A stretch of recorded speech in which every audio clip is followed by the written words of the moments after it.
Hi guys, how we doing? Happy Friday. Thirsty, thank you so much for the 32-month resub, dude. I appreciate it. Thank you, thank you. Hi Tanner, hi Red Hood, hi Taters, hi MM7, Ty Cly, good morning. How you guys doing? Hi Thirsty, hi Dave. Happy Friday. Hi Horn, hi Michael, hi Daniel, hi Core. No, this is coffee. Matcha is green, Dave. This is not green. Hi, Morpheus. I'm good. You didn't answer, so it's your fault if they're trash. What? What you usually get? What'd you order?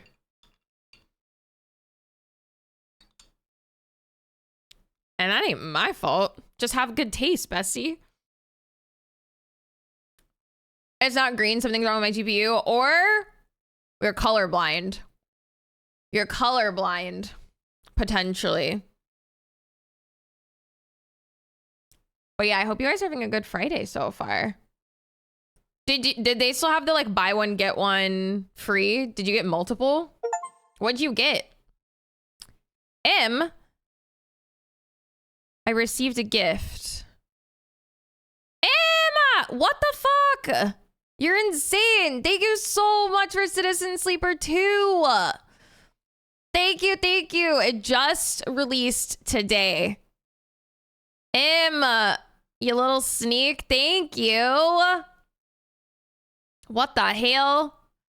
Hi, Momo. Hi, Drax. I got so much Taco Bell in me. I think I'm gonna explode. Dude, I would kill for some Taco Bell. Not gonna lie. Hi, Origami. Hi, Gaston. We're having a good Friday. I had this Giga chicken parm for lunch. That sounds pretty good. Nice, Core. Thank you so much. Thank you, dude. I love this game. I can't wait to play the second one. This has been like such a nice like experience as far as like an indie game goes. Thank you so much. I got the bundle of both 1 and 2. Did you? Hell yeah. They're super. It's like reading a book with like some visuals, it's so good. The writing is good. The music is amazing. They're cozy. I hope you like them. I can't wait to play the second one. They did not still have the deal, but I still had the gift card money. True. I got Jamaican jerk turkey and Italian. Okay, I've never had Jamaican jerk turkey. That sounds weird. I usually get the Italian or the meatball, or there's a turkey with like a bunch of mushrooms on it, but I'm 99% positive that one made me sick one time. I don't think the mushrooms were cooked all the way. And then, or just like a regular turkey. Hi, Opinion. Welcome in. I ordered literally one of everything. Sheesh. Yeah, I want some. Are the nuggets still at Taco Bell? I get that way too, Tyke. I definitely know what you mean. But I actually haven't had Taco Bell in a while. But I know what you mean. I do actually get kind of tired of it as well sometimes. I have to leave in like half an hour though to do boring corporate adult stuff. At least it's Friday though, right? Hi, Johnny. Welcome in. Hi, artists. I'm excited to play. I've been needing a new game. Yeah, I have genuinely loved this game so much. So yeah, I have I heard the second one is getting really good reviews too. So hi, Rhinoshi. Hi, AIY. Welcome in. Hanging at the airport. Where you headed? A Sailosaurus. It's Jamaican turkey. Who's rude to you? I see. Sounds good, Thanks for the lurk. Again, thank you so much for the game, dude. Hi, Ern. We always end up talking about food here every stream. Thank you, Cardinator. Hi, Danny. The nuggets are gone. Pepe hands. Are nacho fries still? The mushroom one was the one I've had before. It was good. I've gotten it multiple times, but there was one time my stomach was not happy, and I'm guessing the mushrooms probably weren't cooked all the way. Most people won't know if mushrooms are bad unless they work with them. Yeah. But yeah, I mean, I've had that one multiple times, but there was one time where I haven't gotten it since that one time. Hi, Fallen One. In San Fran? Hell yeah. That's fun. You got nacho fries? Dude, you're making me... I can't. I don't need Taco Bell tonight. We literally have leftovers to eat. Unless...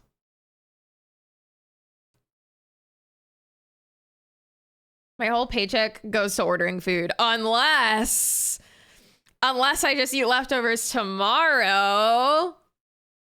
Yeah, I might need Taco Bell. You guys are a bad influence. Someone sends a fat dono to justify the Taco Bell. My whole paycheck goes to takeout, bro. It's so bad. Yeah, you guys are tempting me. I might have to just order some Taco Bell for dinner. Going to Lunar New Year feast tomorrow night. Oh, that sounds really cool, AOI. Hell yeah. Hi, Ben. We might, I think like in the next couple months, we're gonna go to New Mexico for the first time ever. Hi, Ben. Thanks to @Renegade for Life 1 for my 6-month sub. Hell yeah. Renegade popped off, dude. Enjoy your gift sub, Goolicious. Just say Fallen next time. Okay, sounds good. Thanks for letting me know, dude. Hi, Voltium. I finally lost almost all the weight I gained over COVID. Yo, that's amazing. Congrats. Yeah, takeout is easy. I talked about this the other night too, but takeout is also just like a comfort thing. Like, or the act, it's not even like about the food, but like the act of ordering takeout for me is like dopamine. I don't know.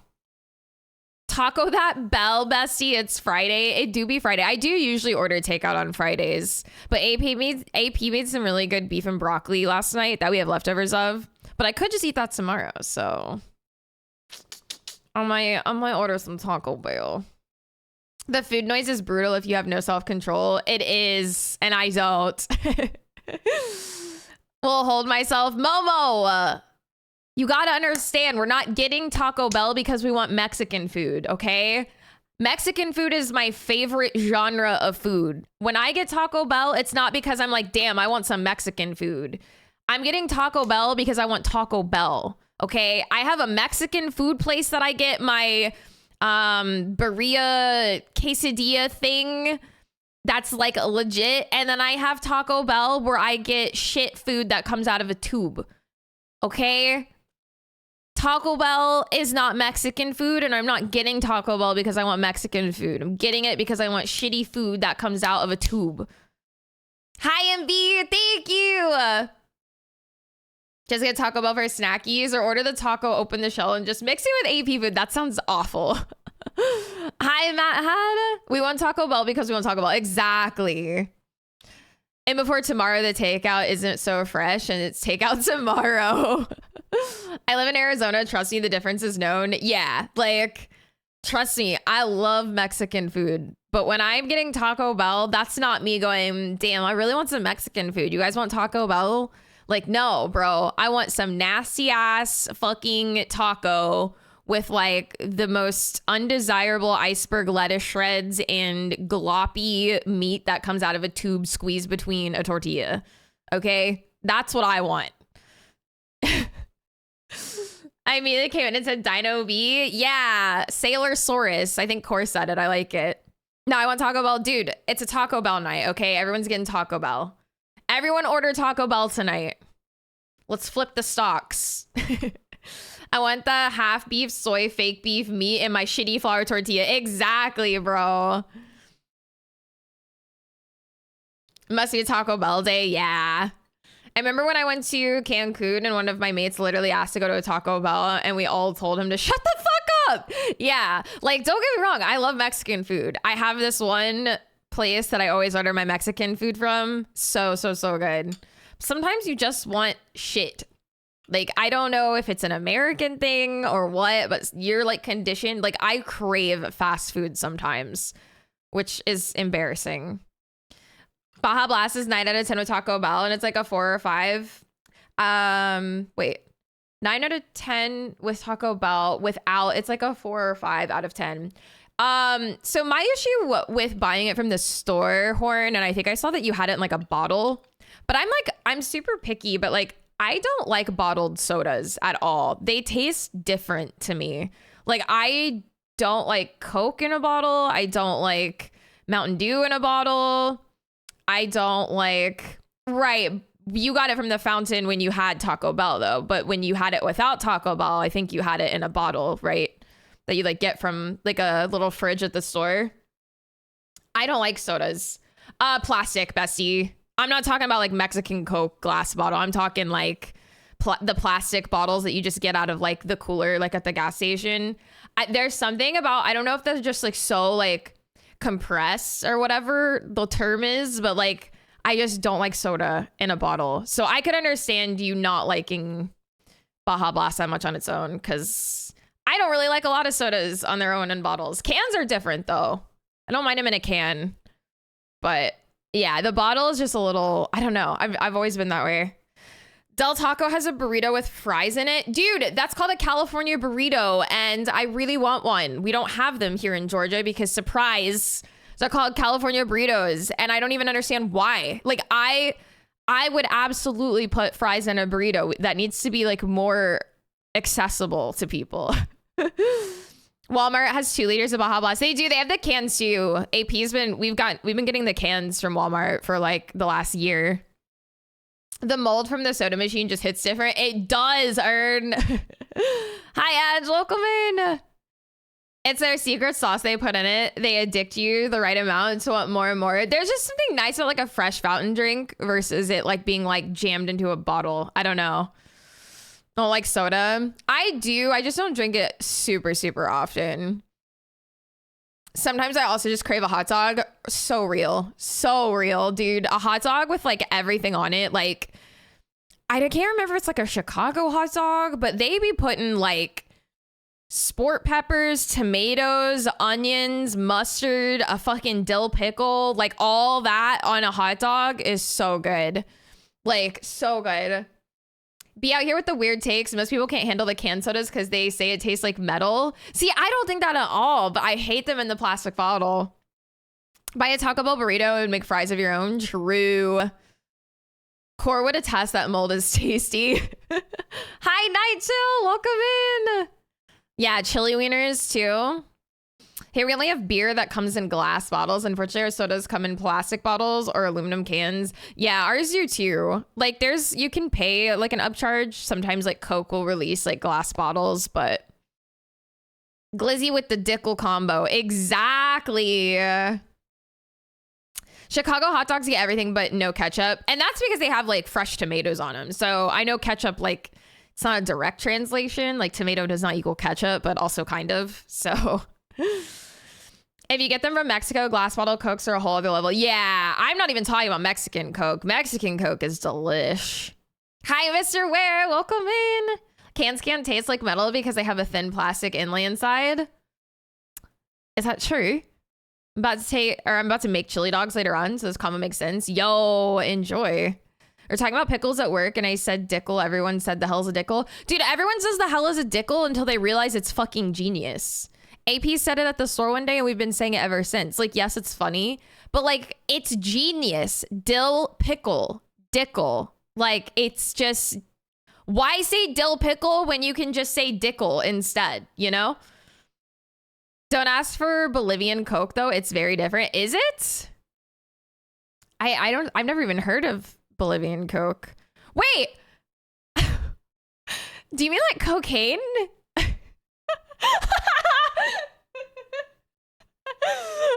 a minute, bro. Oh, god damn it. I was like, bro, I've only ever heard of like Mexican Coke. Like, I didn't know like Bolivia made Coke. This Coke part's quite interesting. There's a layer of something, otherwise rust. Not very shelf stable. Aluminum doesn't rust, so that actually does not check out. If Coke cans are truly made out of aluminum, aluminum does not rust. That's because Bolivian Coke is cocaine. Hi, Anime. Welcome in. Hi, Chaz. How's it going, dude? You mean Colombian Coke? Colombian Coke or Bolivian Coke, apparently. Hi, Seaton. I try, Horn. I try, okay? Also, I just woke up, so cut me some slack, okay? But now I know I will never be asking for Bolivian Coke anywhere, okay? I need more coffee. They're waiting for your order. Hell yeah. Hopefully you'll have to let me know how the Jamaican jerk turkey is. That sounds very weird. Coke from Bolivia, shit hits different. Wait, since when did the Baltics produce Coke? Apparently cocaine, not soda Coke. Hi, Deeks. Happy Friday. Dickle makes sense. Why say Twitter content when you can call it a clitter? God damn it, Deeks. It does sound weird, which is exactly why I ordered it in before you think it's disgusting and it makes you sick and you won't even eat your other sub too. Okay.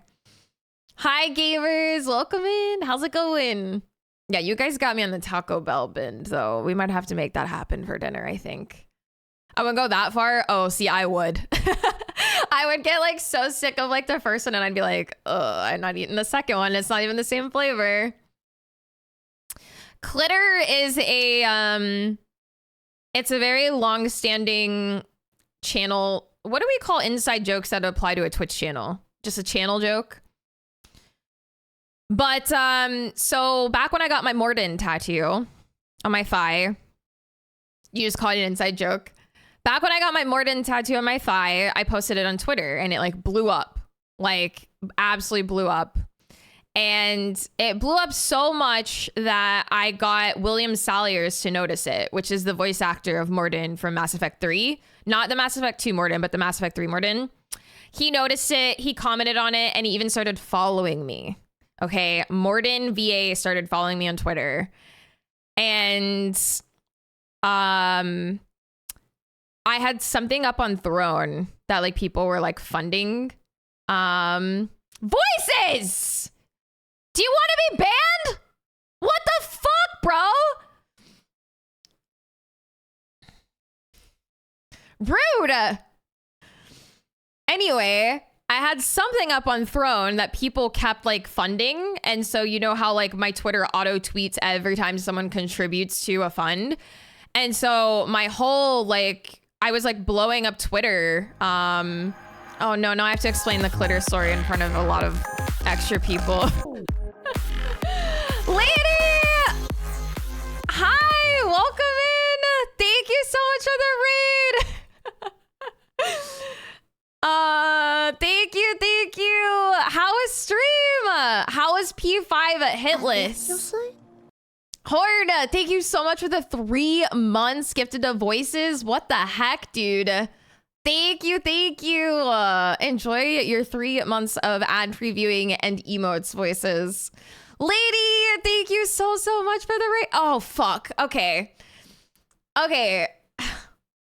So, have you ever had a Freudian slip where you like mix words and say something really awful and your chat years later doesn't let you forget about it? Every day. Okay, so someone was asking about it, so I'm telling the story of how our inside joke of clitter came to be. I'll start from the beginning. I was just telling it, but I got a tattoo on my thigh to commemorate a character from my favorite game, Mass Effect. It's a tattoo for Morden, and the tweet kind of blew up, and so much so the most viewed clip on my channel is literally called "Come." A gift, you say? I'm dead.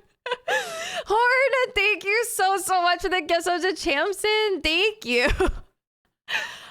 So I got this tattoo. The tweet kind of blew up, so much so that William Salyers commented on it and started following me, and he's the voice actor of Morden in Mass Effect 3, which was really cool. I was like, holy shit, like he's following me on Twitter. And so I'm sure you're familiar with Throne and like crowdfunding gifts, and when people contribute, like I have my Twitter set up to like auto tweet like so-and-so contributed to an item on my Throne. And so there was like one stream where like people were just blowing up this Throne item. So my Twitter was just like so-and-so contributed. And I had like a million tweets. And so I was trying to say, oh, I need to like go delete some of these. I need to keep my Twitter really clean now that William Salyers is following me. But instead I said, I need to keep my clitter clean because I mixed clean and Twitter into just one word. And now everyone just knows that clitter is just what derived here. And I think it might be one of my top viewed clips as well now. That too. So yeah, awkward. It is, yeah. So Lady has a top viewed clip called Cum. We have one here called Clitter. So, you know, we band together on Twitch. Gaming platform. Hi, Mithulu, welcome in. So yeah, match made in heaven, literally. But yeah, I hope you had a great stream. You guys, please go follow Lady. She's absolutely amazing. I was talking about her last night. Again, she's been working on Pantheon 5 hit lists in Hollow Knight, which again, to me, is like probably one of the top 5 like most impressive things in the entire world. Like, I can't even imagine scraping by with like 1 HP left in Pantheon 5, let alone doing it hitless. So P5 kicked my ass, but the company was amazing. Hell yeah. The fact that you even like attempt that. And I like the other day I watched some of your runs and they were so unbelievably impressive. Like it's seriously just super, super impressive. But yeah, you guys go follow Lady. She is amazing. And she has some of the best emotes. Like literally go drop a sub. If you got a Prime, go drop it. Get you really, really cute Lady emotes. I think this is like my favorite wave on Twitch. I love it. Yeah, she's great. But yeah, welcome in, you guys. Pantheons are 1 HP in a nightmare most of the time. Yeah, I'm actually really happy. I ended up getting, I look rather British. Well, thank you so much, mate. I really appreciate that quite a bit. I ended up getting Pantheon 2 last night after 2 years of not picking up the game. Yeah, thank you, mate. Accent change, damn. So I was pretty happy with that. I was not expecting to even get a Pantheon last night. I was kind of expecting to just like do some derusting, some practicing. But we crushed Pantheon 2 and I made it like halfway through 3, but Zote kicks. First I had to practice, I forgot about Daddy Grim and they just threw him in Pantheon 3 all willy-nilly. So I had to go practice Daddy Grim. He's not even like Nightmare Grim. He's just Baby Grim. So I went and practiced him a bit and I was like, okay, cool, got it. Then I beat him in Pantheon and then I got to fucking Zote. I hate Zote. I hate that fight. So I spent some time practicing Zote. Dude, he is such a wall. He just feels so random. It's just bullshit. It's like absolute bullshit. So I practiced him for quite a bit and I tried like one more attempt, but I died to Zote. So next week I will have to I'll probably spend like an hour practicing Zote maybe. So, you can call me Sailor or Bee. Thank you. This is a Zote hater stream. It is. One to be loved by and hated equally. I hate him. I hate him. So yeah, we're going to have to practice him quite a bit next week because he's like my horn. I just read Horn's message pop up. I meant to say my wall. And then I read Horn's message. I think I just need to not stream today, maybe. Today's just not a stream day, you know? I was literally like, his message popped up and I read his name. I can't talk and read at the same time. No, I can't have any more Celsius. I was so hyped up on caffeine, dude. Time to end Horn. I can't read and talk at the same time. We're gonna have a Clitter part 2 probably. Yeah, go make food, Lady. Go take care of yourself. Go get cozy. Do all the things. Thank you again so much for the raid. I appreciate you. All right, Horde, stand still. But yeah, Zote is definitely my wall so far. I haven't beat Zote, so I don't know what comes after Zote for Pantheon 3, but he's definitely my wall so far. But I'm hoping we can crush Pantheon 3 next Thursday, but we'll see. I'm gonna need a lot of Zote practice. I feel like having Grim and Zote is a little rough, but we'll get it. And then all we have left is 4 for the 112%. So we're on the way. But yeah, I don't know. I was very happy with how I did after 2 years of not playing. So it went pretty well. He's my horn.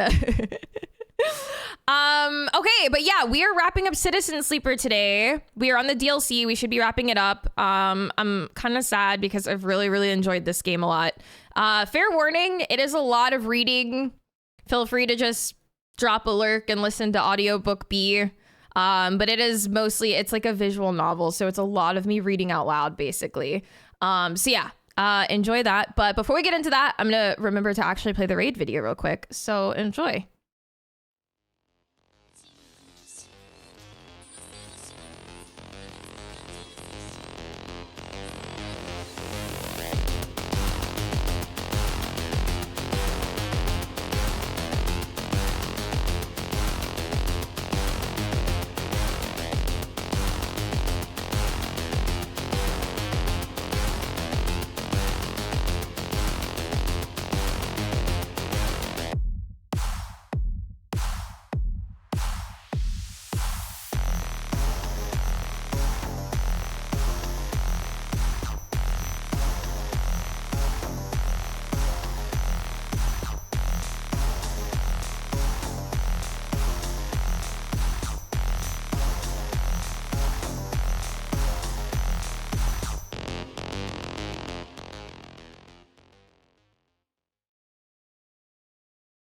All right. Thank you again for the raid, you guys. I appreciate it. Yeah, audiobook B. And then Citizen Sleeper 2 just launched today, which is really amazing. Im gifted it to me at the start of stream. So we will definitely have to play that at some point. All right. Oh, do I? No, I don't use a controller for this, do I? Okay. Never mind. I feel very scatterbrained today. Yeah, sneaky Im. I spent 2 hours organizing my movie binder. I love organizing stuff. That actually sounds fun. Hi, Lord Porg. Yeah, I've heard really good things about Disco Elysium. I have also heard from fellow streamers that it's just like a really difficult game to stream. So I don't know that I would ever stream it, but I might have to play it at some point. But yeah, I love this game. I love the music. It's so good. It's so good. You can't buy it at PlayStation Store yet. Oh, Citizen Sleeper 2? That's annoying. I wonder why. It's on sale for like $6 right now on Steam. I think Im said, the first one. So yeah, if you don't have this and you want something super chill to just like play, I bet this would be actually really cozy at night. Get you like a blanket, put this on at night and play. So good. But yeah, $6 worth. Hi, Bjorn. It's a rough watch on stream, lots of dialogue and pondering. Yeah, which like I play games like Mass Effect and Witcher, like those all have a lot of dialogue. So I don't know if it's like different or if it's like Persona levels of dialogue, because that was kind of difficult. Nice, Shadow. Hell yeah. Must have been on sale for the release of the second. That's why I ended up getting the bundle. Yeah. The bundle's like 26. That is so worth. Like, I'm sure the second one is probably really good. God, I love this music so much. Run cycle 92. I have played Unpacking. Yeah, I love Unpacking. Hi, Ravid. How's it going? Yeah, these have been, if you don't mind like a lot of reading, because again, they are a lot of reading, but if you're playing by yourself, it's not like you have to read out loud. Your online shopping? What you shopping for today, Rev?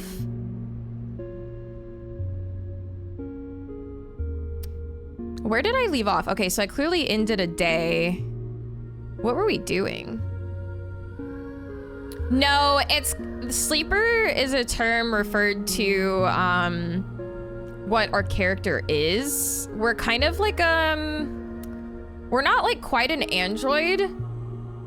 We're more like a cyborg maybe, but we're basically a mixture of an organic and synthetic composition. And we have memories implanted from the person we used to be, which is why we're called a sleeper. That's a bit excessive, I feel. Edge! Let's vibe and be cozy. Hell Get yeah. some snacks, chat. Get some snacks. Edge, thank you for the tier 265 months. Thank you. I appreciate it very much. I'm about to buy this entire Studios Infinity zip up I saw on this creator. Comfy ass hoodie. Hell yeah. You can't go wrong with a comfy hoodie. I just got a new, like, really big one from one of my favorite brands is Loiter, and they have some really dope hoodies. Yeah. Yeah, like a synth droid or something. So, hi, Juvin. How you doing? I have one upgrade. Okay, I don't quite remember what I left off doing. Oh, that's right. We're helping all of these refugees, I think. And I need to go rest. We're out of dice for the day. Okay. I just got some new sweats. I got some XG sweats.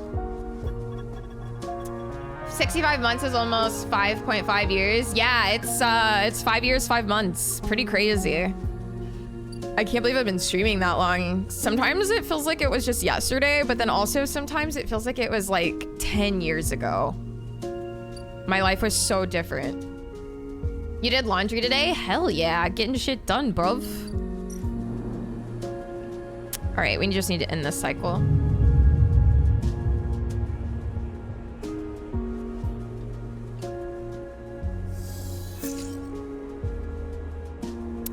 Oh, what are these dice? Fuck! They're even worse. I should have left it. Bad Gamba. Yeah, I got some, I ordered some XG sweats. They're kind of too big. But they just say, like, XG and, like, some other words down here, but they're pretty cool. They're, like, super, like, baggy. So extra comfy. Remember when your dresser was empty and you had no weapons? Yes. Yes, I do. The Gamba gods do hate me already so far, yeah. Yeah, they're super comfy. They were sold out of the size small, so I grabbed medium. Because I wanted them to be baggier anyway, but then I got them in and I was like, oh, these are actually like just straight up too big, but I can kind of make them work. And they are just like really comfy, so. You bought the game for $8? Hell yeah, it's really good. Risked it for the biscuit. Okay, so I've got 2 stabilizer. We're currently stable. How is my garden? I like to always at least make sure we have the garden going. If I need to make another stabilizer.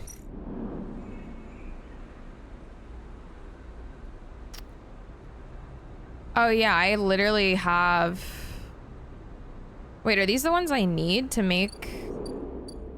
Could I literally make another stabilizer right now? Oh, I could. Okay, so we're totally good right now. Holy. Good job, Pass B. Okay, so I remember we're doing all these quests to help these refugees out.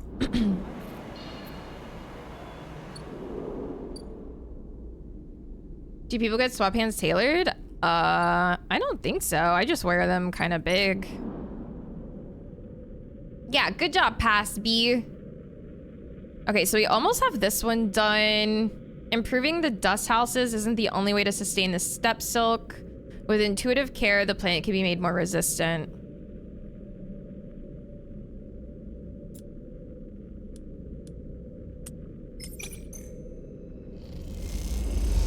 Oh, I don't need them hemmed. It's more just like the waist. But I make it work. I just use big ass safety pins if I need to. Yeah, like there is like an inner drawstring. It doesn't work that great, but they're fine. They're not unwearable, so. Yeah, it does have Expanse vibes. You're not wrong. Sheesh! Okay, we finished that one. Aki. You and Aki stand side by side at the viewing window in silence. The dust swirls and you glimpse the twisted root systems of the steppe silk through the ochre haze. After all these cycles, you feel a strange connection to a world on which you have never set foot. Aki shifts from foot to foot. She seems restless, eager to speak, but unsure of what to say. We did it. Aki smiles at you warmly. We did. She pauses and turns back to the window. What is the value of all this, she asks suddenly, of preserving a world we have left behind? Jamaican jerk is my new favorite sub at Firehouse. Is it? I'm glad it's good, bestie. Hell yeah. It's always like a gamble when you order something new for takeout, and it is the worst feeling in the world when it's shit. Hi, Mala, welcome in. How's it going? Yeah, Aki. Heritage. Aki's silent for a moment. Our practices, our lives require the materials, the patterns that step provides. But if those practices remain unchanged while the universe around them shifts, aren't they already dead? She pauses. What's better, to preserve at all costs or to allow things to be destroyed by change?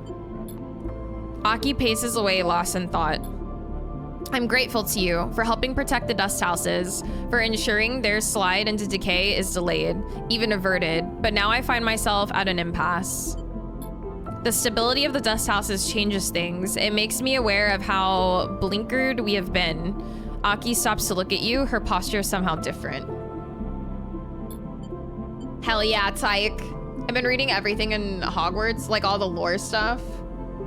It is a tough question, yeah, because it's so true. Like, do you just continue to fight to like preserve how things were in a world that's you're never going to go back to, or do you let it just like decay and start something new? It was, yeah, Deeks. If the ecosystems of Steppe, if its people cannot grow to meet the future, why preserve it? She frowns. Are we just slaves to the preservation of what came before?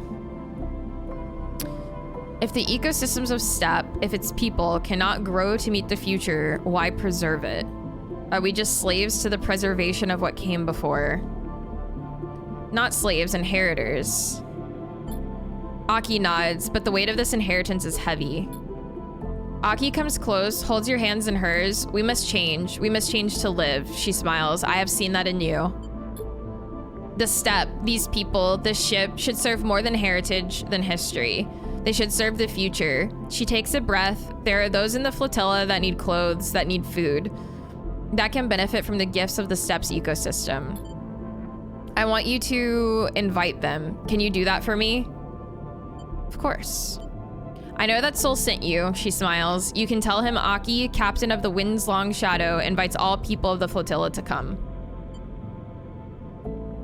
Captain? She smiles. You never asked. Aki steps away. You want to know about the flux, no? About its purposes, its origins? She smiles. You wish to protect your home as we could not. I'm afraid I don't have much to tell you. It's an exotic wave of sorts, an energy that passes through the matter. It shifts the very charged particles which run through our electrical systems. It's possible to shield against it, as you would radiation, but we have done with the dust houses, but only while it's weak. An energy that passes through matter. So this is like the big surge they're talking about. It shifts the very charged particles which run through our electrical systems. The flux event here was much like the first ones we felt on Ember's Steppe. Localized, destructive, but bearable. But in time, its strength grew. I don't know if it will be the same here, but it's coming from the center of the system, from the close orbit of Helion's star, H1. That's all we could uncover. She's silent for a moment, unsure of what to add. Citizen Sleeper 2, 2 Citizen, 2 Sleeper. Yes. I'm sorry I cannot offer more, but you are always welcome on this ship, she smiles. I hope I will see you when the others come. She squeezes both your hands. I hope this ship, these dust houses, can be more than a museum. I hope they can be a home. With this, she turns and leaves, and you feel that word home resonating within you like a struck bell. Aww. So she's gonna invite everybody from the flotilla to like go take shelter there if they need. All right. I only have shitty dice left. Oh, I forgot. We got to work on hacking. Okay. That we can use our shitty dice for hacking. Perfect. I forgot that we, I think I need 1 or 2 more nodes to hack.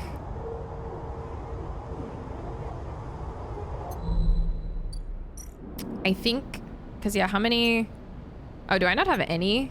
Wait. Yeah, hacking. Peak has tracked flux nodes in the low-end hub and shipyard. They want the data extracted from all 3. I thought I did at least 1. Why do I have none?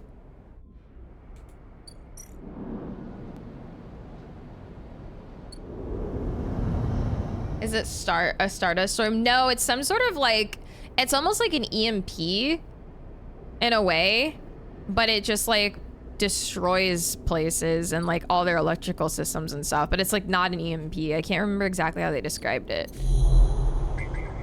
Fluxed node. Oh, that's right. I can't use shitty dice for this. That's why I didn't get any done. It actually needs good dice. Frick! That's why I didn't have them done last time. Is because I have to actually spend good dice on these. Yeah. Wait, there's only 2. Where's the third one?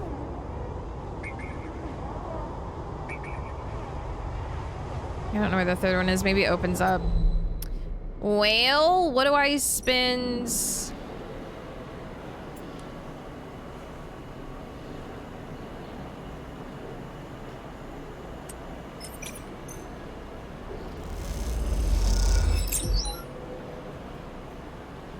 Stealing shipments from midline is going to be picked up fast. Even if you're careful, their systems can't be fooled for long.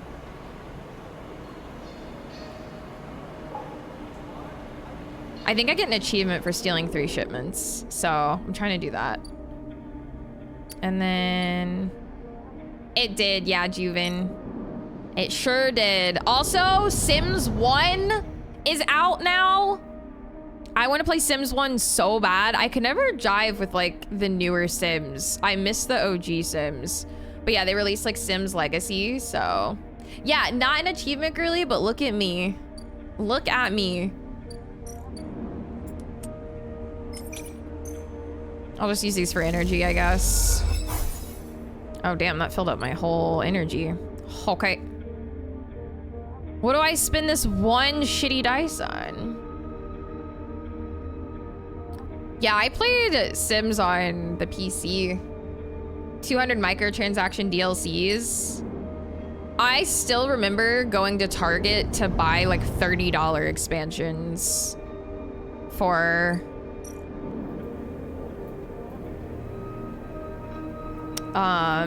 my original Sims game. Those were the days, bro. Those were the days.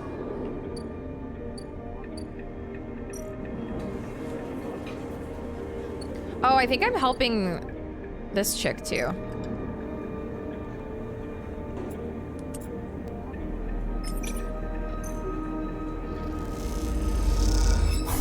Nice. Okay. Perfect. Now we'll rest in this cycle.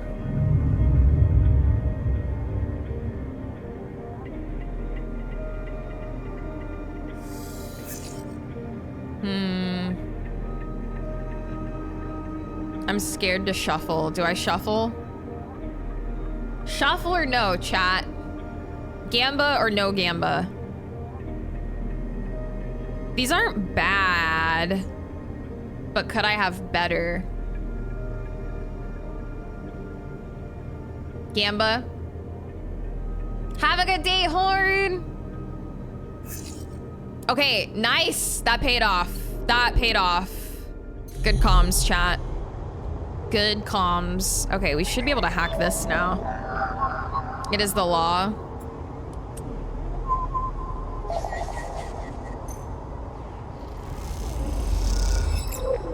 All right, I got a flux data. Where's the other one?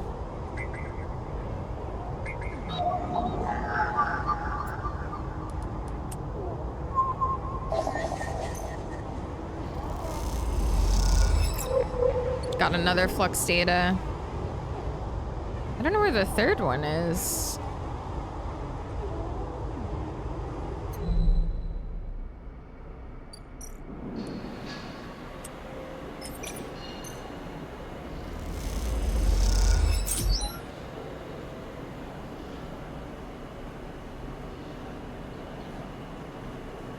Okay, gotta do that one more time, and then I think I get an achievement for that.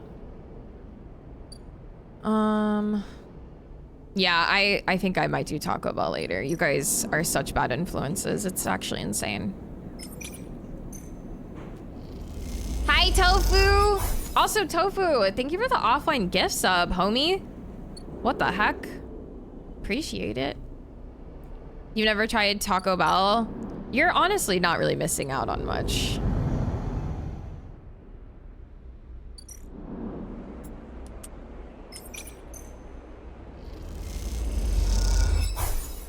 Okay.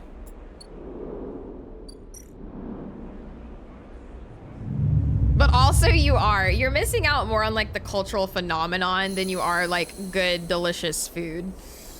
It is a cultural experience. Oh, these aren't bad. I don't know that do I gamba this? These really aren't bad. I don't know that I risk a gamba here. Might try it out for the experience, then you could. And then you'll be like, I don't see what all the hype is, bruh. Yeah, I think I'm actually gonna keep these. These, I don't want to risk. There's not a single like bad. Yeah, this is really, really, really solid. Okay, I'm looking for the last flux node. Where?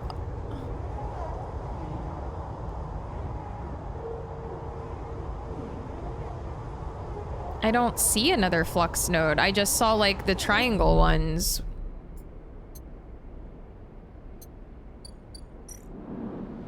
Nowhere else can you get tacos made with cult guns squirting at the ingredients. That's what I'm saying, members. That's what I'm fucking saying, mate. The meat tube. See, all I see are Yadigan agents. A Haven Age agent. Another Haven Age agent. Am I missing something? Do I need to hack those to maybe get a flux data? I don't see another flux node.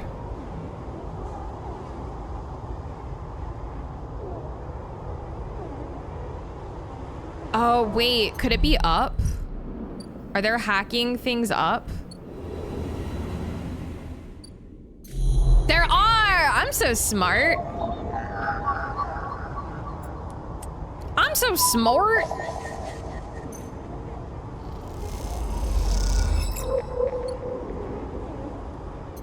Okay. Hee hee. All right, let me steal one more shipment. I need this to go well. Achievement! Hell yeah.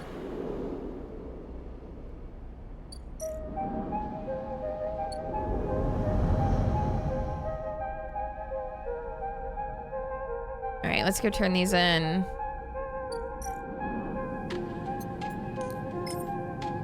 Hi, Des! How's it going? Happy Friday.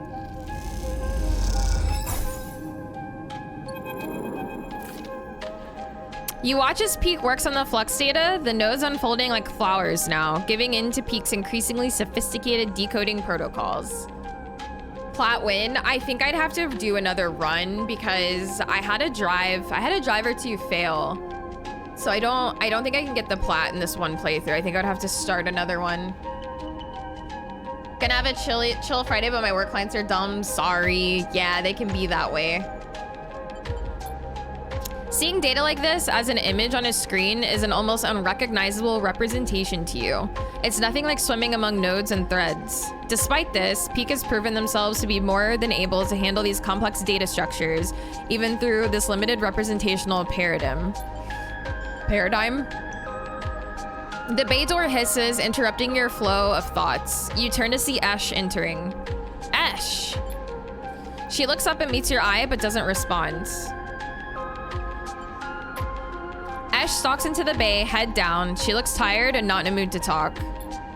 How's the weapon hunt? Peak asks without turning from the screen. Slow, unsuccessful, tedious. Esh slams it back down on a crate and hops to sit on it. You still unpicking balls of yarn? With the sleeper's help, Peak smiles. They brought me some good stuff this cycle. Maybe they could help you find the weapons you were smuggling? It's clear that Esh doesn't appreciate Peak's tone. Stay silent. Peak holds up a hand. Shh. They lean in towards the screen. Son of a... What?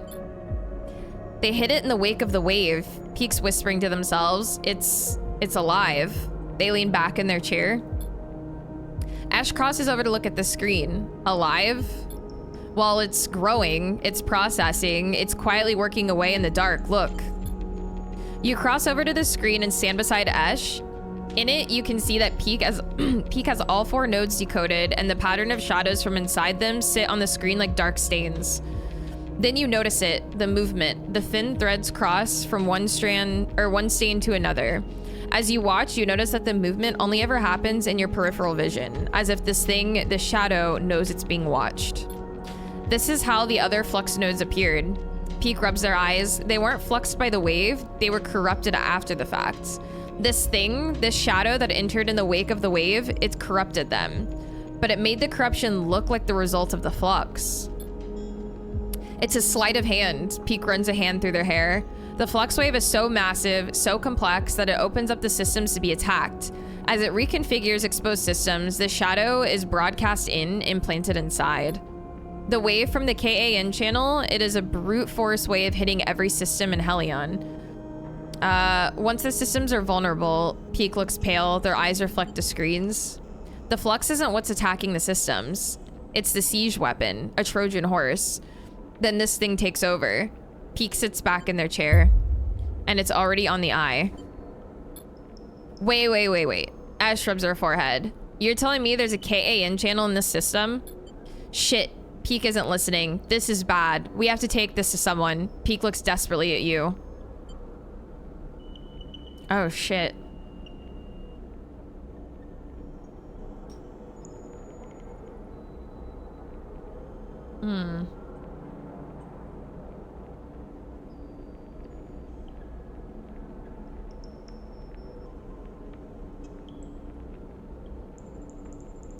I want to trust Helene, but at the end of the day, she is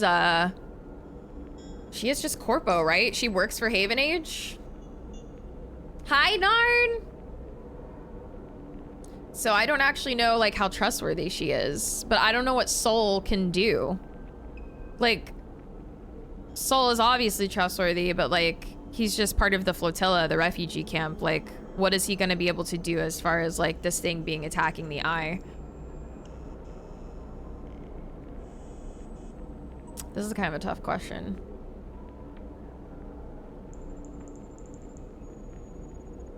I mean, Helene seemed kind of like... Good luck, taters! Helene seemed kind of trustworthy. But... I think we're gonna tell Soul. I don't want him to feel like betrayed.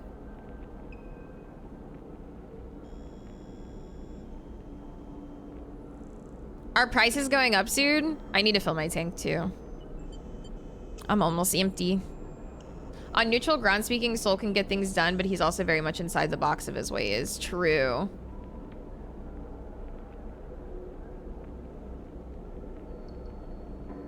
Maybe we do tell Helene, because she works for Haven Age, right? Which is basically like the government of the eye.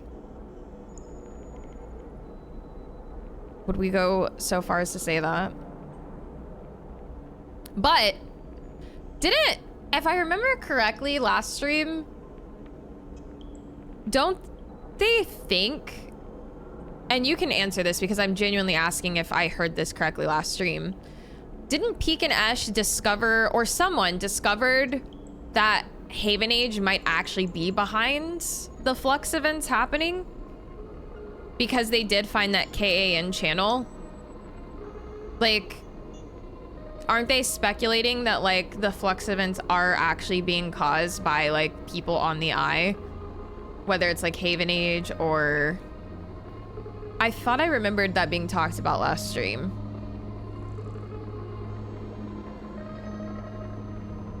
So I don't know that telling Helene is a good idea because they may already like know. I would recommend you fill up today. Why?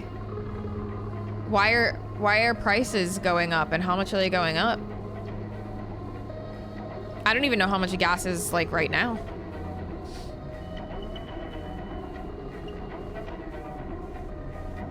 It's a possibility, but is every employee equal to the company, or are those people also simple citizens in the end? That's fair. That's true.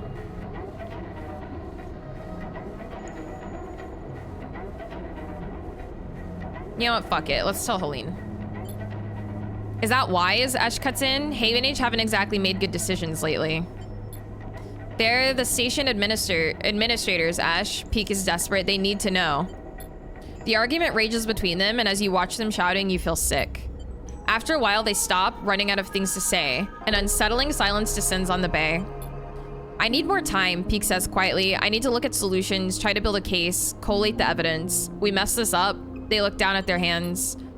Ash goes to speak and then thinks better of it. Not a word, Sleeper. Peak meets your eye. Don't tell anyone until they're ready. They sigh. With the tension among the refugees, Sol won't be ready to hear this, and Helene and Havenage are still mired to some kind of crisis. Well, we tell Havenage, they are likely to react badly, and if we tell Sol, I doubt he'll take it well either. If you can calm the situation in the flotilla, then we can choose. You're too twisted up in this, Peak, Ash says quietly. This is not our place. We don't owe... Stop, Ash. Peak slumps in the chair. Stop. You leave them like that, exhausted and troubled, and head back out into the pilgrim seed. When you close your eyes, you think of those shadows, that movement at the edge of your vision, something dark growing in the station like a parasite. You feel sick. Your vision blurs. What comes next? You stop in a corridor and take a breath, putting a hand on a rumbling metal wall. For now, the eye keeps spinning. For now. It's kind of interesting. Oh, we got another upgrade point. Things are going to happen over the weekend. Politics. Ugh, great. Yeah, doesn't something always happen?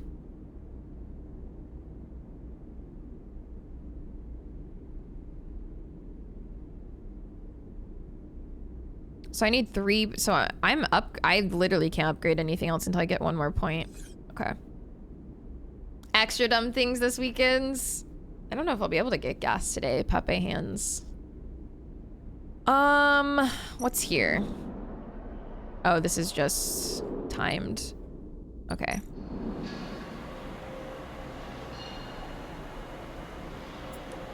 Hi, Scotland! Welcome in!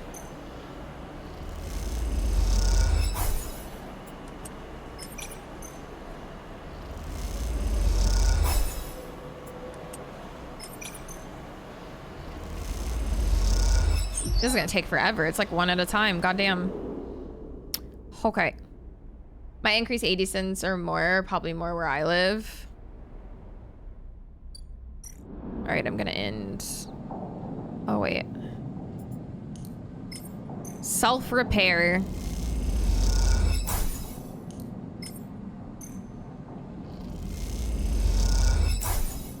Okay.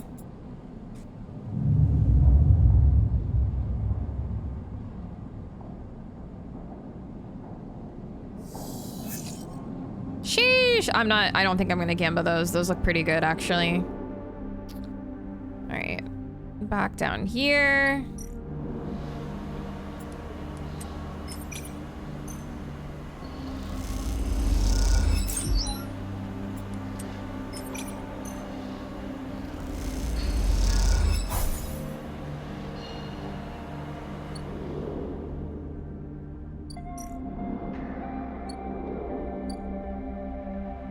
The Gamba gods believe they know I got this under control.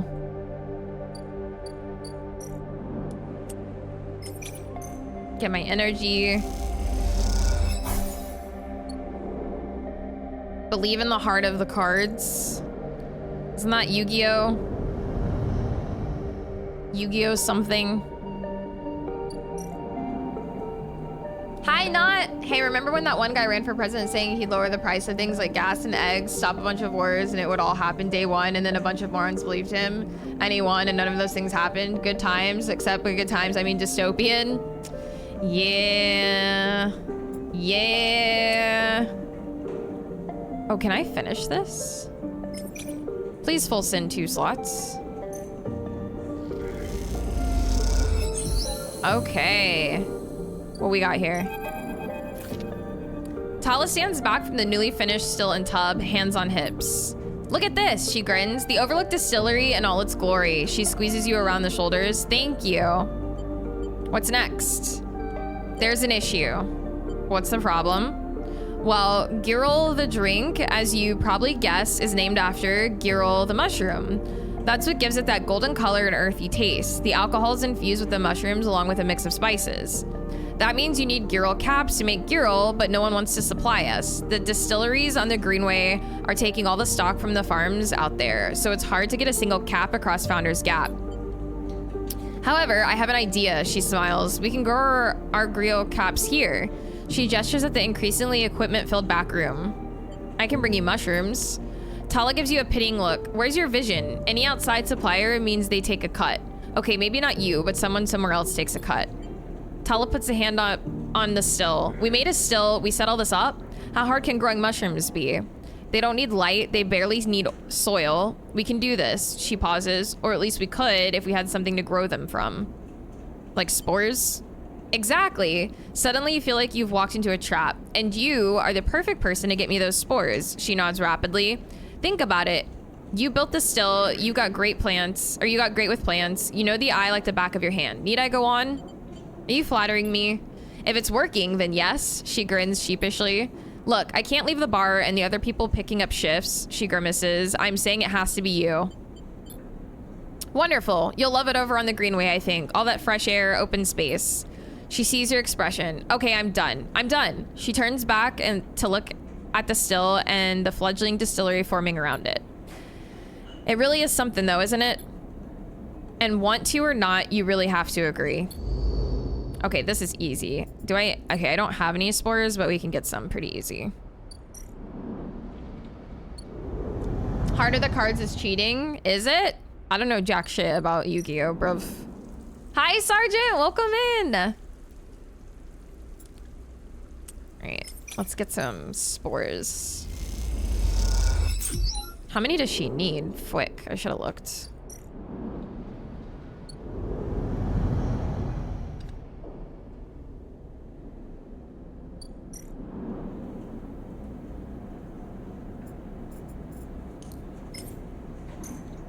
She needs 3, basically.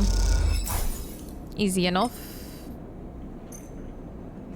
Cactus fruit and jalapeno saltwater taffy? That sounds pretty interesting. Alright, I guess we just end day now because we're out of dice.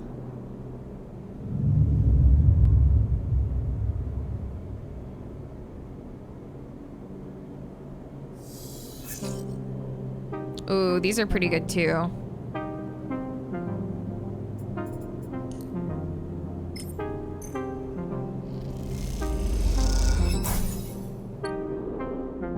Okay. I love this music so much.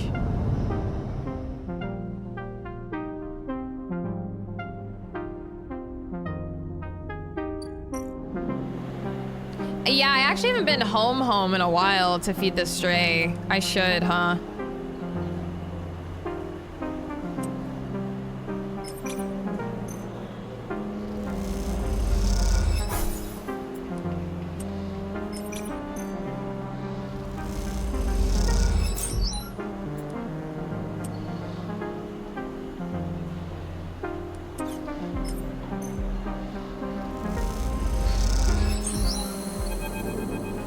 We'll be mad at you otherwise. Sleeper, Peter calls to you as you cross the access. He's standing by the same railing as you saw him at last time, and he beckons you over. I've been hearing things. He gives you a sidelong look. Stay silent. Peter smiles. Don't be so nervous.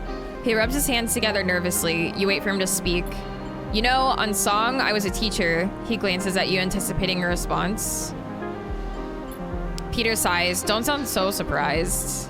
Mechanical engineering. It's an essential subject on a moon where a single mechanical failure could mean the deaths of hundreds. He looks at the ground. The heat, the atmosphere, the radiation, all of it's hostile to us. My students knew this. Their work, their training was respected. As long as they were careful and respected Song themselves, they could have their choice of colony placements. They were always in demand. That meant I was respected, surrounded by friends and colleagues, always able to call in favors and repay them like for like. He frowns. Song colonies are small, close-knit. We look after our own. When the flux events started hitting, colonies went dark overnight. We all knew what those kinds of failures meant. Like always, we lost more people than any of the other moons. He balls his hands into tight fists. Not a single one of my students left Song. Our future was cut off, just like that. My future. He flexes his hands. What am I out here? What use am I? Song is a fading memory and the systems we built there are useless outside its orbit. How am I supposed to move on from here? He looks at you, eyes steely gray and glinting.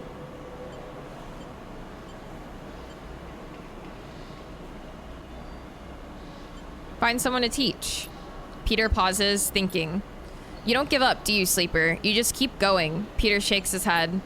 You remind me of a student of mine, one who entered the program from one of the smaller colonies. They didn't have the advantages of some of the others, but they were stubborn as hell.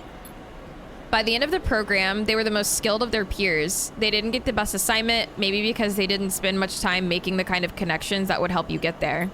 But that didn't matter, because I knew they would make the best of anything they set themselves to. Peter's smiling now, buoyed up a little by memory.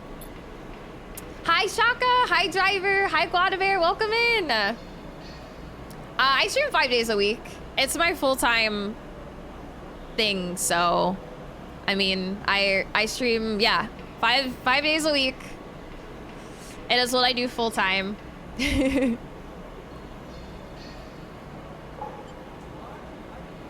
Singers are stubborn, Sleeper. We aren't going to change easily. We won't forgive easily or take help easily, but we'll hold strong, and you can count on us for that. Peter stands from the railing. When you see Soul again, you can tell him that. You can tell him how the crews of Ember Song operate. Hi, AC. Happy Friday. Welcome in. Tell him we will resist. If that means resisting Heart's imperialist ambition, so be it. If it means resisting the flux, so be it. And if it means to, as you have, help others resist those same pressures, so be it. Hi, Nikos. I do, Guadavere. I very, very much do. I've been full-time for almost 3 years now, I think. How long have I been full-time? And I'm still just as grateful for it every day. Like, I can't believe that I'm able to do this full-time, honestly. Peter smiles and then tell him to leave us alone. He turns, his step lighter, and heads off towards the center of the Axis's hub. Okay, so that's done. When you arrive at the bridge of the Pilgrim Seed, Soul's waiting for you. You wouldn't believe the messages that have come through in the past few cycles. Sleeper, he smiles. It's been 12 years. The ship from Steppe is in a goodwill gesture, a whole cache of supplies from their own farms. He smiles. I'm not sure how we'll use them, but the gesture is a welcome one. At the age of 6. Song, meanwhile, are apparently accepting supplies again, although a little reticently, if I may say so. Soul smiles. I don't expect them to change anytime soon, it should be said. And what I'm wondering, Sleeper, is what part you had in all this. Soul eyes you, waiting for an answer. I helped where I could. Bee's first words were actually, thanks for the biddies. Can you imagine? No, Guadavere, I'm so sorry, dude. That's the worst. I hope you feel better soon. Make sure you are, like, staying super duper hydrated. I've come to expect that of you, Sleeper. He smiles. You look at Soul, his eyes bright and eager, and wonder what he sees in you. Are you a tool to be used or an ally? It can be hard to tell. I want to show you something. Soul squeezes your shoulder, turning you to face the lifts. He leads you along the axis of the ship towards the engines, the clinking of his suit accompanied by the constant hammering and welding that fills the echoey bulkheads of the Pilgrim Seed at all hours. Hail hydrate. Thanks for the bibby. With the cordon lifted and shuttles able to go out to salvage scrap and barter for supplies, the ship has become a place of transformation, moving towards some state yet to be revealed to you. You look at Soul. What's his plan here? What's he preparing the Pilgrim Seed for? Or is his sharp eyes simply focused on making it through the next cycle? Suddenly, Soul stops in front of a huge bulkhead door, like the seal on the front of a dry dock hangar. He signals to someone in a cabin high up, attached to the wall, and they begin the process of opening it up. Apparently all hell broke loose while I was gone. 2 fights broke out in my classroom? Jesus. That's pretty crazy. They need you back. They're tired of watching DVDs. Be on her 5th birthday. Thanks for inviting 5 friends. That's 5 homies. I don't have to sit through ads at home. Des, you're the worst. What the? The Pilgrim Seed was built as a short-range freight carrier, you know? The amber warning lights on the bulkhead doors send spinning shadows across Soul's face. We built it to ship the entire harvest from thousands of farms to the silos at Pasuro. When we realized we'd need to leave, it was the biggest ship we could muster. Soul wraps on a metal plate, and somehow she's carried us all the way out here. You led the evacuation? Me? He laughs. Not even close. I was a farmer, had a whole load of land and people to run it, and my people helped convert this place for the long trip. He looks at his feet. Others led organize the evacuation and debated the plan. Not one of those folks made it. Soul rubs his forehead. We were out in the black a long time before we got here, Sleeper. Things happen. The upshot is I was chosen to take over. I guess my crew trusted me and I knew the ship. I argued, reminded them I'm no leader and that I'm sick, but well, when service chooses you. A loud klaxon sounds, indicating the bulkhead doors are ready to open. They groan as they slide back, the metal squeals echoing through the vast ship, bouncing off its hard-plated walls. You do have my routine down. Throw an alert jump scare every time Baby Bee open her birthday presents. Setting home 7th graders straight when I get back. Yeah, that does. I do not envy you there, Guadavere. Do not envy you there, bruv. At first, all you see is darkness, then the lights go on in huge strips that stretch back and back as far as you can see. The space in front of you, a vast bay, bigger than any you have ever seen, is empty. When we left Hearth, we didn't have the time or resources to convert the entire ship. Soul begins leading you into the massive space. So much of the freight space we sealed away is shut down. But now we have time, we have resources, we stabilized here, at least for the moment. Soul turns to you. Now's the time we make use of all this. What are you planning? What do you think happens next for the Eye, Sleeper? Soul sighs. The flux has already hit one part of the station, and from what I know, it'll hit again. On Hearth, we lost everything. There isn't much time, Sleeper, but there's enough time to do something. Think of the number of people we can fit on here. The farming stacks, the housing. Hell, we can plant some of those mushrooms you love so much. This is the way forward, the only way. We need to fill this ship with able bodies and head for the Starward Belt. I thought the Eye was your destination. It was until the flux hit here. Now it's just another stop. I'm glad of the chance to resupply and salvage, but we need to go farther out. I want you to help me. You know the Eye, you have connections, and you can work hard. I've seen it. Soul meets your Eye. I know you're like me, Sleeper. You didn't choose service, but it chose you. I don't know. I know it's a lot to think about, Sleeper. Trust me. Soul begins to lead you back out the bay, but think of what we can do here.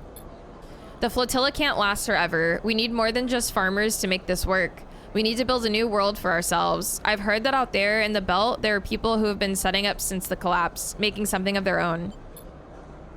That's our future, tucked away in those rocks, far from all this. Soul sighs. I didn't bring my people here just to let them die somewhere new. Soul crosses back over the threshold of the bay and signals for the operator to close it up. The door groans and Soul waits for it to stop. Think about it, Sleeper. Soul claps an arm on your back, but don't wait too long. This is happening soon.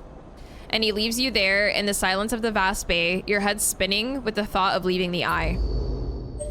I don't want to leave. Hi, bot. Welcome in. How's it going? I have baby cactuses in my room. That's so cool. Cactuses are really pretty. Cacti. Cacti.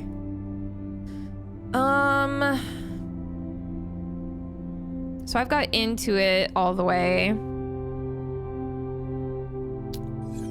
What do I use most?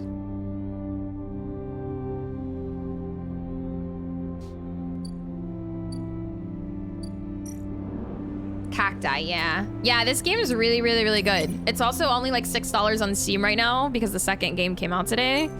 So if you're looking for a very cozy sci-fi kind of game, definitely recommend.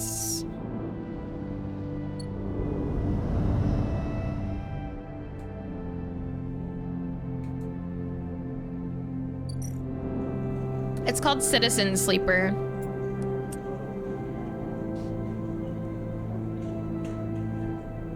Oh wait, I need to get her one more spore. My bad, my bad.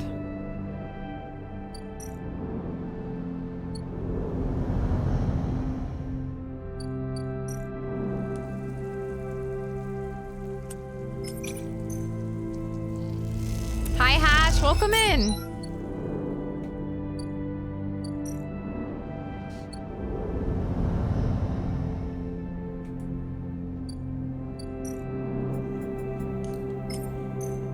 There we go.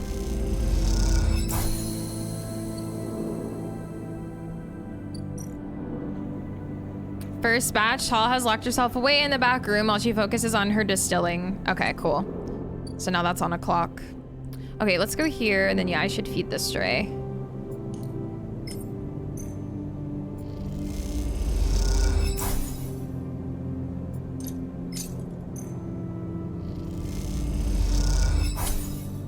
And in cycle. Hi, Devin. How you doing?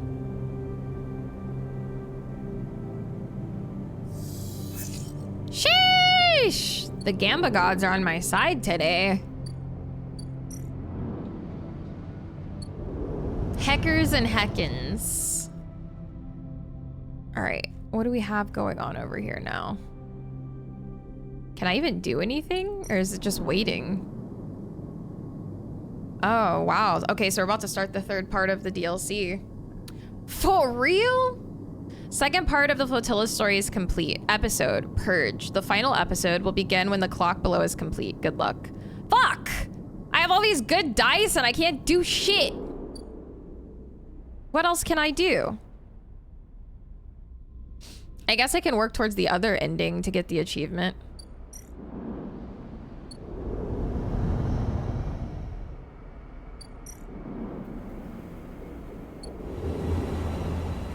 This one.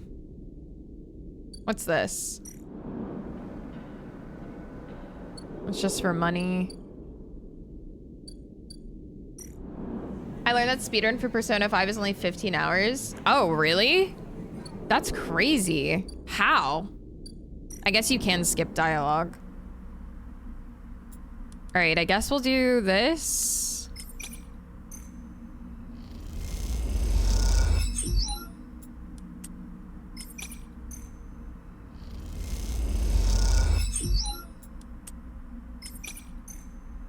Yeah, 15.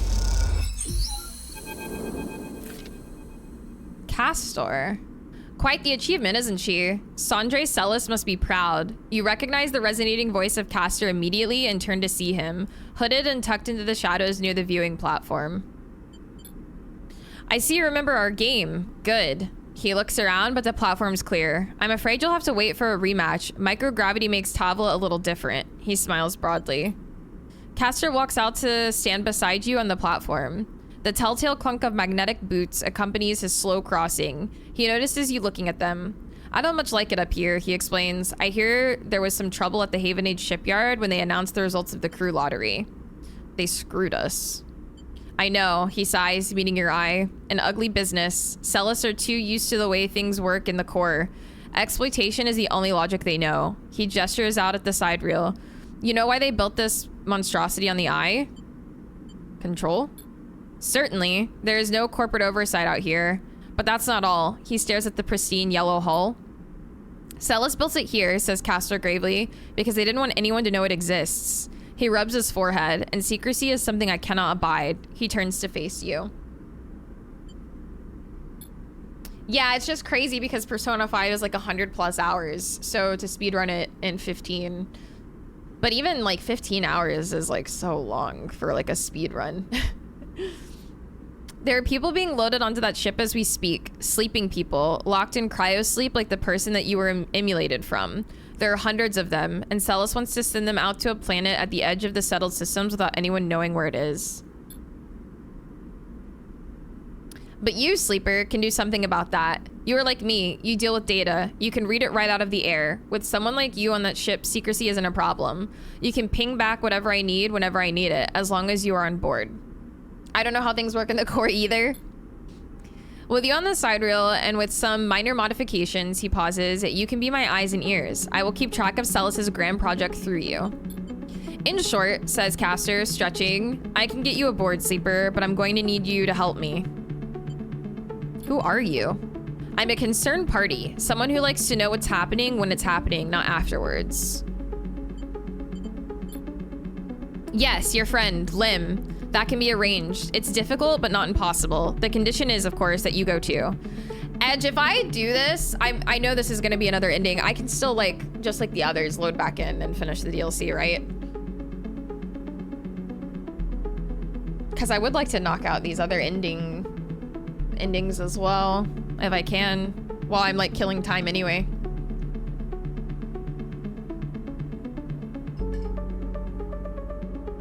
But I think I should be able to just like load back in. Castor clunks closer to the window, watching the tugs wheeling around the side reel. It's a simple offer and the only one that will get you on that ship. Please consider it. He turns back, silhouetted against the ship. But to make it happen, I need your assistance, as I said. There's a Celis Foundation ship docked in the now empty shipyard. I need the data from its servers. This will allow me to produce the IDs necessary for your transit. Okay, cool. Castor looks over his glasses at you. Celis aren't stupid though. Their ship's totally isolated from the station. You'll need to get on board if you want access to their Airworld servers.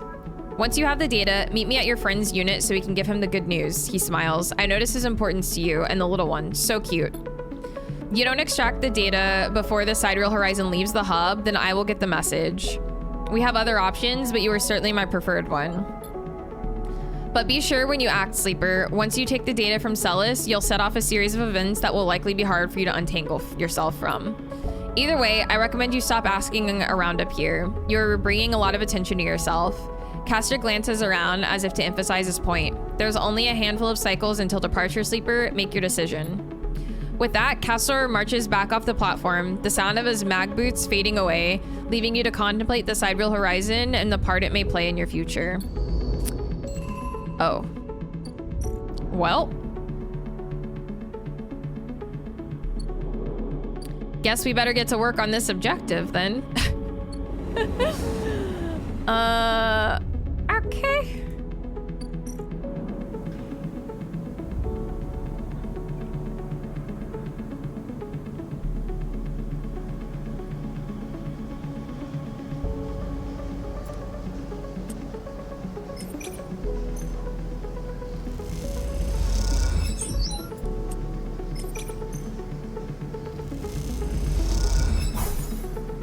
Okay, not too shabby. Let's get some energy.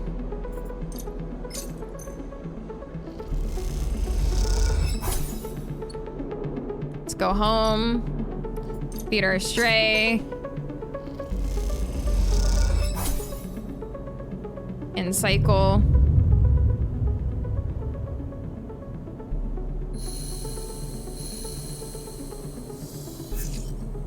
Oh, these are pretty good. Huh.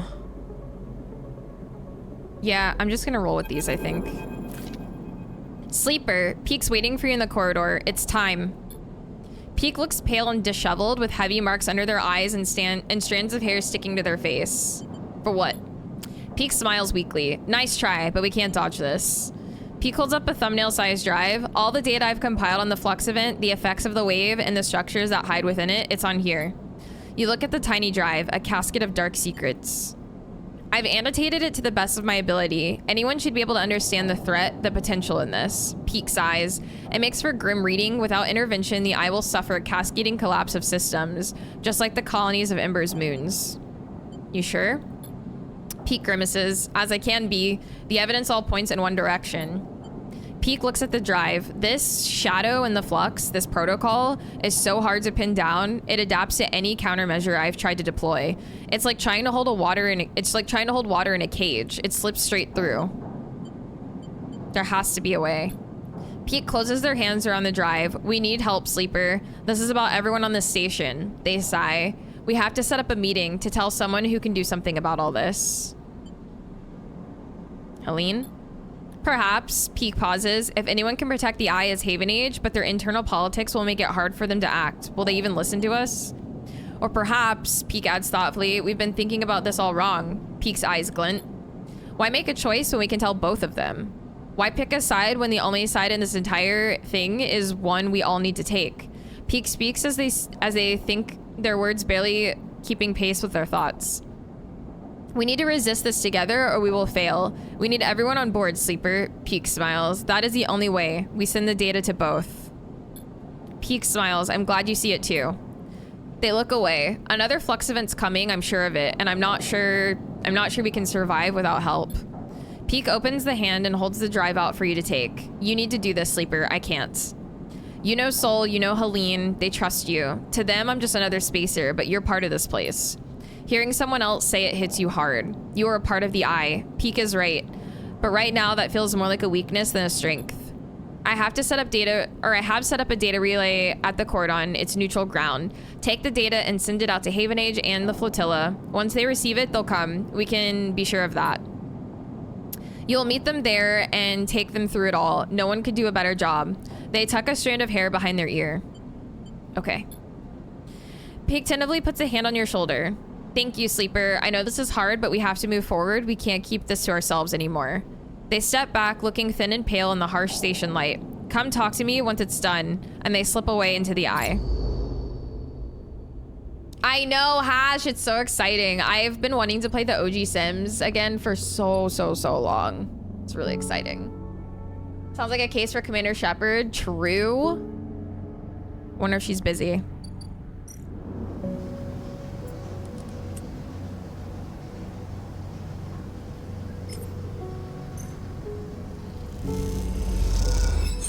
Nice.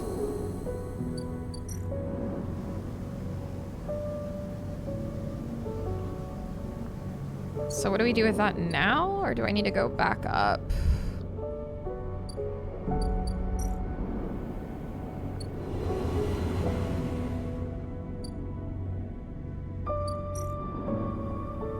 In several cycles, this sidereal horizon will set out. You'll either be aboard or not. What else do I need to do here?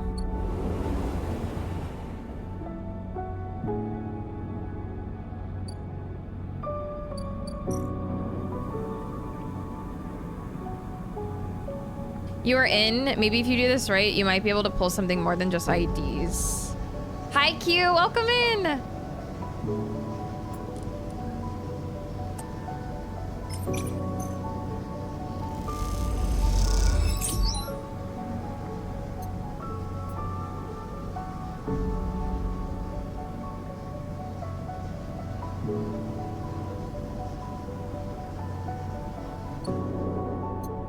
Okay, so I guess that's done now.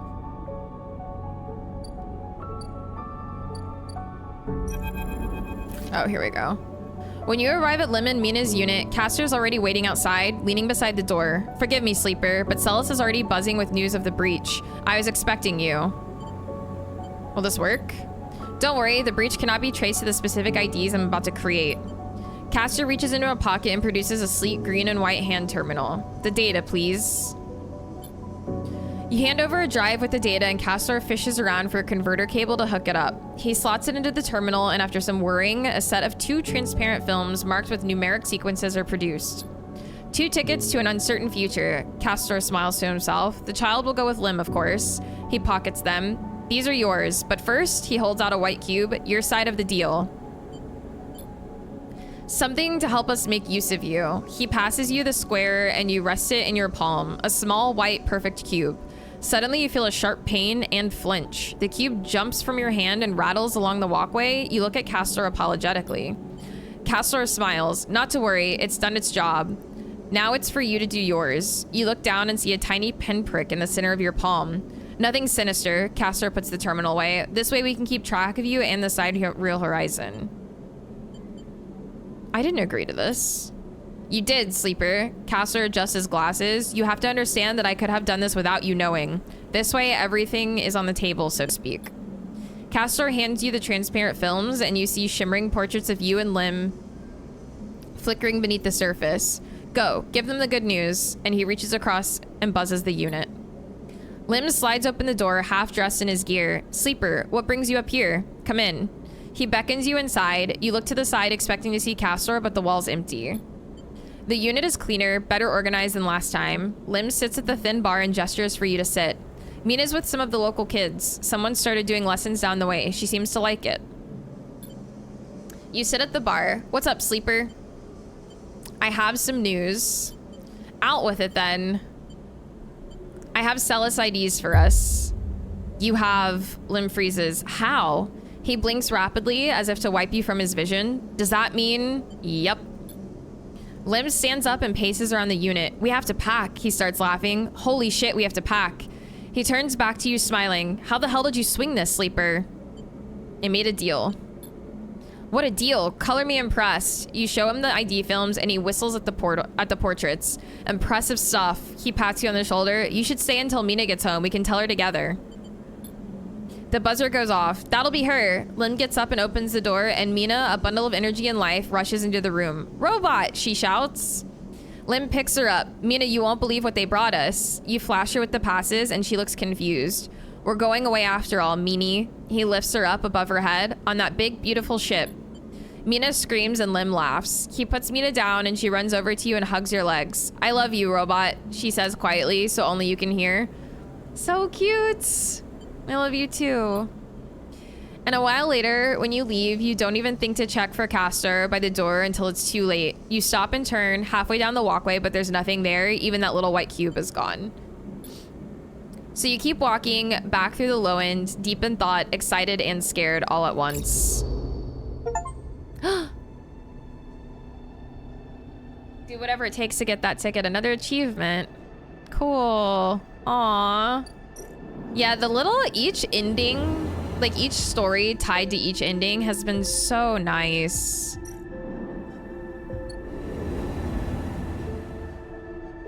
Okay, we still have some dice left. Let's go start this DLC.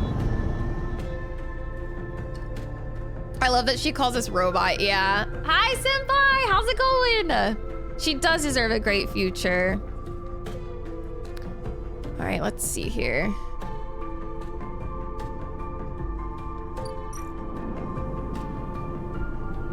Input 5 flux data. Oh, shit. Guess we gotta do some hacks.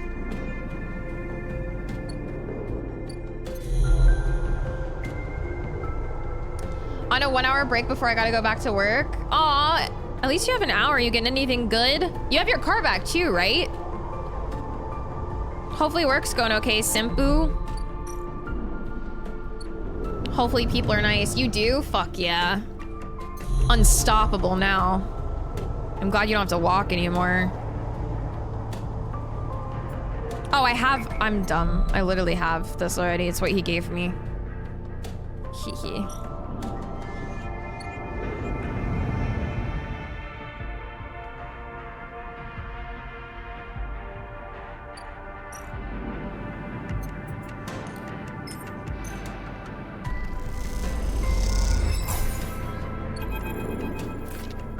The cordon. With the data sent, the only thing to do is wait. As you do, you imagine Helene receiving the data, perhaps in the middle of some Haven Age Council meeting. You think of her trembling hands as she slips out of the room to read it. Her reaction, you can't predict. You imagine Sol too, one of his crew finding him in some corner of the Pilgrim Seed, overseeing the modifications that will turn it into an arc. Those sharp eyes scanning the data, looking for a way to proceed.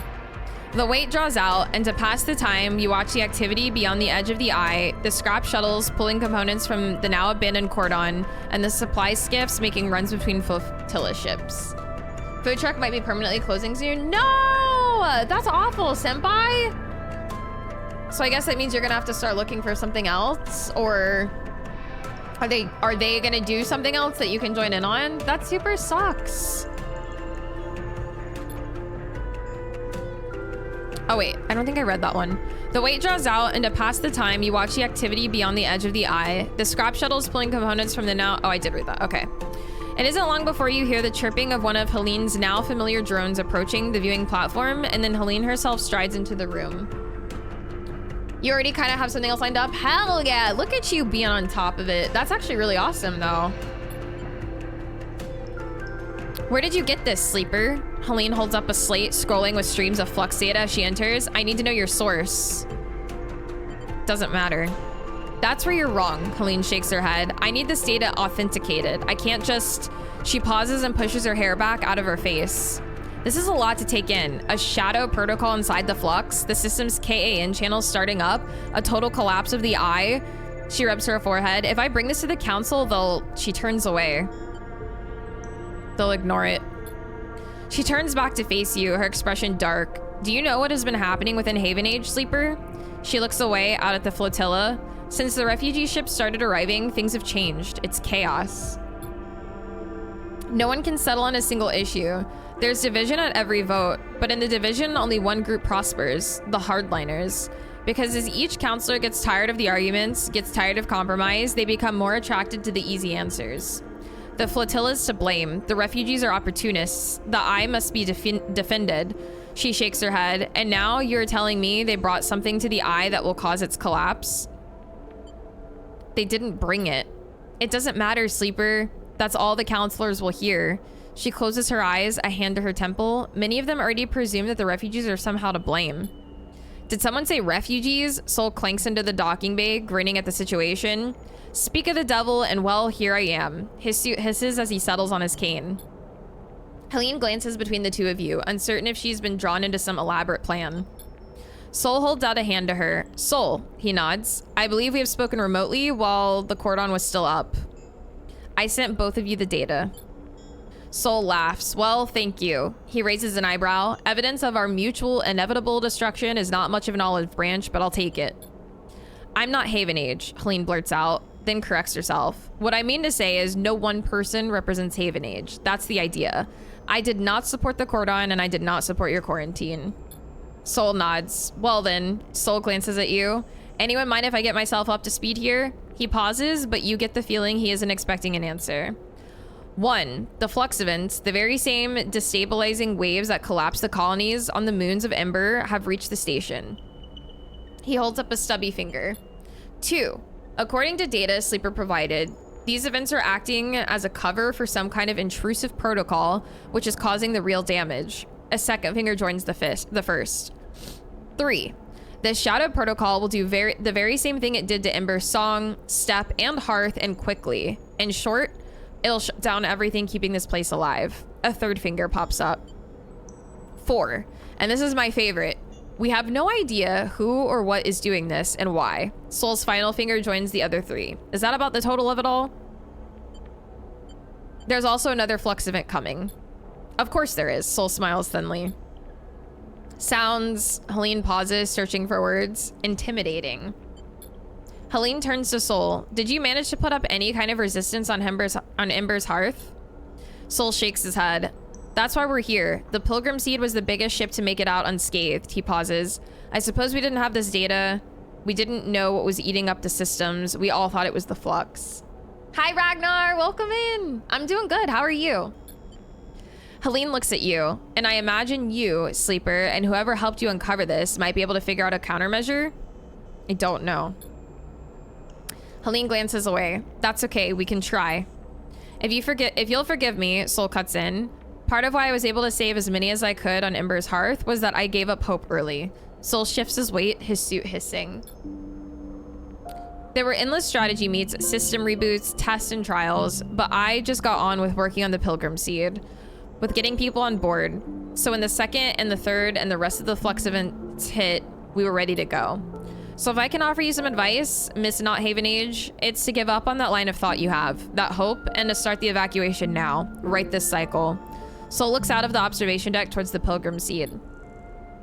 I've already started the process of converting the remaining volume of the Pilgrim Seed for human habitation. With Haven Age's resources, I dare say we could finish the job with time to spare. Soul scratches at his beard. I know it's hard and I know it's sudden, but you have to give up hope. We have to run. There will be no heroes here, just those keep living and those that don't.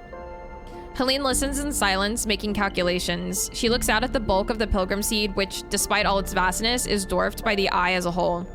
Something flickers in her eyes. She opens her mouth to speak. She stops frozen. Let me think, Helene rubs her temple. I need a moment. Helene paces, and as you watch her, you realize how young she is, and how lost she is in the systems and protocols she has to navigate. You can almost see the strings and ties that bind her, glinting like webs in the wide space of the observation platform. Hi, Sasua! Happy Friday! We purged the Shadow Protocol. Helene stops pacing, but with what resources? The data you sent me, this thing's a shadow, uncontrollable, untraceable. Perhaps with the full contingent of Haven Age Systems Department, but that would require hundreds of work orders to be overlooked. Maintenance schedules abandoned. She looks away. Getting that through the council, would that even be possible? How you doing, Sauce? She glances at Soul, who's patiently watching, patiently listening. We have to try. Helene looks at the slate again. I will take this to the council, force them to listen, force them to act. Yeah, we're purging the shadow. You both jump as someone loudly clears their throat nearby. Your eyes jump to the dark entryway that Helene emerged from just minutes ago. You're exhausted, but it's weakened? Hell yeah. Yeah, time to rest and relax, man. What a cozy little meeting this is. A man steps from the shadows, dressed in the same style of Haven Age overalls as Helene. And I must say, that is some very incendiary rhetoric you're using, Counselor Helene. You glance at Helene and her face drops immediately. Kemp, she curses under her breath. Soul shifts his weight on his cane, but otherwise remains still like a casual observer. Doing good, Sauce. Cozy day. Plotting against Haven Age with an interloper, he gestures at Soul. Everyone will be so disappointed. Kemp smiles a bright smile. Some of the counselors had such high hopes for our youngest member. His smile drops. I, of course, never let novelty distract from the importance of experience. Helene stares daggers at Kemp. Enough of this petty shit, Kemp. You need to see this. She holds out her slate with an outstretched arm. The games are over. No more point scoring, no more lobbying. You and your hardliners need to stop. This is something real. Kemp calmly takes the slate and prods the screen, scrolling through the flux data. His face betrays nothing, but you see some complex calculation flickering in his sharp eyes. He gestures, and out of the shadows, 2 Haven Age security officers appear. As they do, both you and Helene take a sharp breath in. They're carrying long, boxy guns. You've never seen anything like them on the eye. Gloss XPR logos glint across their barrels. These are Esh's weapons, confiscated by Haven Age and the smuggling operation gone wrong, and now put to use. Kemp holds up the slate, and one of the officers takes it and slips it into a pocket on his vest. He smiles at Helene, then follows her eyes to where they are fixed on the matte black barrels of the officers' weapons. The weapons we confiscated from the spacers, Helene looks at you. From your friends. She narrows her eyes at Kemp. You can't do this, you can't use them. Kemp shrugs. You have just handed me evidence that the flotilla has infected the station with a virus, with a shadow protocol that threatens the life of every Haven Age member, every person on the eye. He gives Helene a dark look. This is not the time for half measures. Helene steps forward without thinking, and immediately the officers raise their guns. Be very careful here, Helene. I don't think you escalating the situation will play in your favor, Kemp sighs. You're in the wrong here. Plotting against the council, hoarding data vital to our work, it's all so obvious. You couldn't win power by Haven Age's systems, by our laws, so you resort to this. Kemp shakes his head. The law's with me. It's as simple as that. So now you need to come with me. Soul shouts as a purposeful glance, or shoots you a purposeful glance. Now's the only moment you'll have.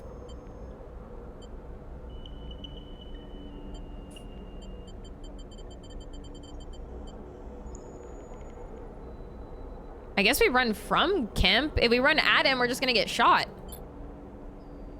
You turn and run, but as you do, Soul twists one of his arms, snapping something on his suit. A burst of pressurized gas jets out, clouding the room in a choking cloud. You put your head down and aim for where the door once was, now clothed in a graying mist. Then something crackles, blue through the gray, like lightning inside a cloud. The weapons. You stumble into another body in the haze, and both of you tumble through a doorway. It's Soul, and you stumble and limp together mindlessly through the corridor after corridor until the crackling sound is no longer echoing in your ears. You catch your breath together, Soul wrenching his suit back into shape and leaning heavily on his cane. I assume that wasn't part of the plan, Soul coughs. Certainly gave some life to proceedings, though. Are you okay? Soul pats at his suit, his hand trembling, as okay as usual. He straightens up. I'll be honest with you, Sleeper. None of this changes anything for me. The Pilgrim Seed will be going in a handful of cycles, whether Haven Age wants it or not. You can't abandon the eye. Soul raises an eyebrow. I seem to remember it was us being abandoned not so long ago. I'm not sure the reverse applies. We are livers. Soul puts a hand on your shoulder. There's a berth for you, and for any you can gather, Sleeper. That much I owe you. And Helene? Even if she made it out of that, Soul gestures back down the corridor. I wouldn't hold out much hope of her coming around, Sleeper. She's too tied up in all this. It won't let her leave even if she wants to. He eyes you. Hell, I'd say the same about you, but you have a habit of proving me wrong. Soul glances back down the corridor. Now, I think we better clear out. I'm not sure those officers won't come looking. My crew will meet me at the edge of the cordon, so I'm good from here. Soul leads on his cane. Oh, and thank you, Sleeper, for sending the data. I appreciate the extra info, and I'll see if it can help us shore up the Pilgrim Seed against any future flux events. We will be leaving as soon as we're able. If you want help to help us get there faster, well, you'd be welcome. He meets your eye. If we had you back on Ember's hearth, he pauses, suddenly losing appetite for discussing the past. Well, he smiles, just don't keep me waiting, and he limps off down the corridor towards the edge of the cordon. You pause for a moment to let your thoughts catch up. Peek will want to hear about all this. They should be your first port of call. Sheesh. Hi, Johnny. Welcome in.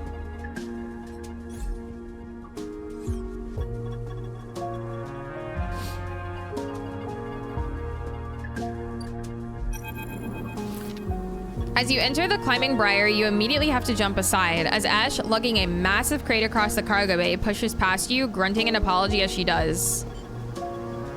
Grunt back. Ash doesn't look back. As you turn back to the bay, Peek pushes past you. Sorry, Sleeper, just a second. Peek rushes to catch up with Ash. Put that down, please, Ash. But she doesn't respond to the urging. Yeah, I don't know. I don't know what we're gonna do, actually. This is not looking very good. It almost seems like evacuating is the best option, but I don't want to do that. So I'm hoping Peek will have, like, some ideas or advice or something.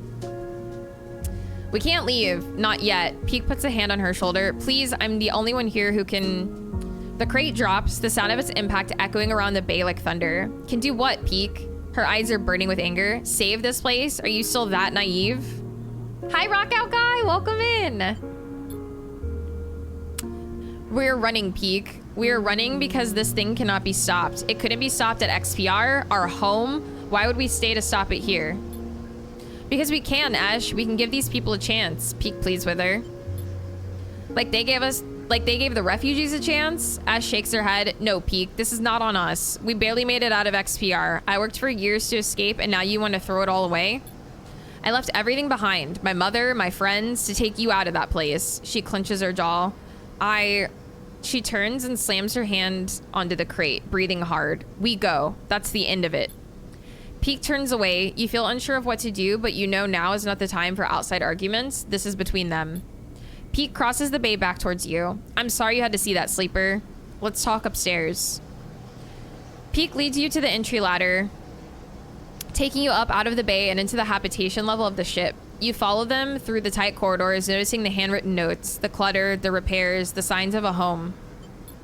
Here, sit. Peek gestures to the broad mess table with its curved couches, and you slide in on one side. Peek sits opposite. They brush their hair out of their eyes and take a deep breath. So, how did it go? What'd they say? I've been waiting all cycle. Tell them about Kemp. Peek looks increasingly troubled as you tell them about the hardline counselor Kemp's sudden appearance, about the XPR embossed guns and the resulting chaos. You admit you don't know what happened to Helene. Peek is silent for a moment. Those are Ash's guns, right? The ones she smuggled out of XPR on this ship? The ones she didn't tell us about? Peek looks desperate. Yes. Peek's head drops. Ash, Peek whispers to himself. Peek takes a deep breath. Then we can't be sure that Helene can help us at all. If Kemp's taken her, or if the council looks on your meeting darkly, Peek nods softly, then this is on us. Who's on us? Ash is standing quietly in the doorway listening. You don't know how long she's been there for. Peek looks up at her with tired eyes. Sleeper found the weapons you smuggled from XPR. Ash freezes. She glances between you and Peek as if this might be some elaborate joke. Hi, Zero! How you doing? Happy Friday. Haven Age used them? As she moves out of the doorway and enters the room. What happens? Peek interrupts. The hardliners within the Haven Age Council used them, Ash, against their own members. Ash shakes her head. Good. Anyone in that corrupt mess deserves what's coming to them. She grimaces. But they should never have laid their hands on those weapons. If I'd have known. Peek goes to speak and then decides not to take the bait. They glance at you. I'm sure you've heard enough of us arguing this cycle, Sleeper. Peek shoots a look at Ash. But our introduction of those weapons into the equation are just another reason why we can't simply run away. You're on break at work? Hell yeah. What you got for lunch today? Ash looks away but says nothing. She surely knows they cannot absolve themselves of responsibility here. So what's motivating her? You realize that she still might be trying to protect Peek, even from themselves. Suddenly, a shrill beeping fills the room, and Peek pulls out their slate to silence it. But as they do, they freeze, their finger hovering above the screen, the beeping continuing its insistent pulse. You want a burrito? Get you a burrito. Peek doesn't seem to hear you. They blink with glazed eyes at the slate. Then they let out a long exhale and tap the screen. The beeping shuts off, leaving a ringing silence behind. 3-berry smoothie with a honey mustard spinach chicken wrap. That sounds very tasty. I approve of lunch today. I will also take some, thanks.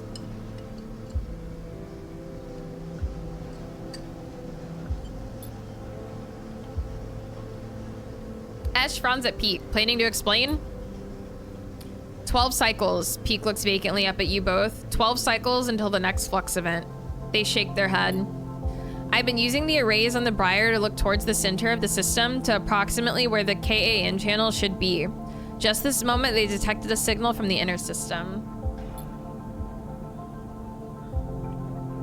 Given the distance and pattern of previous flux events, we have 12 cycles before it reaches the eye. The silence in the room is deafening. 12 cycles, that's it, before a second wave hits and this place. Peek interrupts your thoughts. We start now. That's the end of it. Peek stands up to face Ash. You want to take the Briar and run, Ash? That's on you, but I won't do it. They take a deep breath. I'll be here, Sleeper, for every cycle it takes, trying to find a solution. I'll need your help. Their eyes meet yours and you see a wild desperation flickering there. We'll find something. The sooner we have a plan, the better. If it takes us 12 cycles to fix this thing, it'll be too late. Peek's eyes flash with determination. They reach for his slate and pass it to you, so we can keep in touch. You pocket the thin handheld terminal. And Ash, Peek starts, but she's gone, storming down the corridors of the ship on a path to who knows where. You know from experience that it's impossible to outrun your fears, but you get a sense that Ash will try anyway. Peek rubs their eyes, staring after Ash. Maybe it'll take a moment before we start. They smile weakly, tears of exhaustion gathering in their eyes. See you back there soon, okay?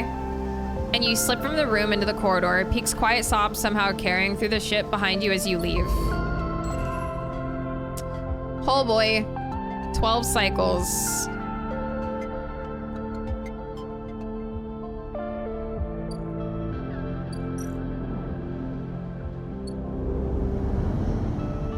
Hi, CP! No, you. No, you. How you doing, girl? So am I just like waiting for this?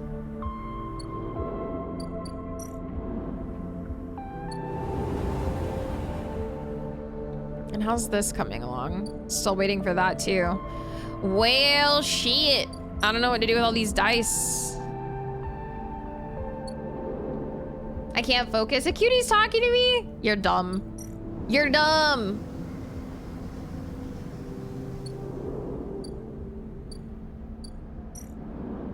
Hi, devil. You know the workout was good when it's tough to type? Yeah, that definitely makes sense. Yes, I am. I hope you're doing good, CP.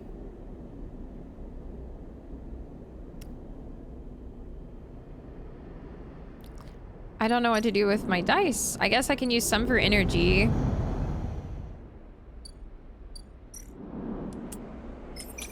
Give me energy or give me death. I can feel the beef running through my veins.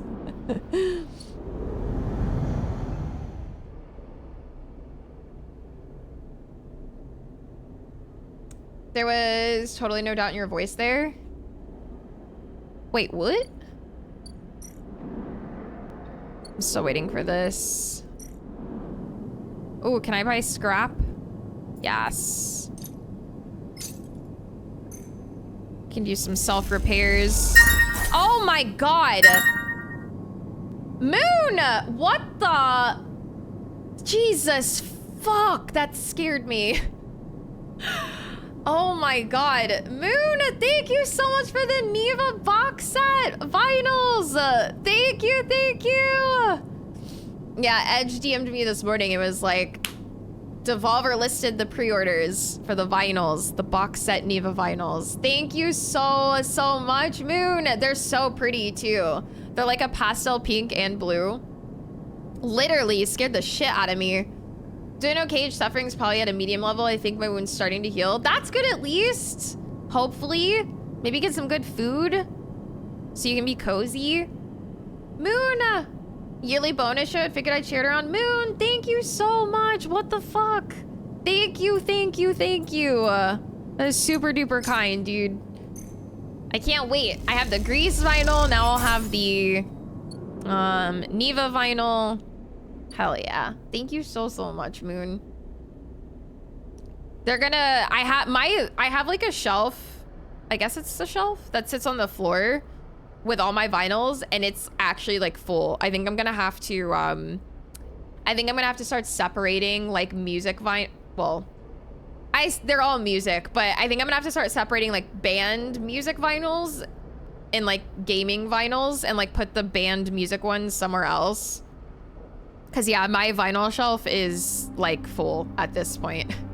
Hi Havoc, welcome in. Yeah, treat yourself too, Moon. What are you gonna get for yourself? You better get something for yourself, bruv. You better.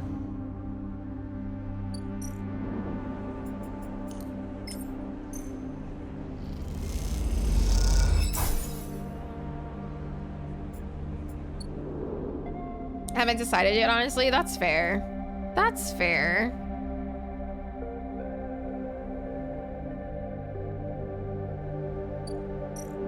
Guess I'll do one more energy. Probably just pick up that external recorder for my camera. Hey man, that's treating yourself. That's respectable.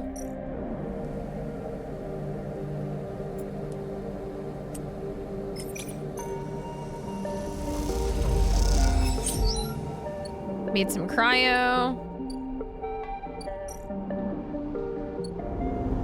Just got back from therapy and saw you were streaming. Hell yeah! Hopefully therapy went good. We stan the homies taking care of themselves.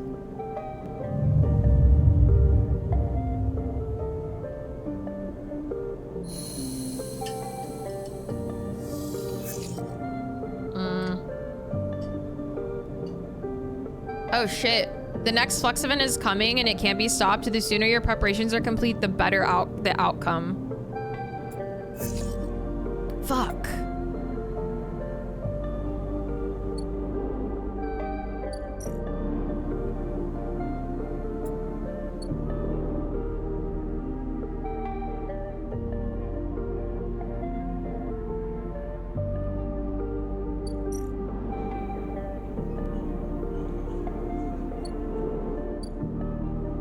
What are my preparations?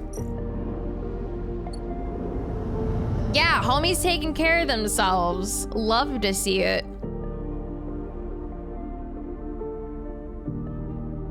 Bro, what are my preparations? Yeah, no worries, Moon. Yeah, we're kind of at the end of the DLC too. We've beat the base game already, so there's not really any base game spoilies, but there's definitely DLC spoilies now. But yeah, happy Friday. Thank you again, Moon. Seriously, thank you so much.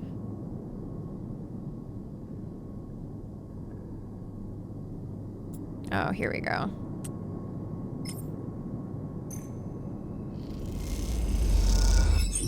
Nice. Nice.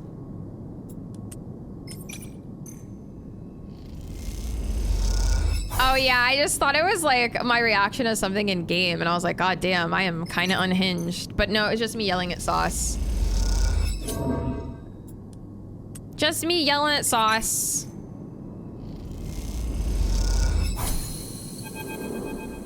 Hi, Crane, thank you. I can be a little unhinged, yeah. Yeah. Peak beckons you over the wide mess table where they have set up a terminal. The hours of bleary-eyed work have left you both drained, and Peak looks ready to collapse.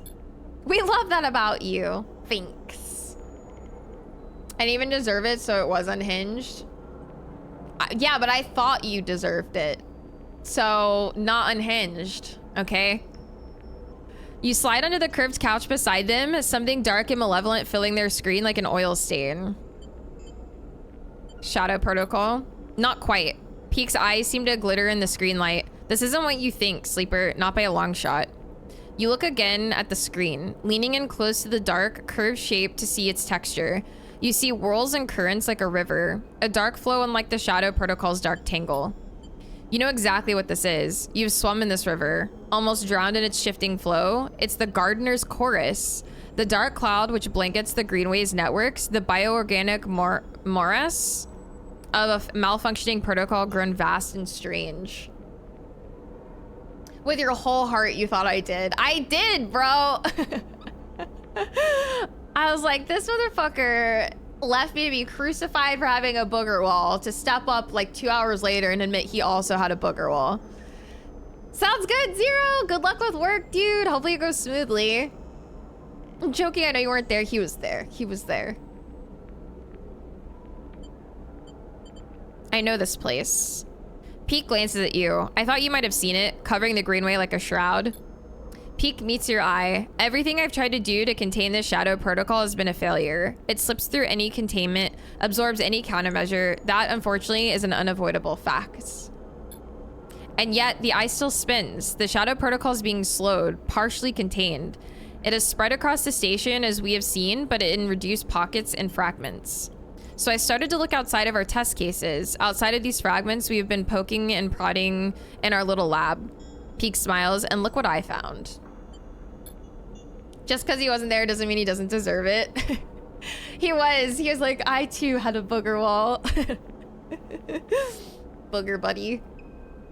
Peek taps a key on their terminal and you realize the screen is showing a recording of the data flow inside the eye's networks, sampled from hundreds of points around the Greenway. You watch as a subtle shift occurs at the edge of the flowing dark curve that blankets the Greenway. Something spreading like an ink stain. Somehow darker than black, it bleeds across the Shadow Protocol. It is so dark outside. It's like rainy today, but it literally looks like almost nighttime. BBB, burger bitch buddy. Wait,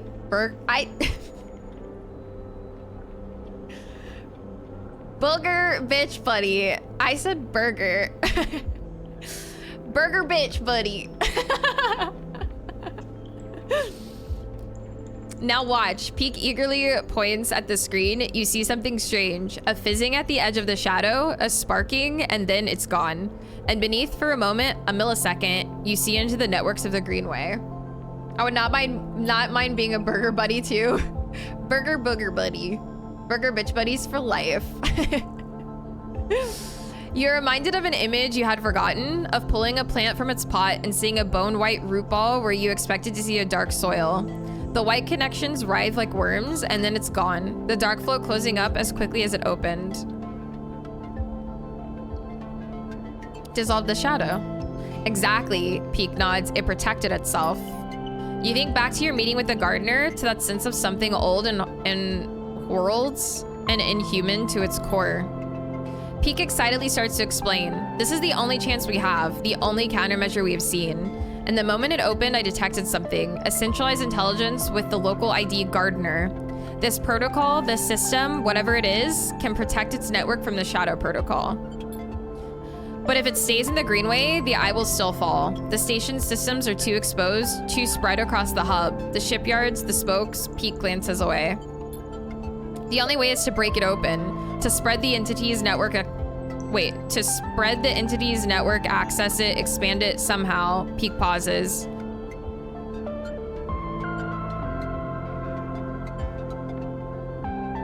Watery, not expired? What soda are you drinking? Yeah, sounds good, Sauce. Have a good nap. I've been inside there. Peek pauses, trying to read your expression. And this gardener, can they help us? You try to remember what that strange being said to you, but all you remember is the feeling of dissolving into that network, the heady mix of growth and decay, the ceaselessness of it. Would they protect the station, or would they simply dissolve it? They might. Peak stands up and walks away a little. They lean against the countertop, their head hanging so low their long hair touches the work surface. You hear them breathing deeply. I don't know, Sleeper. They lift their head. I really don't know. It's okay. Peak turns. Is it? They're angry. Is it okay? We have to decide this to attempt this alone? You know as well as Peak that this is it. You know it because over the past cycles, you have run every simulation, every possibility you could think of, and still come up with nothing. You have stared a hole into your screen and dreamt of that black shadow creeping in at the edges of your vision. Peak recognizes the look in your eyes, the potent cocktail of resignation and anger. Let's say we do this, Peak begins, eyeing you carefully. What do we need? They begin to answer with their own question, thinking out loud. I suppose we need to do two things. Find a way to limit our control or control the gardener's spread, and then reconnect the greenway. Peak starts pacing. The idea is coming quickly now. Controlling the spread means preparing the station. Limit the gardener's network to key systems. We don't want it taking everything. We just need it to protect the station's core functionality. So, is the gardener, like, bad in a way? Because they keep saying they need to, like, be able to control it. Like, is the gardener what led the greenway to become the greenway, I guess? Hi, Adverbs. Welcome in.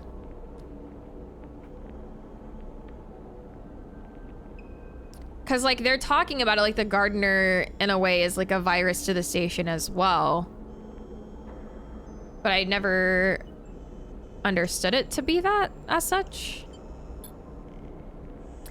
Then we need to reconnect the greenway, hook it back up to the main line of the network. Those systems we prepared, they should connect, and Gardener will spread along the paths we prepared. At least that's my theory, Peak grimaces. But if we don't prepare correctly, the Gardener might not spread, or it might spread to everything. Peak closed their eyes, and after that, things might get worse. It can't be worse than a total collapse. Or are the people just scared from what they don't understand, or they worry about uncontrollable change? That's true. That is true. Don't say it, Sleeper. Peak sits back at the terminal and brings up a map of the eye. Rotational control at the hub, life support at the free spoke, power routing at the Haven Age shipyards. They stab at the map with each one, marking them in red. Then there's the central core. As I understand it, somewhere on the rim. I'd need to find it. They push their hair out of their face. We seed the gardener in all these places, Peak pauses. But how are we going to do that?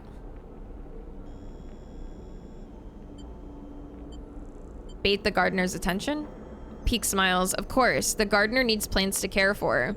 That's what their protocol dictates. They must have been part of the farming management systems of the Eye back when Solheim built it. We seed greenway plants into those systems, and the gardener will seek them out, protect them. Peak stares at the map of the Eye. It's a wild idea, but it could work. But, they pause, we'll need a way into those systems. Haven Age have most of them locked down for safety purposes. We can't just walk in. I know a guy. Peak raises an eyebrow. Someone in the Haven Age systems team? You nod. After everything he dragged you through, you feel like Fang still owes you. Time to pay him a visit. Okay, well, Peak looks at you sideways. I guess we should pay him a visit. Lead the way. You both leave the ship, carried forward by excitement of the plan and eagerness to not look at the details too closely. You push the lingering questions to the back of your mind. Time to head to Fang's Bay. Okay. He better help. I did so much for that guy. And he didn't even give me my tracker to like the tracker release to like the very end.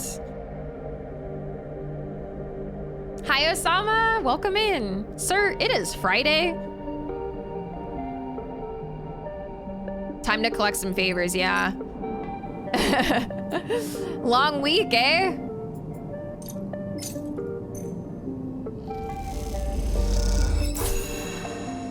I want scrap, bro. I need scrap to heal myself.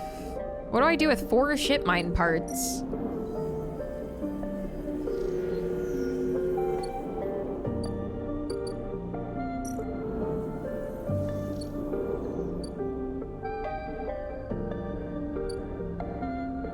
Also, where the frick is Fang?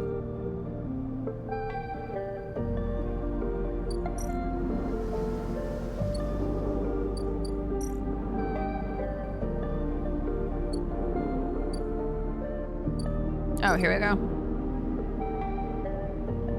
Oh, I need dice to do this. Shit. All right.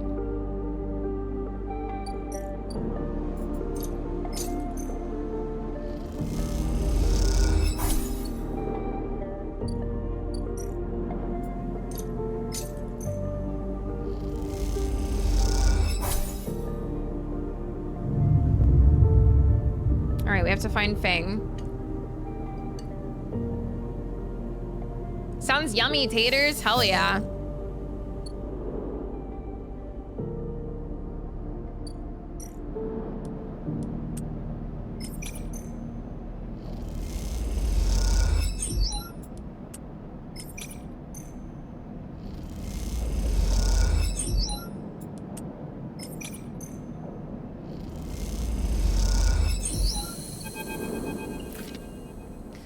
That's it. No more wasting time. Peek sighs and pulls out their slate. They crack open a box on the side of the base shutter and wire the slate to what's inside. Maybe your friend has a Haven Age pass card or something inside. Peek shoots you a glance. Something they wouldn't mind we borrow. Let's wait. Peek doesn't look up. We haven't got time to wait, they sigh. Coming here was a mistake. After a few tense moments, the shutter jerks and begins grinding open, the noise making you jump. Let's get inside. Peek glances around quickly.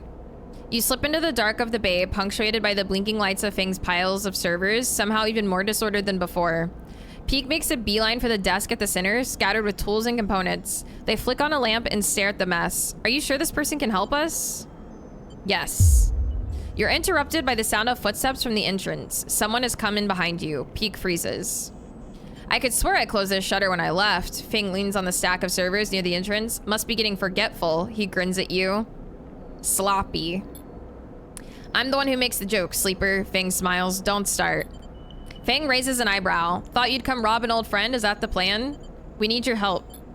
Fang nods. You're here about the flux. Peek nods and is suddenly giving Fang their full attention. Fang smiles, pleased with himself. I guessed as much. I saw changes in the old system architectures almost immediately. Some of them have been running since the first days of the station, and so when I saw new patterns, shifts, and logic, I knew something must have happened. These past cycles, I've been doing a total inventory of the core systems from the hub to the rim, he grins. I've surprised myself, to be honest. I don't think I had it in me. Peek seems unamused. And what did you find? Fang sighs. That's the thing. There's something all twisted up in the systems and protocols, but every time I look at it, it disappears, Peek finishes. Fang turns to you. Do they always do that? It's a shadow protocol. It masks itself somehow, bedding into the gaps between the systems in the negative space. It's slowly filling every system in the station, slowly taking over, and we need to stop it. You need to grant us access to all the core systems of the station, rotational control, life support. Fang holds up a hand. Whoa, whoa, whoa, whoa, whoa. Slow down there. I don't even know your name. Fang shakes his head. And you're asking for the keys to the castle? Can't be done. You can trust Peek. Fang pauses and glances between both of you. How long have you known this one, Sleeper? I know I owe you, but I also know that you trust too easily. Sorry to say it. Peek cuts in. I can vouch for myself. I came to the Eye on the run from the XPR colony Hawthorne with the intent to keep running until we hit the Starward Belt. But since I have been here, I have done everything in my power to protect this place. I've helped to stabilize the refugee flotilla, to investigate the flux, to identify and make a plan to purge the Shadow Protocol from the station systems. Meanwhile, Haven Age has done everything to stop and slow these actions. I've proven myself as a friend to the people of the station, not the administration, many times over, and I will not be doubted by someone who wears the badge of this corrupt administration. Peek fixes Fang with a hard look. Fang looks down at his Haven Age jacket and shrugs. This is all I have in my wardrobe. Look, I have no love for the council either, friend, but someone has to run this place, and that someone's me. Fang walks over to the workbench where you're both standing and digs a slate out of the pile of tools. You want to prove yourself? Show me. Peek grabs the slate and you recognize the tangled form of a flux node on the screen. Peek immediately starts tapping away at it, its tendrils unwinding and the shadow just slightly delayed, slipping out of sight. Fang leans in. Interesting, he says to himself. Before long, Peek has unfolded the system completely and it lies splayed out in an unwound ball of string. At the center, with nowhere left to hide, is the dark stain of the Shadow Protocol, visible for all to see. What now? Fang asks, his eyes fixed on the screen. How do you kill it? That's why we're here. Go on. There's one entity on the station that we've seen purging the shadow, the gardener. Who's that? Some Greenway hacker? Pete glances at you, more like an avatar of the Greenway itself.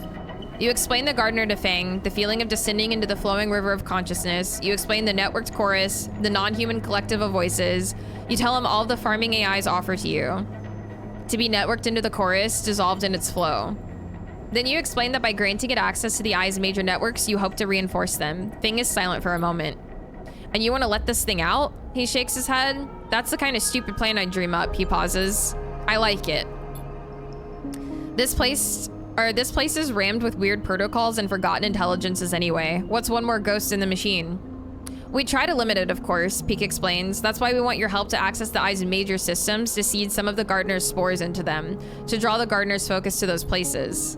Fang whistles. So the way we save the eye is by growing mushrooms in all the server stacks? He glances at you. Sleeper, congratulations, you found someone weirder than you. Pete goes to argue, but Fang holds up a hand. In it is an all systems Haven Age pass card with his picture on it. Take it before I change my mind. Thank you. Don't mention it, Fang gives you a look. In all honesty, Sleeper, I was on my way back here to start tearing the place down. The Shadow Protocol had me spooked. So if you're telling me you have figured a way we might fight it, he looks at Peek, no matter how crazy, then I'm glad to help. He smiles a tight smile. Come with us. No, Sleeper, he looks away. I have to keep on with my work here, strengthen those systems, back up the data. The worst comes to the worst, I'll need to rebuild. I won't let this place die. The last pieces of my parents are here among the data. Goodbye, Fang. Fang embraces you firmly. Stay safe, Sleeper. You take the card and you leave the bay with Peek. Once you're outside, they stop you. We should split up. Peek looks worried. We've wasted enough time as it is. Head to the facilities in the hub, the free spoke, and the far side of the shipyard. Seed the gardener there. I'm going to go find the core control center that's somewhere on the rim. They told you their slate, or they hold up their slate. I'll send you a message on your slate when I have something. Good luck. They squeeze your shoulder and you exchange a fearful look. You know deep down that Peek isn't sure this will work, but they have decided to act, to move with confidence, and for that confidence, you are very thankful. This is interesting. Okay. So we literally need to plant spores everywhere. Glad I got a garden.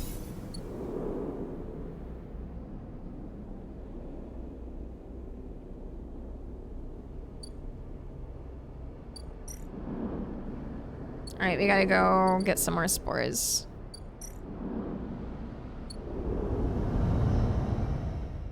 I like how everything's interconnected. Like you have to like unlock the greenway, unlock the garden to like do other stuff.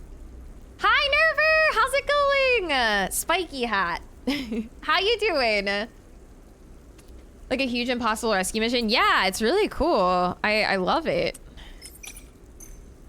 Thank you, Edge. I saw you started the DLC. I hope you're enjoying it so far. Which one? Did you start There's two, right? One's Ringed City, and what's the other one? Just having some coffee? Hell yeah, my coffee's almost gone.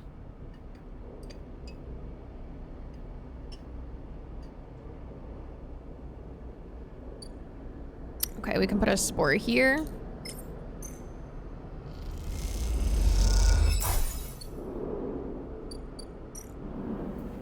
Oh yeah, Painted World of Ariandel. I finished the Ariandel DLC, gonna start Ring City. Which one is my boss in? Oh, okay, okay. She beat Freed, hell yeah, Nerver. That's my favorite boss of the entire game, is Sister Freed. That's awesome, I'm sad I missed it. I hope you enjoyed it. I loved that fight so much. That is the best fight of the entire, like, I'm not a big Dark Souls 3 fan, I won't lie. I didn't love Dark Souls 3, but that fight, like, was a huge redemption to me. I loved it. It was insane. How shocked were you when she, like, got up for a third fucking time? There have been so many good bosses in the last half. Yeah, absolutely. I love that fight so much. Yeah, she got me too. I remember being like, yes, I finally beat her. And then I was like, what the fuck? Why is she speaking right now? As you leave the slate, Peak gave you chirps insistently. You check and see a message. Found a possible entry to the core facility in the low end. Meet me here ASAP. Peak. A blinking marker gives the position as on the free spoke side of the main block. Better head to low end. Yeah, the music in this game is absolutely amazing. I love it.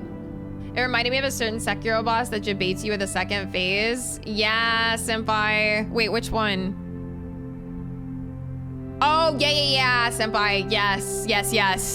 100%. Hi, Oklak. Hi, Dan. Welcome in.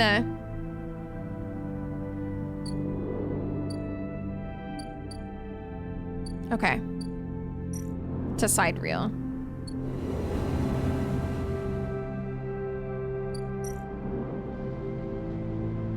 From Endless Space? I've never heard of that. Wait, is this low end? It went good, yeah. So I haven't touched Hollow Knight and literally we looked it up. It's like 2 years on the dot. I played it in January of 2023.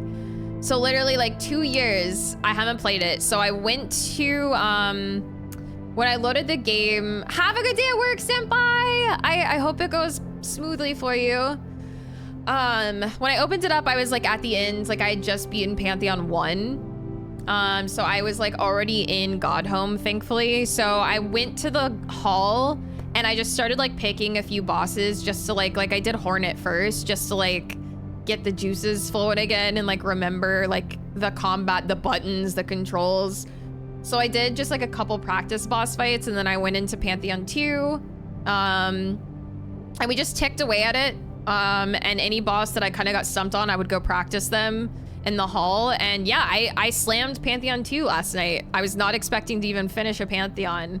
So I beat Pantheon 2 last night and then we started on 3 and I am definitely stuck on Zote in Pantheon 3. So I got like about halfway through 3, but I kept having to stop to like practice. Yeah, like first there was Grim and I was like, oh shit, I don't remember this fight at all. So I went and practiced Grim. Then I got past Grim and then I ran into Zote and I was like, fuck. So I went and practiced Zote for a while. And then I tried one last run before I hopped off for the night and yeah, Zote got me again. So he's so tough. His fight is just like so RNG, like absolute RNG. So next week I'm gonna spend a lot of time like practicing Zote more at the beginning and then hopefully I can crush Pantheon 3, but we'll see. We'll see. Fucking Zote, bro. Hi, Bronsta! How's it going, dude? But yeah, Zote is it's a pain in my ass. You arrive at the coordinates given by Peak Slate, a rundown but active corner of the low end where a short glass-roofed alley turns off from one of the main thoroughfares.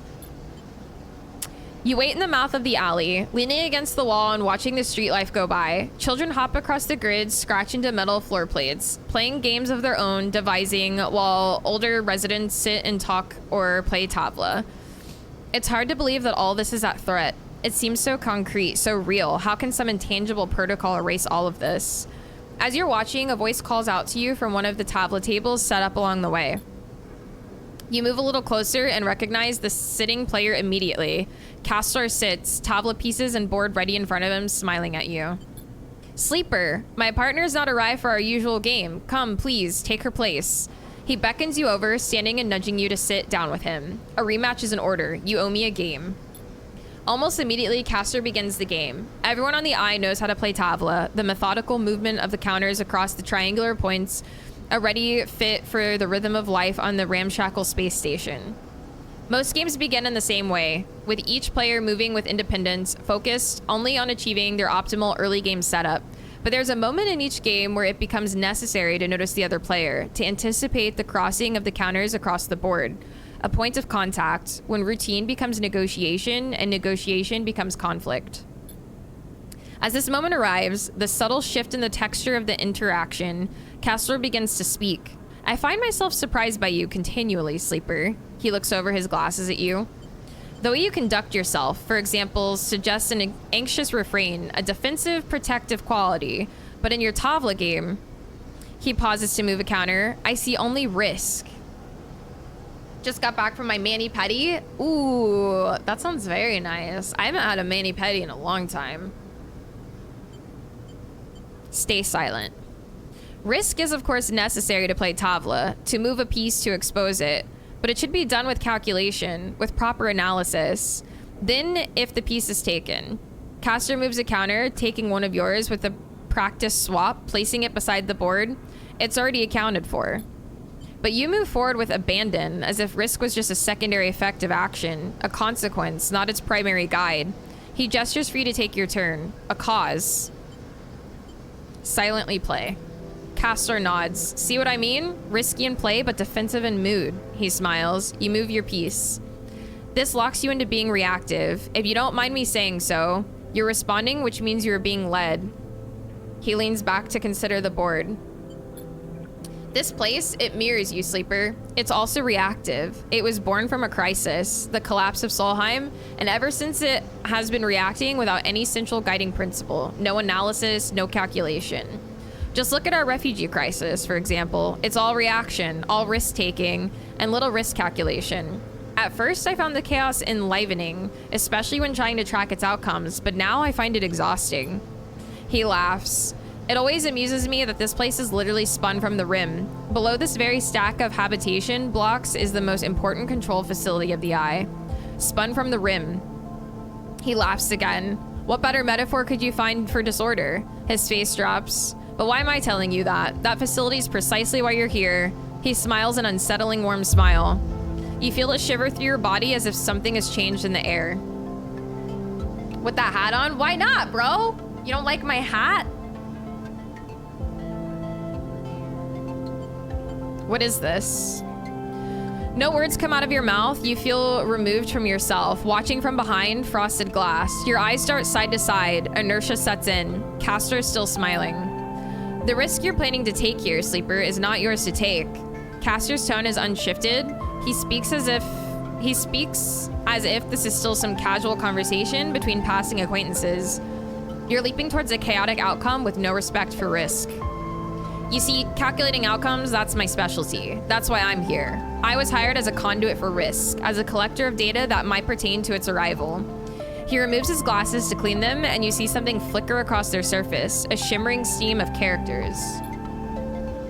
This system, this station, is already theirs. Solheim's collapse meant a corporate fire sale. Assets changed hands. My employers, Senatstadt, bought out the entire system, and for the past decades have been its one valid owner. He polishes his glasses diligently. Thanks, Nerver! Dude, your style is 10 out of 10 too, dude. Very 2000s punk. Is it? I just love crazy hats, man. I dig them. I also like to buy hats that my two favorite girls of XG wear a lot, so this is a Harvey hat. It is super cozy, yeah. I love it. It's just different. But to possess this system, the H1 system, he pauses, Helion, to you. Well, that is a matter of risk. Of how much force, how much cost, how much conflict a clearance would take. He replaces his glasses. That risk must be calculated against the favorable outcome. In short, how much is this place worth to us? Oh, I loved rocket power, dude. I love rocket power. A conduit for Riz? Potentially. Potentially. For a long time, the answer was nothing. H1 could offer nothing that would warrant the risk. But the markets change, the demands shift, and Senatstadt, we analyze, we follow, we respond. He puts his glasses back on his face. H1 is about to become the most important system in this part of the galaxy. He glances around. The lone KAN channel operating within range of 7 or so newly surveyed resource-rich systems. The frontier town that feeds the gold rush, so to speak. So here we are, reevaluating the risk, reclaiming our property, starting up the KAN channel, and clearing the way for what comes next. He sits back, looking at the board. He gestures. So he's working for the company that is causing the entire flux situation, but do they know about the Shadow Protocol? That's the question.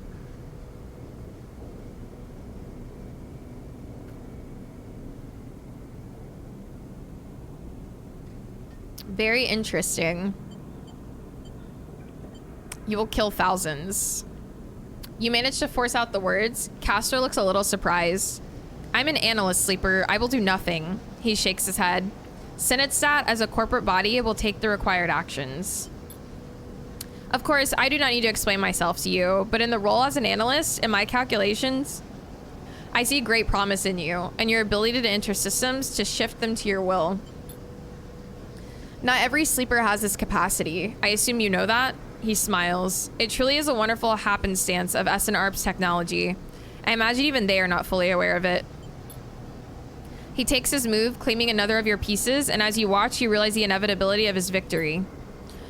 I will make you an offer. To come willingly or come by force, the station will collapse. We can be sure of that. But your ability to work with data, well, for an analyst, that is very intriguing. He pauses to push his glasses up his nose. Very intriguing indeed.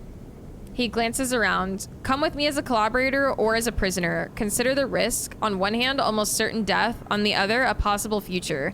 Analyst or not, you must see it. Speak now, Sleeper. The game is forfeit. You must see that. He holds out a hand. You are of value and you are needed. You feel a slight release in the inertia that grips you. Enough to allow you to speak, to respond. You realize that you are already in Castor's hands. That you cannot move from this place if you wanted. Sleeper? You hear from a familiar voice from above the crowds. Sleeper, I'm here. You are unable to turn your head to see Peak, but you notice Castor's eyes following them as they come up from behind you. Then you see Castor's eyes glance down towards his hands, concealed beneath the table. Sleeper, Peak comes around the front of you and waves a hand on your face. We were supposed to be meeting, remember? They glance at Castor. Sorry, am I interrupting something? You cannot smile. Castor shoots Peak a wide smile. Hello, you must be a friend of Sleeper. You watch one of his hands lift, close to his body, some dark shape concealed in it, a weapon. You try to scream, to shout, but Castor's attention remains partially on you. And while it does, you can do nothing. Dude, I have goosebumps. Pete glances at your static form. What's happening here, Sleeper? They put a hand on your shoulder. Are you okay? As Pete stares into your eyes, you see Castor behind, his hand lifting, the dark object unfolding, and in the split moment it does, you feel his attention shifting to Peak, shifting away from you. As you do, you feel the inertia lifting, and you know this is the only moment you will have to act. Shove. You lurch forward wildly like a sprung trap. Your head strikes Peak's chest, then carries him back into Castor. Somewhere, some digital screech is echoing through the walkway. They tumble together and the object in Castor's hand skitters across the floor. You realize the screech is you. You get to your feet, grab Peak, and run. You run as hard as you can, the scream chasing you down the walkway as you shove through the residence, Peak dragged behind. You run from the cold grip of whatever power Castor had over you, the signals that locked you into the body of yours, that broke the connections and crawled up your spine. Eventually you stop, both you and Peak collapsing, heaving, breathing into the cold metal floor.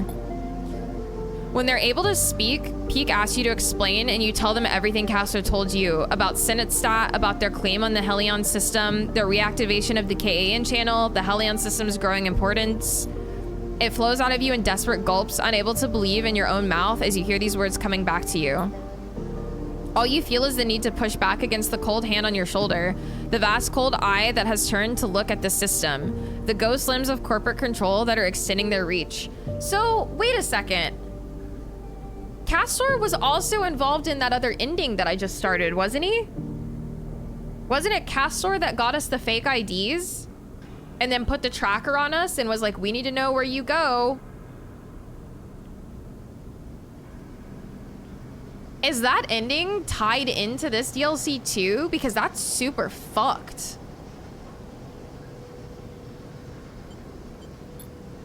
Peak is quiet for a long time, then they speak. We have to finish this, Sleeper. They meet your eye. We have to complete the seeding of the systems. We have to set Gardner free. If the choice is between Gardner and these people, I will choose Gardner every time. Their eyes are cold and steely. I would choose anything over them. You stand together. The final control facility is here. I found it. Peak looks at you grimly. I can take you as soon as you're ready. Time's almost up. This is the only shot you'll have. What the fuck? All right, we need more dice. Okay, time to end our day. Holy. Hi, Ryu, welcome in. All right, I am gonna take a restroom break. I have to pee. So yeah, give me a couple seconds, chat. I will BRB.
All right, who's banning core? Who's banning core? Sorry I had to end like this.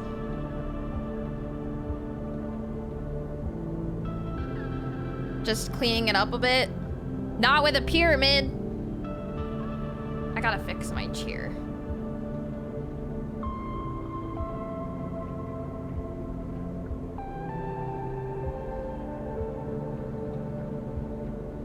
Thanks, guys.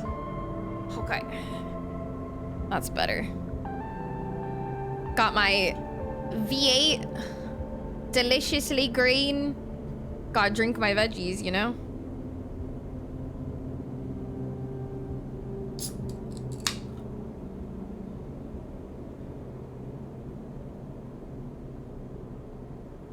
No bad back. I use a little like footrest. And so if my chair, you know, like the spokes of a chair, I need them to be like this so that I can fit my footrest. And sometimes like the chair spins and so like a spoke is sticking straight out. So I have to like readjust it. It's not Red Bull, it's just some juice. It's got... Wow, the printing on this is so illegible. But it's just a mixture of like juice and vegetables. It's supposed to be pretty good for you. Okay. I think we still get 4 dice. So we'll just have to rely on that for a little bit before I use another stabilizer.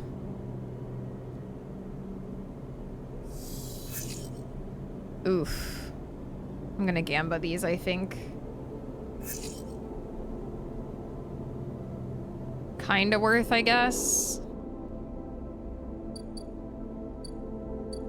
Okay, so what are we doing right now?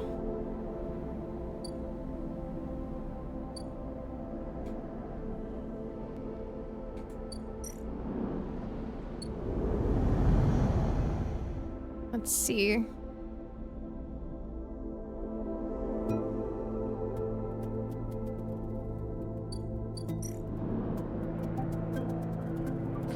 Okay, pilgrim prep. The pilgrim seed will take the majority of the evacuees off the eye, but is there enough time to settle them all? Wait, but we're not wanting to evacuate. But I do probably need to work on that regardless. But what am I supposed to be working on with peak?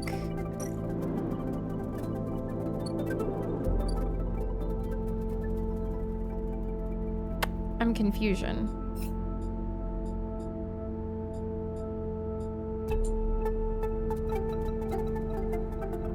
Peak needs a plan to protect the eye from the Shadow Protocol before the next Flux event. Help Peak plan, access, and seed the systems. Oops. Where... Is this like a hack thing?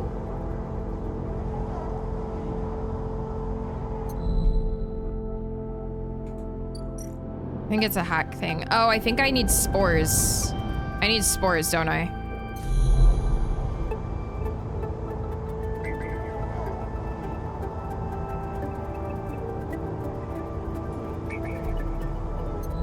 What the? Okay, I actually don't know what I'm supposed to do. Where's my drive objective for this?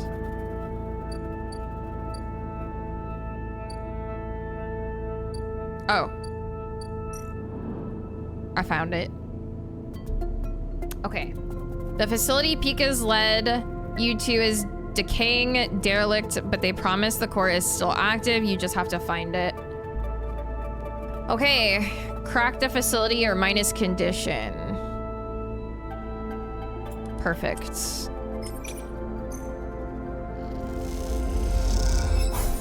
Okay. Wow, we're gonna go one at a time, huh? One notch at a time, eh? Oh, we got 2.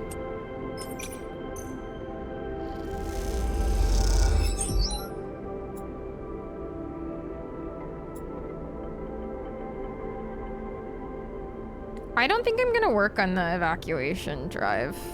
I don't know. I don't know if I should. I think I'll get energy.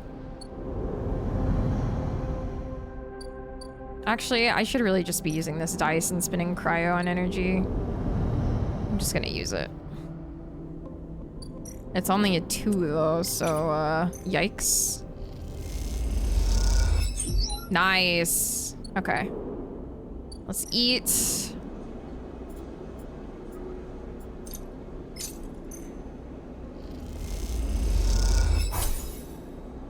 Okay. Feed our stray. Hi, Josh. Welcome in. Happy Friday.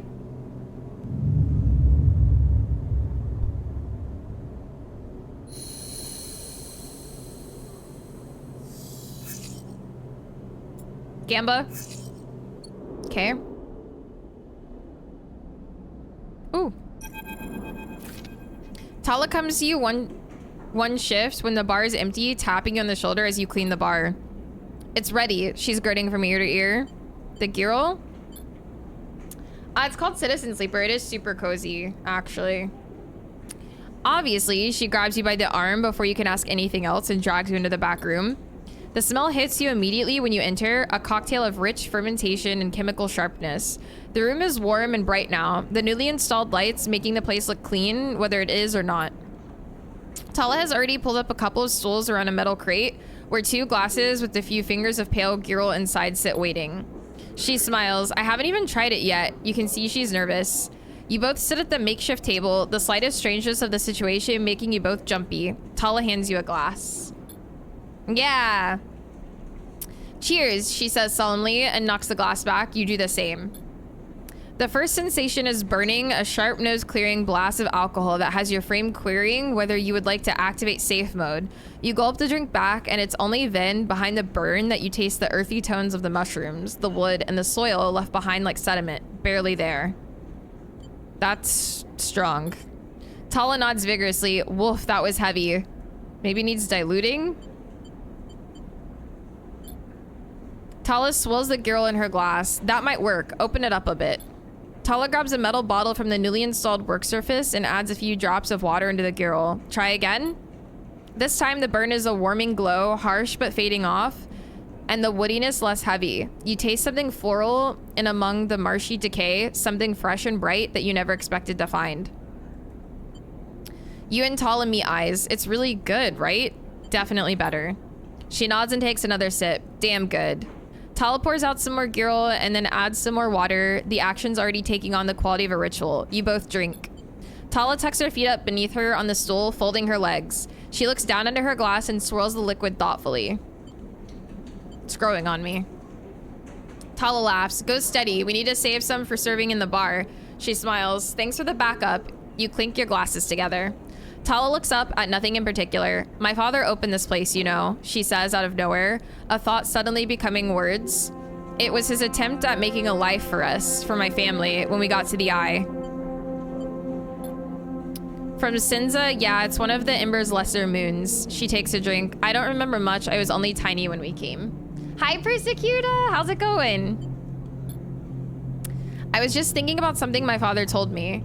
When he first set this place up, he wanted to call it the Bantayan, but he was afraid it'd scare off the customers, so he kind of translated it, hence the Overlook. You're melting, really? I'm doing okay. It's cozy. It's super rainy here today, so definitely not melting. And these past few cycles, when I've been in here, I've been thinking that I should rename the place. She looks at you. The Bantayan. What do you think? What does it mean? Dad said he translated it to Overlook, so something like that. Watchtower, maybe? Lookout? Tala picks up her glass. That settles it then. To the Bantayan. You both clink your glasses and drink up. 95 degrees? Where are you, Persecuta? You've got to be in, like, Australia or something. It's cold here. Tala hisses through her teeth. Still harsh. She laughs, then suddenly grabs your shoulder. Oh, sleeper, I totally forgot. She stumbles to her feet. Oh, Argentina. Yeah, that is very warm. She lurches over to a corner of the room covered with a plastic sheet and whips it off like a magician performing a trick. Beneath it is a neat little kitchen, a sink, a work surface, and a compact oven with a hob. Your kitchen. She doesn't give you time to respond. You can come make stuff here anytime, as long as you promise not to raid the mushroom farm. I need those for the Girl.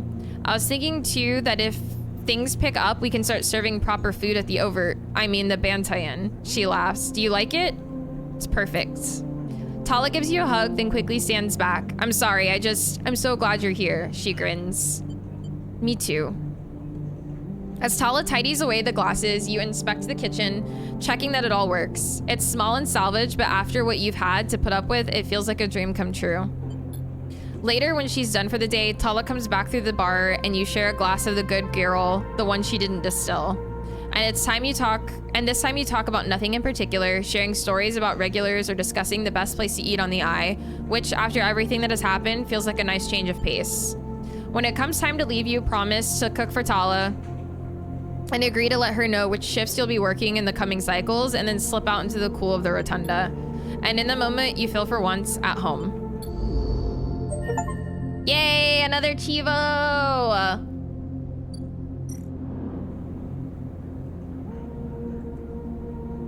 Oh, cool. So I can like cook myself food here.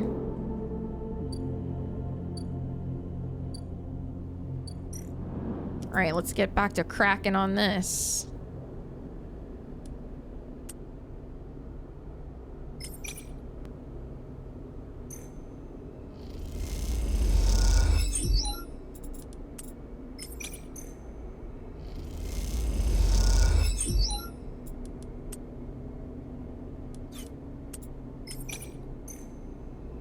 Be cooking stream? Huh? Sleeper, here. Pete calls to you from across the flickering corridor. An elevator to the core. They smile. This is it. It has been a long set of cycles hunting for a path through the derelict layers of an old Solheim offices and workshops, but finally, here it is. The path down to the core. You rush over to peek. As you do, the doors grind open, the dingy-looking elevator flickering as they do. You look at Peek, who nervously gestures for you to get in. You first. The elevator bounces a little but stays stable. You glance back to see Peek watching you nervously. They follow you in sheepishly, just a little nervous. Peek reaches over and punches the button for the lowest level, flinching a little as the doors grind closed. The elevator sets off, screeching through the floors as it does at an unsettlingly loud volume. I'd feel more comfortable if we spoke. Peek raises their voice over the noise. It's not going to be a short trip.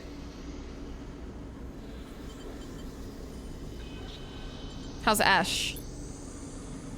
Peek pauses. I was thinking more like small talk, elevator talk. They sigh. She is packing. They rub their eyes. Once Ash has set her mind on something, well, you know her now. You know what I mean. The screeching of the elevator fills the silence. Will you leave with her? Peek thinks for a moment. I don't know, Sleeper. I honestly don't know. Part of me wants to run, to keep running for as long as I can. I'm used to that. But another part is done with that. It's done it's done denying my past, my history. If I ever want to feel complete, to feel settled, don't I need to somehow resolve the person I was with the person I am now? Peek goes quiet and you do too. There are too many possible questions, too many possibilities before you. It just seems easier to get on with the task at hand and leave the consequences for later. The elevator screams to a stop and the doors ping open with a strangely cheerful beep. You glance at Peek. Time to move on. You both walk out into an atrium, still lit by some ragged-looking light panels on the ceiling. Once simulating a summer sky, now degraded into a flickering blue and white tapestry of glitches. Pete crosses quickly, making a beeline for the large doors on the far side, where you can make out a fading sign in massive peeling letters, Central Control. You follow, helping them lever open the partially powered doors until the monsters kick in and they spring to life, thudding open. You and Peek tumble through, across the damp metal. As you stand, you're greeted by flickering lights, thousands of them. A vast cylindrical stack of servers, processors, and transmitters dominates the center of the room. Its flickering LEDs reflected in the scattered puddles that surround it. Hi, Tree Hugger! I have not, but Im actually just gifted me that game yesterday or the day before. Which she said is really, really good and cozy. So I definitely plan to play that for a Friday game at some point soon. Cause yeah, I forgot what she said it was kind of similar to. But yeah, and then I think Horn said it was really good as well. So I definitely plan to play that soon for Friday.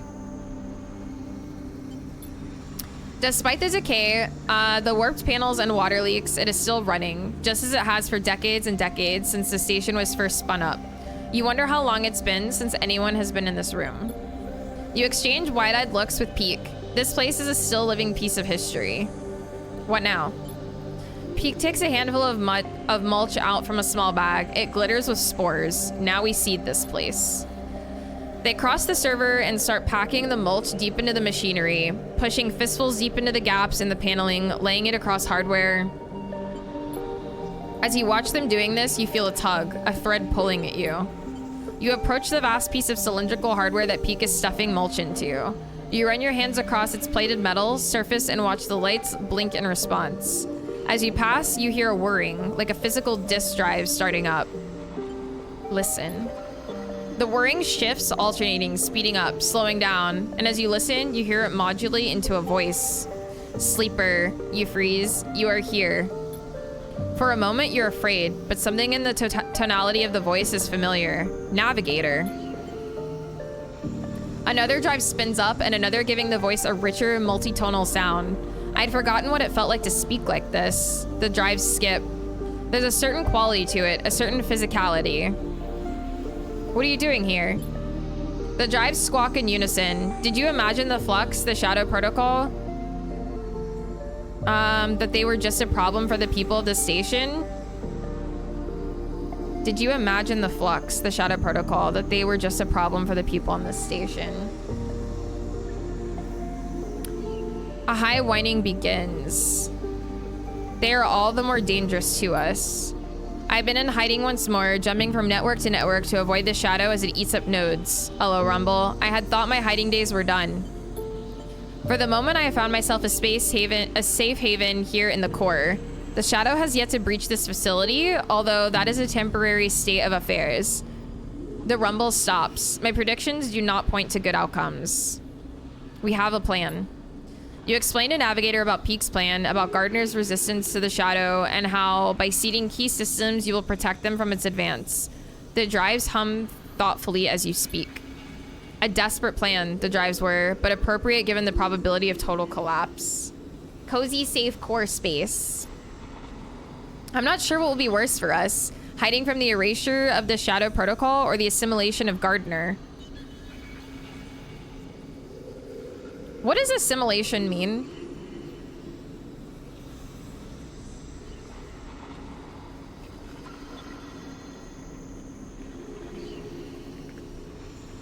The process of taking in and fully understanding information or ideas. The absorption and digestion of food or nutrients by the body or any biological form.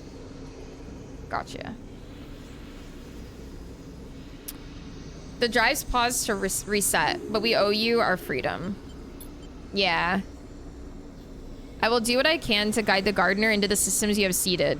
A pause. It is correct to do so. Thank you. The drives squeak in affirmation.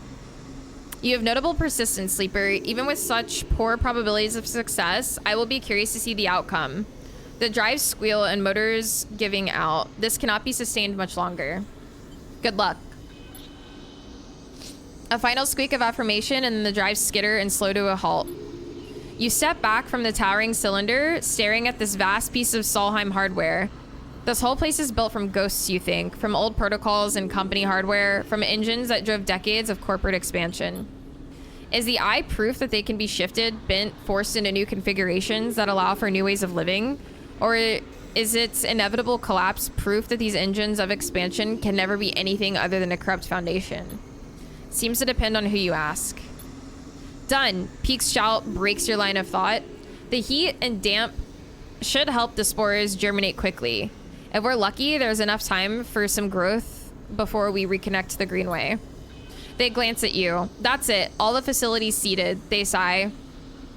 We either just ensured the eye's survival or stuffed a whole lot of soil into one of the most important computers. They laugh weakly. Shall we? They start to head back towards the doors and the elevator beyond. Take one last look. Lower your shields and surrender your ships. We will add your biological and technological distinctiveness to our own. Your culture will adapt to service us. Resistance is futile. Hi, Ham. Welcome in. How's it going? You wait for a moment, following the blinking lights. You wonder what might be tucked away in such a structure, what secrets it might hold, what histories. It's an intriguing prospect, but while you watch the lights, you realize something. If the eye is to become anything more than an offshoot, a temporary structure, it must form its own history, its own stories, stronger than anything that came before. Unlocking these Solheim secrets won't do that, but the persistence, the stubborn drive to survive that is in the veins of every person in this place, that will, and that's what you're trying to save. You turn your back on the core and follow Peak back into the elevator. As you ride the car back up, Peak raises their voice over the screeching. I'm going to the Founder's Gap to finalize the connection. The moment I'm ready, I'll let you know, and we let the gardener out. The sooner the better. Peak furrows their brow. If we wait until the final cycle, it'll be too late. If you want to help speed things up, go work with the flotilla. We can't make the connection until we know they're ready to go. Peak swallows. Unleashing Gardener could affect them too if we aren't careful.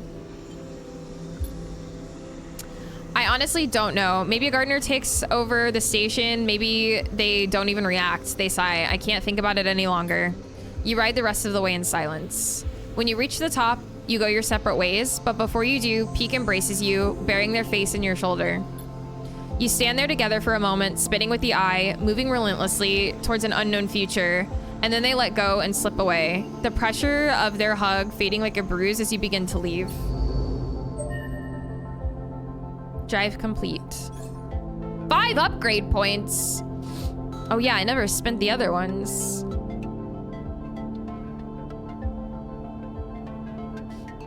I just don't know what to spend these on. All right, I have one more dice left.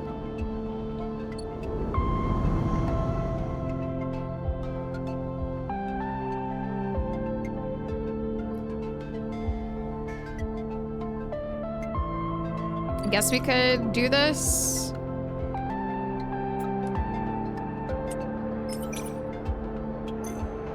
I'm doing good. Started a CBD tincture today to treat autism and just general anxiety and pain. I feel good and my brain is quieter. Yo, that's awesome. Hopefully it's like gonna be like a good long-term like thing to help with that. That's really dope, Pam. As you stop to rest in one of the Pilgrim Seed's cavernous bays, hopping up to sit on a supply crate, you hear a now familiar voice behind you. Sleeper, glad you're here. Soul Suit hisses as he clanks up towards you. I knew you'd help us out. We sure do appreciate everything you do for us. Building up to something? Soul shoots you a sideways look. See, that's what I like about you, Sleeper. Straight to the point, no messin'. He smiles a sly smile. Soul settles beside you, flinching a little, but making himself comfortable on the crate. Seems the word got out this way or that. He nods towards the welders a little way off, one of them wearing shipyard overalls. We've had people flowing in from the eye looking for a place. In truth, it's more than I thought, Soul sighs, which means more mouths to feed, more bodies to house, more people to protect. That's good, right? Good for those that can get a place, maybe, Soul frowns, but none of this is good for anyone. We're supposed to stay here, not keep running. Soul waves away the thought. Don't listen to me, he gives you a sideways glance. Just a tired old man, he stretches. I have something to ask, though. With all these evacuees, well, we need a change in plan, he shrugs. Pilgrim Seed can't do it alone. We need the others to help out. We can carry them, house them, but that's all. Now, you settled down the folks from Ember's Step, and they sent us supplies grown in those dust houses of theirs. If we can get more, he nods to himself. And then the Song Crews, he rubs his chin. What we need from them is scouting and security. We don't need that docking access of theirs, but with some careful scavenging, they could be our fleet. These folks, they know you, Sleeper. You earned their trust already. He puts a hand on your shoulder. I sent my requests out and they seem to be complying, but I need you out there making sure the work gets done. Time is our greatest enemy now. Soul stares into the distance. I need you out there speeding things up. He climbs off the crate, his suit hissing as he does. Think of it this way. Either way, you won't have to deal with me much longer. He smiles, his uneven smile. Unless, of course, you were planning to come along for the trip. I don't know. I'll leave it with you. Soul waves a hand and starts off towards the bay's entrance, and crackling sound of welding quickly covering up the clinking suit. You watch the workers, the shipyard contractor chatting among them, already looking like he belongs. You push the thoughts of escape, of home, and of the future to the back of your mind and get up. There's always more to do. You better head to the other ships in the flotilla to see what can be done. Hi, Marty. Happy Friday. How you doing? Okay. I knew you'd come. Aki greets you outside the dust house, her eyes as bright as always. You're very welcome here, as always. Good to see you. Hi, Zilly. How you doing? Aki smiles. And you, sleeper?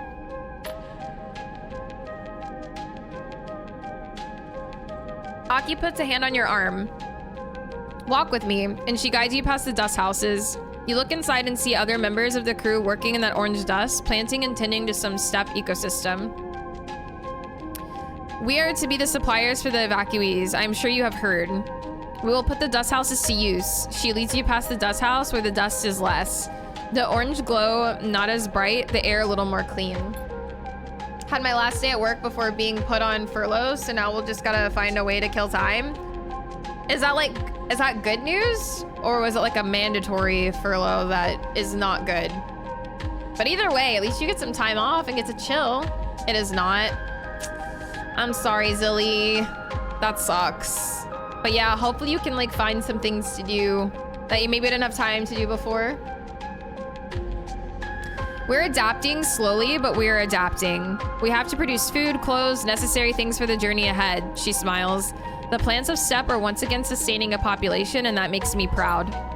Aki stops at a half-empty dust house, scoured of its sand. It's being filled with mulch. We brought this from the Greenway. She stares at the green and brown. A strange sight, even to you, now that you are used to the amber dust of steppe. I admit it's hard work for us. We're not familiar with these plants. Can you help us? Aki meets your eye. Hi, Shadow Jad. Welcome in. I was sending new job applications. Hopefully you hear something. Hopefully, Zilly. Sending you good vibes, man. Thank you, she nods solemnly. I know that the eye is suffering, that it is at risk. I know what that is like. I wish I had a lesson to share with you from our loss on steppe. She shakes her head, but for the moment, I cannot see what that might be. She gathers herself. If it gives you meaning, the work here is steady and worthwhile, but if you do not have time, she smiles a weak smile, I will not blame you. Hold on to your memories, but not too tightly. She pauses. Sadness will not sustain you. She falls silent and you both watch the work in the dust house for a while. You can already see a greening fringe of moss on the mulch in the dust house, the first signs of new life. Will you soon be like the people of steppe, leaving behind a home, or will you be stubborn and hold your ground despite what it might mean? You wait a little longer with Aki, the moment a welcome suspension in time. A rare moment in this rush towards an end, you glance at Aki and she puts a hand on your shoulder in solidarity. After a short while, Aki sighs. It's good to see you, sleeper. Perhaps we'll see each other again before we depart. She walks away, fingertips brushing against the glass of the dust house windows. Aki turns back for a moment as if she wants to say something, then thinks better of it and turns away.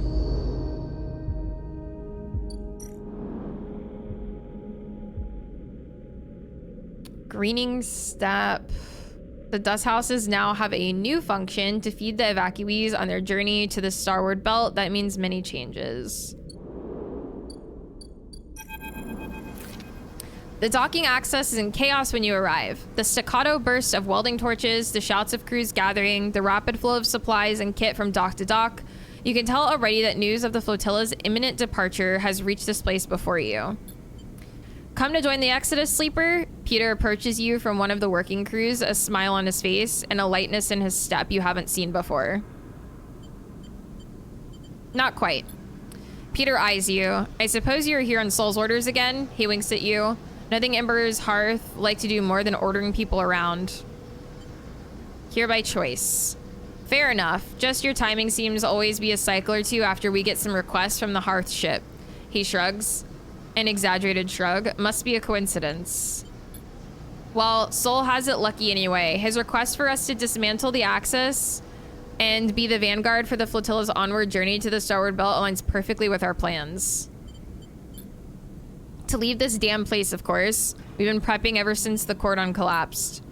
If we can build our escape and make the Hearth ships think we're complying with their orders at the same time, then it's a 2-1 for us. Peter shakes his head. Those idiots will never see it coming. You're leaving the flotilla? We are our own flotilla, Sleeper. Peter looks away at the busy axis. We aren't going to tie ourselves to Heart and Step any longer. Why would we? To help them. Peter scoffs. They're taking on evacuees from the Eye. That's what I heard. So how about they help themselves before they ask us to make up for their bad decisions? Peter looks down. Look, nothing against you or yours, Sleeper, but we have to get out from under the shadow of Step and Hearth. And this is the time. Peter grimaces. We won't let the Flux catch us again. Not a chance. And for the first time, you see fear in his eyes. Want to help us make that leap? Grab a torch, talk to your crew. You're welcome to it. Peter sniffs. Every person here is free to prove themselves.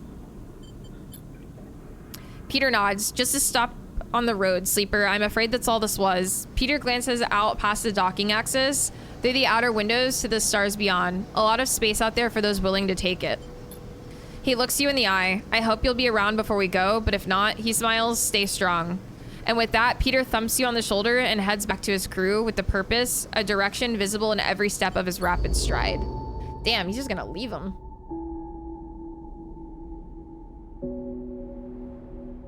All right, time to end our cycle. I think we still get 4 dice, hopefully.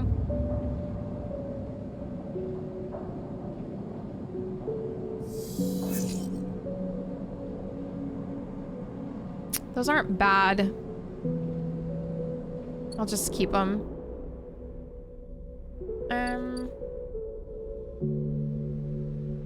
I'm still keeping track of this other ending too. Don't remember how many cycles it was. Oh, only 2 more before something happens here, I guess. Oh, nice, Silly. They're always in the way, man. It's their spot. Hi, Alita. How's it going? Good morning.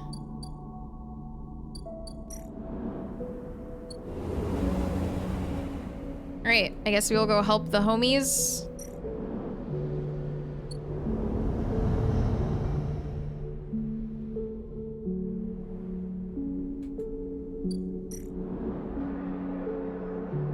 Oh wait, I need to help all of this.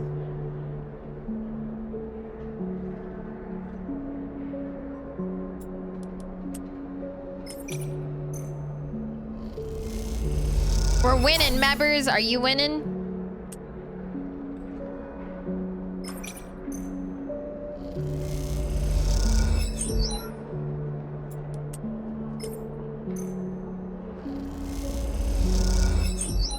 Okay. Fuck it. I'll do that one too.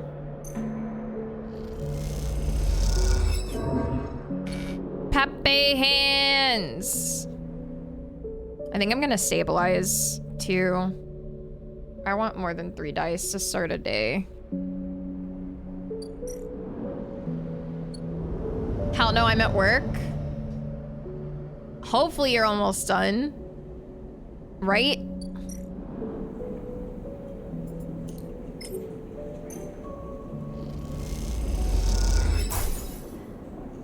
Energy.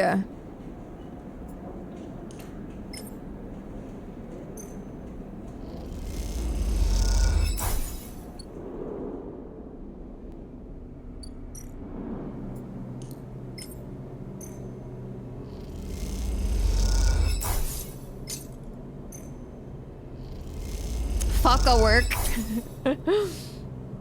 2 hours left. You got this, members. 2 hours easy. Ooh, those are good.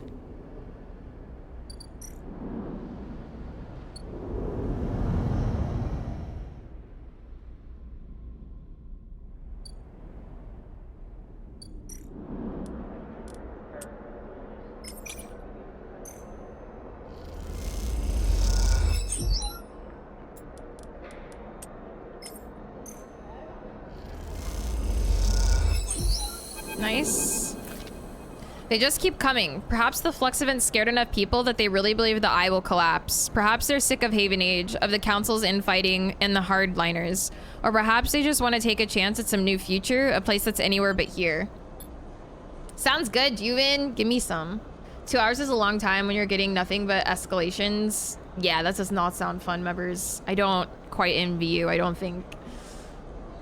Whatever it is, the evacuees don't stop. They come on the flotilla shuttles, on their own ships, however they can. You've seen so many faces pass, and they're almost meaningless now. A parade of features that seem both familiar and distant.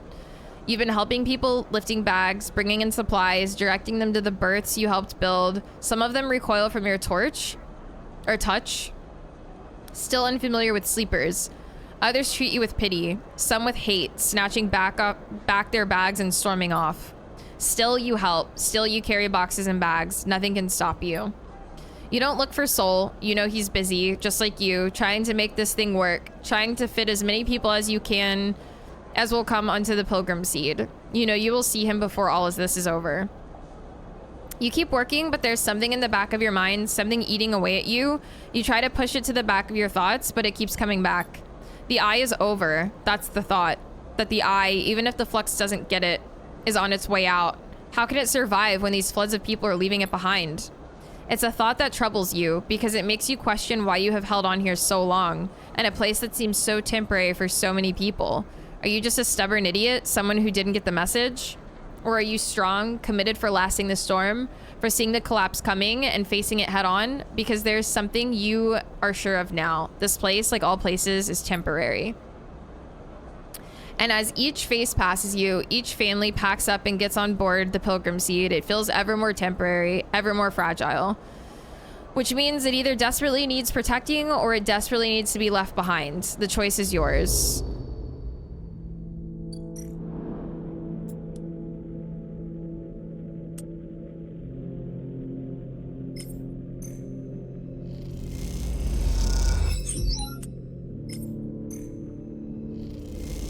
£5 of chicken? Sheesh.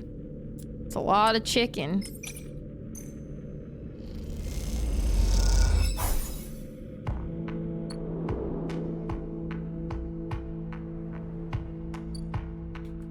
I wish I could fast travel, man.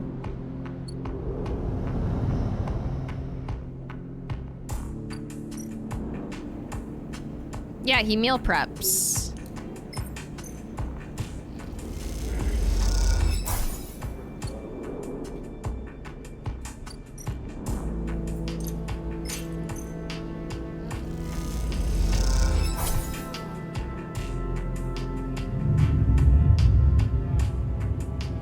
In this cycle.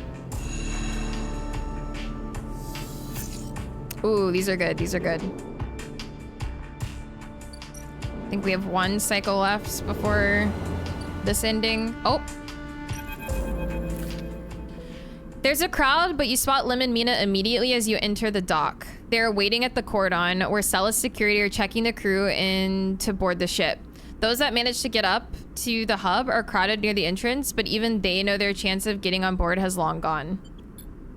Lim spots you among the crowd. Sleeper, we're here. They're standing beside a bag which looks to carry all the possessions they have. It's small enough to be carried in one hand. Hi, Mina. Mina is vibrating with excitement. She seems strangely at home in microgravity, but then you remember that she has spent her whole life in space. Hi, robot. You hand over the Celis ID film to Lim, keeping your own. He turns it back and forth in the light. Where did your friend get this picture, Sleeper? Looks like my old Conway ID. You look, and a shimmering younger Lim stares out at the film, harder and clean cut. I spoke to the guard here. He nods to the white and green clad security officer. They'll be doing orientation and role assignment on board. Sounds like we're going to be working under the core crew, kind of like an intern. He laughs. What do you think, Meanie? Am I too old to be an intern? Following Lim's lead, you inspect your ID. As you lift the film up to the light, you see something strange, something that makes you flinch. The face printed in the film is one you recognize immediately, but it's not you. At least it's not how you look now. You squint at the ghost, confused why you hadn't noticed earlier. It's a picture you remember being taken, a memory that you didn't know you had. You remember signing the forms, the walk to the sleeper tanks, the cold metal floor. You remember the SNARP employee who helped you in? Her smile clean and surgical. You freeze in place, thinking of the you that still sleeps somewhere in S and Art facility, that won't wake up until you are recovered and disposed of. And now you're leaving. Will they ever wake up? Sleeper? Wait, so the bodies that we have our memories like from, like our old human bodies, are they still alive?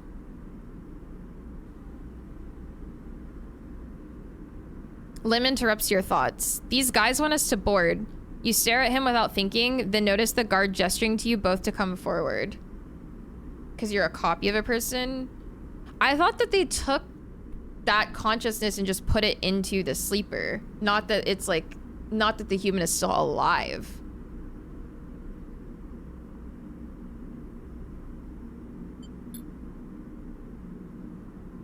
You kick off and float over to them, steadying yourselves on the guardrail. You hang back, letting Lim present his ID film first. The guard slides it across a white machine, much like the one Castor printed them from. You reflexively rub the puncture mark on your hand, even though there's no trace of it now. It seems to be your destiny to someone else's tool. Lim and Mina are waved through, the guard smiling at her excited face. Lim turns back to check you are coming. The guard beckons you closer. You shake off your doubts and hand over your ID film. The guard barely looks at it as they pass through the scanner and wave you through a new life built from old things. You okay? Lim asks, concerned as you catch up with them. You are so slow, robot, Mina teases, grabbing at you with small hands. Hi, Darth! As batteries? Yeah, like maybe like the Matrix, honestly. Sometimes you might be a copy, but in a new body that still has a chance. Sometimes you are literally just a duplicate to create a workforce for whatever. I mean, I get that. It's weird to me that like the human body is still alive. They copied a living human, but that human is sleeping in some sort of suspended animation for who knows how long, and apparently they won't wake them until you're erased. Yeah, see, like that's what's weird to me, is like that the human is still alive. Like, why?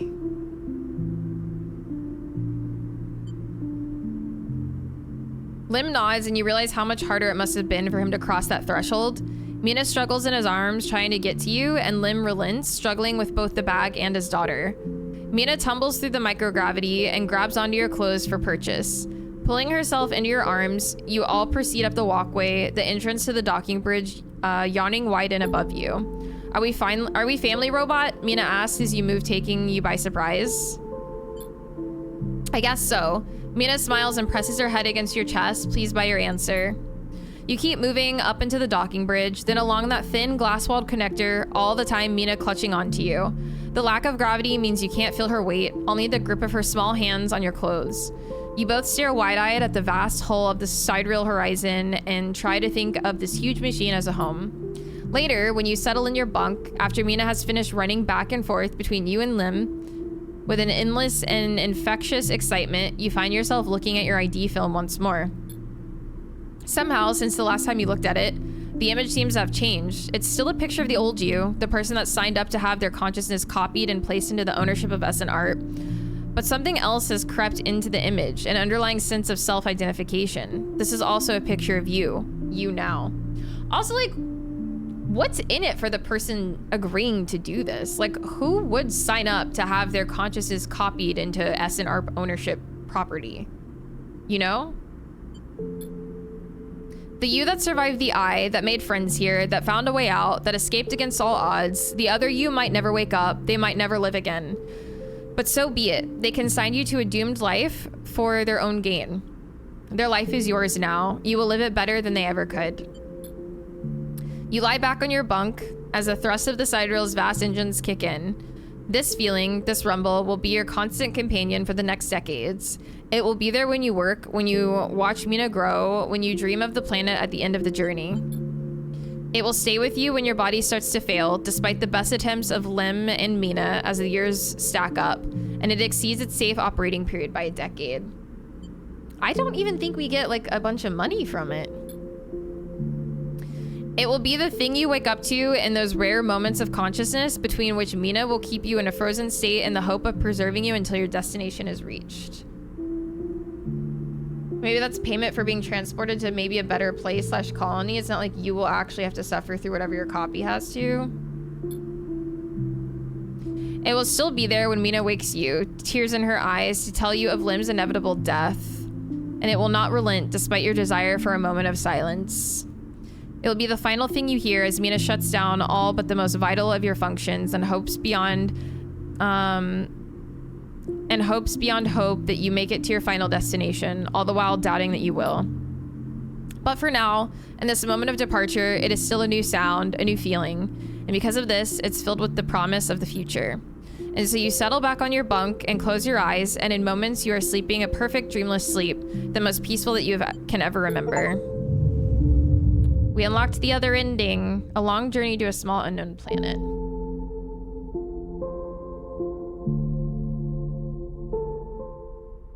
I think we've done all the endings now. I think.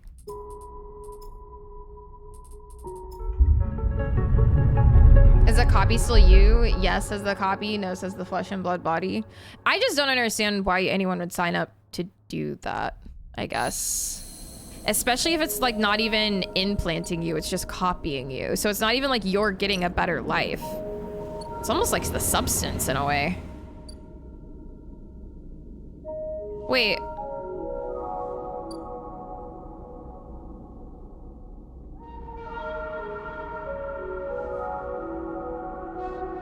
Didn't I just... Is that gonna leave off there?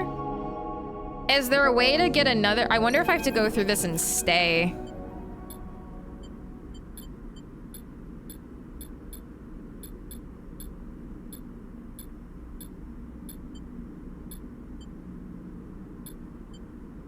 Okay, yeah, stay on the eye. You can't do it. You can't get on that ship. You turn away quickly, trying not to look at Lim, to look at Mina, to meet their eyes. You turn away and kick off hard from the guardrail. When you reach the far wall, you turn back. The scene continues in front of you as if nothing has changed. The next set of people are boarding. The crowds are still gathered at the cordon. The sidereal horizon still blinks, its yellow hull bright against the stars. If I'm a copy, I'm me, but I'm not them, and they're not me. Yeah, it's weird. Maybe the other option was prison, I guess. Welcome back, Sauce! The copy's essentially just property, not a real, legally speaking person. The original is frozen and being transported somewhere to maybe be awakened. So they're not just in like a bank, like they're actually like getting transported somewhere. As you watch Mina, you think about your future, about the future you might choose. You know one thing for certain, that future is on the eye. You no longer have any enthusiasm for being carried forward by the dreams of others, for grand futures that unfold like angelic wings across the horizon. The future's being made now on the spinning ring among its people and its systems. You are sure of that. But as you watch Mina disappear into the entrance of the sidereal horizon, and much later, when you watch the ship pull away, you feel a sense of longing. A longing to be carried, not by the systems that spin the suns or the corporations that run the colonies, but by love, towards an uncertain future, just as Mina was. That, you think, is the future you wish to make here on Erlen's eye. Okay, so this, I think, is the other ending, Left Behind.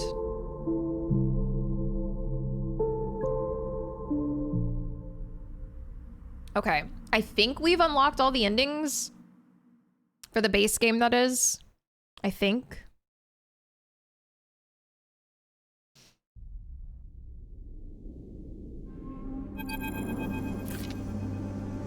A strange choice. Castor stands beside you at the rail, watching the pinpricks of light from the sidereal horizon's drives disappear.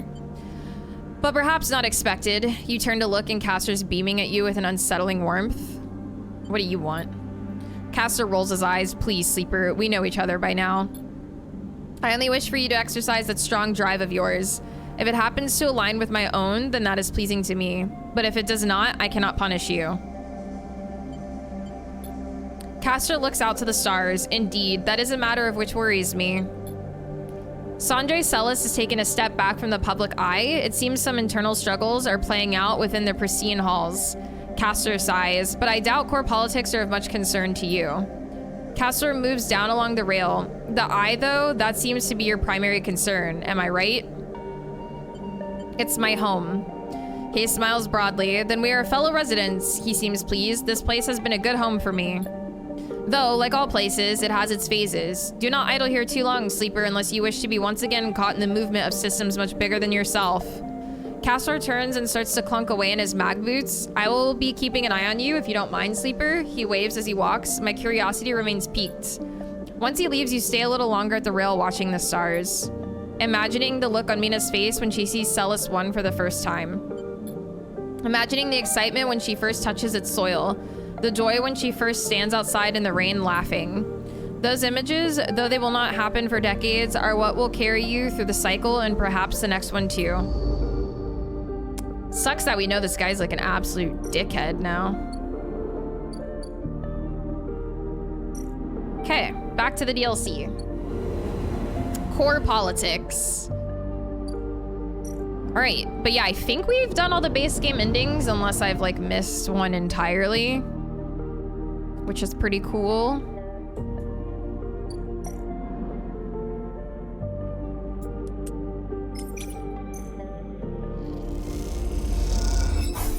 Oh, come on.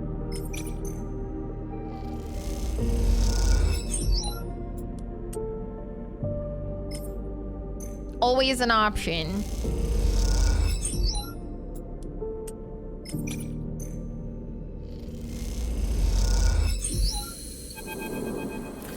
We saw all of them? Hell yeah.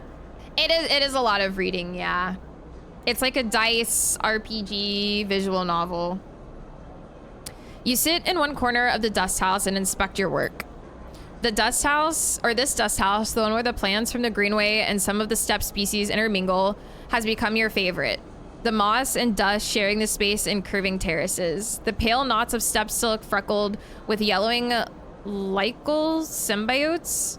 It is a hypnotic arrangement. Hi, Decca! How's it going? Happy Friday! You look down and see the intertwining of fungal threads and dust-caked roots and feel a little glow of pride at what has been achieved.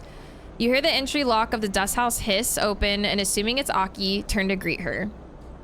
Sleeper, I should have known you'd be here. Riko smiles her warm smile, leaning on her crutch. You must be one of the most green-fingered people on the station. Now, has it been so long? She smiles a wry smile. No need for any drama. I met some of the steppe refugees in the greenway. They were gathering plants and I confronted them. Turns out they were very friendly. She smiles to herself. Aki was very apologetic, but I told them they were welcome to anything they liked. She told me I'd be welcome to come see, and well, I thought I'd take her up on the offer. She looks around the dust house with strange hybrid ecosystem. I have to say, I'm glad I did. Riko limps over to you. She holds out a hand. How about you take me on a tour? You take Riko's hand and walk her around the hybrid dust house. You show her how the steppe silk knots help provide a strong base for fungal and lichel growths, and how the dust mixes with the spores. You show her the different species of steppe tubers and the way they feed the soil with nutrients that help herbaceous greenway plants thrive. She nods along, her eyes bright with ideas. She stops after a while and gestures for you to sit together. I know something is happening with the eye, sleeper. She looks out at the plants. We all felt the flux event hit, and everyone's talking about what's next. I came out here to figure something out, to understand what I might do about it all. You glance at her and I see the glossiness in her eyes, and I think I've decided. What you have done here, what Aki and the other steppe refugees have done here, is incredible. A whole new ecosystem built from the strange artificial change remains of two worlds. Ready to get cozy and relax? Hell yeah, Decca! Hopefully Friday was okay for you. I'm doing pretty good. It's been a pretty cozy day. Not too shabby. But I am not of two worlds. I am of the eye. A tear runs down her cheek. Like it or not, I am entwined with the station. I'm old growth. I don't have that much time anymore, and it seems to accelerate with every cycle. She frowns. It blurs together, separates, overlaps, comes back to me in strange ways. The time I do have, that's time I want to spend on the eye in the greenway, watching things grow. She wipes her cheek. One day I'll lie in those fields and not get back up. She smiles, the tear tracks down both cheeks. And when the green takes me, I'll be so glad. I'll miss you. Riko smiles, the feeling's mutual, sleeper. Human uploads are a very big part of many types of sci-fi. The jury's still on whether it will ever be possible, though. Human consciousness might be quantum, which makes uploads insanely more complicated. Your Friday was busy? At least that makes the day go by fast. She wipes her eyes and turns to you, but that's enough of me blubbering on about it. She furrows her brow. What I want to know is what you're planning. I don't know. Rico smiles. We all have to get to know ourselves, Sleeper. To know what it is that drives us, I'm sure you'll decide to act in the manner you know. But you also have to ask yourself why it is so. She places a trembling hand on yours. Don't neglect that. Oh, she suddenly lifts both hands. Don't let me forget this. She reaches into her coat and pulls out a transparent bag of sporing club heads with carefully preserved root systems. I'd like to plant these. If you go, you'll need them. She looks down at her feet, and if you don't, well, maybe another sleeper will benefit. She frowns. I can offer that at least. Don't thank me. These are yours by right. Rico stands and limps over to a pile of mulch. She delicately takes the club heads out and beds them into a soil there with precise, expert hands. You should go, Sleeper. I'll be a while. She calls back, not looking away from the job at hand. See you around. She says it casually, but there's a note of finality to her speech. See you around. You turn and leave the dust house, cycling through the protective lock back into the cool quiet of the ship. Aki's waiting for you. It's beautiful. She's looking through the observation window and the green reflects in her eyes. The plants look so happy together. She spots Rico with her hands in the soil. Ah, the botanist came. She shoots you a look. A friend of yours? Something like that. She nods. She speaks beautifully about the Greenway. I should go in and welcome her. She pauses. Are you leaving us? For now. Aki sighs, the first of many goodbyes. She suddenly embraces you, wrapping you in her layers of rough cloth. She pulls back. I wish you a steady step and a clear path. She smiles, a farewell from my worlds. She nods and smiles one last warm smile before turning and entering the dust house. You watch as she walks inside, Rico turning with a smile to greet her. She kneels beside the old botanist and you see her pointing to the club heads asking questions. You are unable to hear them, but despite that, you can easily imagine the measured, even tone laced with excitement that Rico's using to explain the club heads, the Greenway, and much, much more. You turn, leaving them to their conversation. Your step is light, despite the burdens you carry, and the smile Rico and Aki were sharing is somehow still on your lips as you depart. Cute. All right, then we just have this one.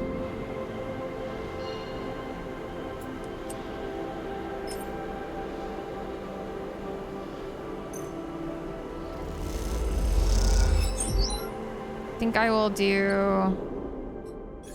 Where's engage? So I can speed this up. Okay.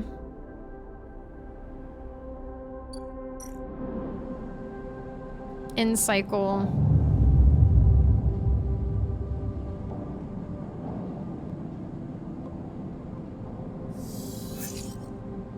Ooh, these are not bad. I will not be gambling these.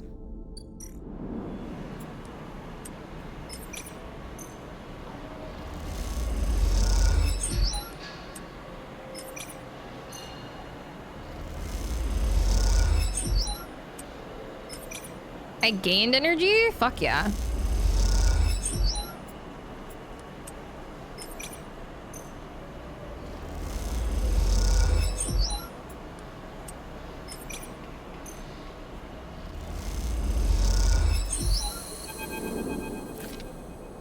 The docking axis is little more than a shell. Everything that could have been pulled from its interior, every arm not used for docking, has been cut away. What remains is a Spartan void with a patchwork of flooring that allows movement. Piles of unusable material are tucked away in corners, but almost everything else has been cleared out. You haven't seen Peter since you last spoke, and now you're realizing that you probably never will. There are plans to be made, escapes to plot, the shadow of Hearth to escape. On the cycle the flotilla leaves, these ships will disperse too. The moons of embers spinning out on different orbits. The chaos has become a quiet diligence now, as the time for departure is so near. Crews cross the axis from ship to ship at speed, bringing supplies or advice. Perhaps meeting up to discuss travel vectors and hushed tones, or to debate why they haven't left yet and whether they should. Among these singer crews, recognizable for their specialist clothing and often shorn heads, you see the occasional refugee, a paying passenger or a replacement engineer or pilot perhaps, come from the eye to seek fortune with the singers. Most of the crews have 2 or 3 of these additions, some more, and you can't help but wish that whatever reason brings them to throw their lot in with the senior crews, they will have safe passage. You feel a strange attachment to these citizens of the Eye setting out for the first time. And then one of them catches your eye, crossing the axis with a crew, carrying a large bag and a nervous look. Tala, you freeze for a second. What is she doing here? She glances around, feeling your eyes on her, and catches your eye. Her face brightens immediately. Sleeper, Tala mutters something to her crew and rushes over, dumping the large bag at your feet and embracing you without thinking. Are you leaving? She sheepishly glances at her bag. Sleeper, she pauses.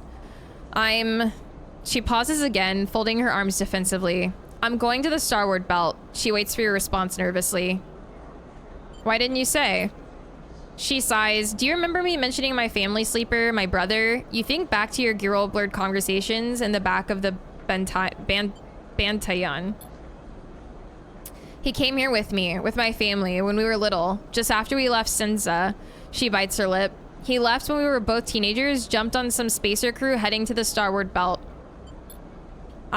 She sighs. I'm an idiot. She shakes her head, and I'm going after him. She looks down, not sure what to add.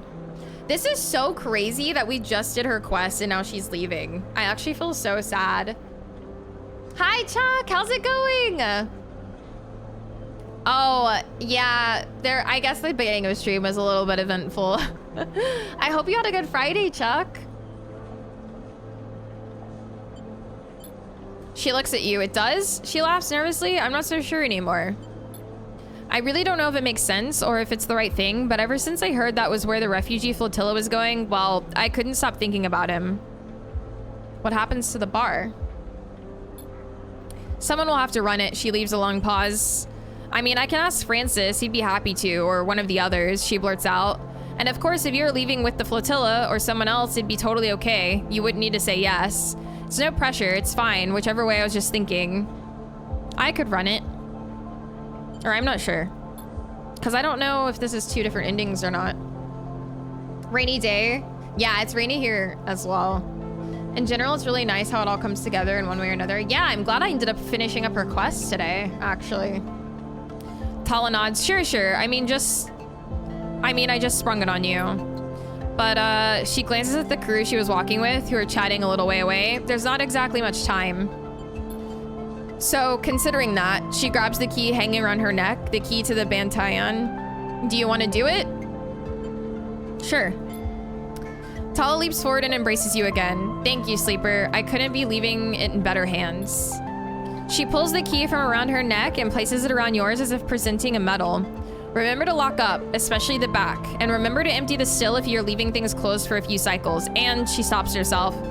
I won't be gone forever, of course. She blinks away, a tear. I can come back and check in. Maybe once I find my brother. She pauses, unable to finish that thought. She smiles at you and you can see the weight lifting off her shoulders.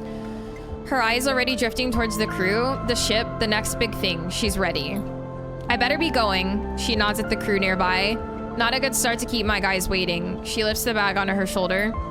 She looks down the curve of the eye towards the overlook. Thanks again, Sleeper, for everything you helped me with. She nods.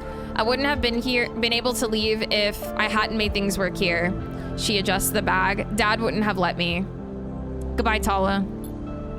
Goodbye, Sleeper. Then Tala turns, heading back to the crew who will carry her to the starboard belt.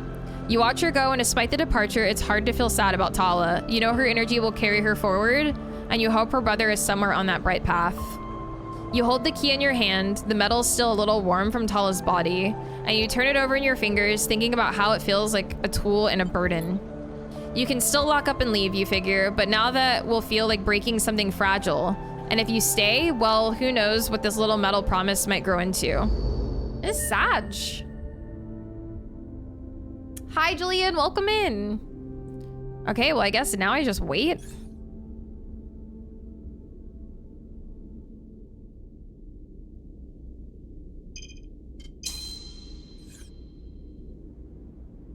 We have like 4 cycles left.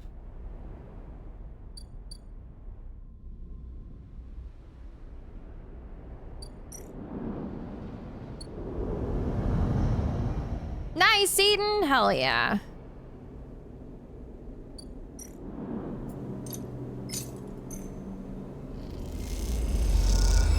Dude, ours was chirping last night. But then it like stopped on its own. So we don't know if the battery is dying or if it's gonna like do it again tonight. Yeah, I feel like they just replaced mine too, like last year. It's really weird. So I don't know. We're gonna wait and see if it like does it again tonight. But it like chirped for like an hour or so and then it just stopped. Do I really have to wait 4 cycles for this DLC to end?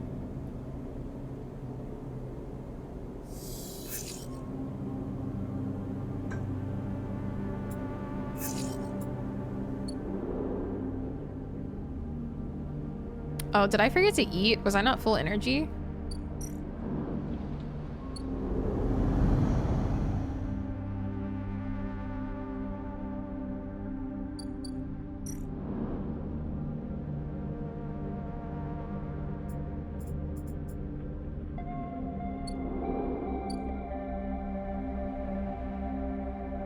Yeah, I think this is just all done. I think I just wait.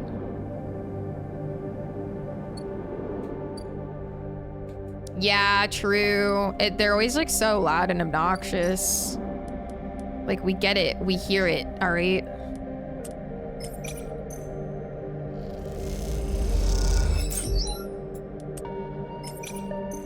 I'll just get some scrap components, I guess, so that I can heal myself at home.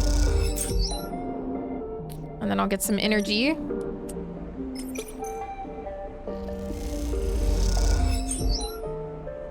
Oh, I probably need a bit more energy than that, honestly.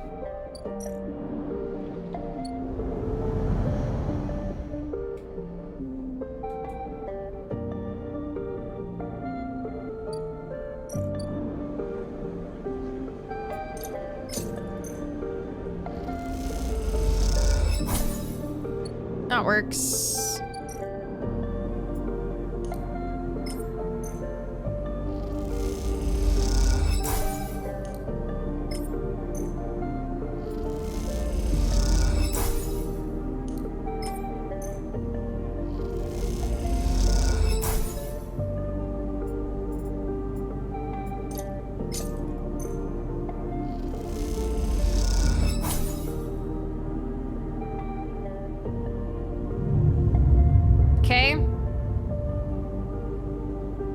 I think I'm just gonna keep buying scrap components so I can keep healing myself.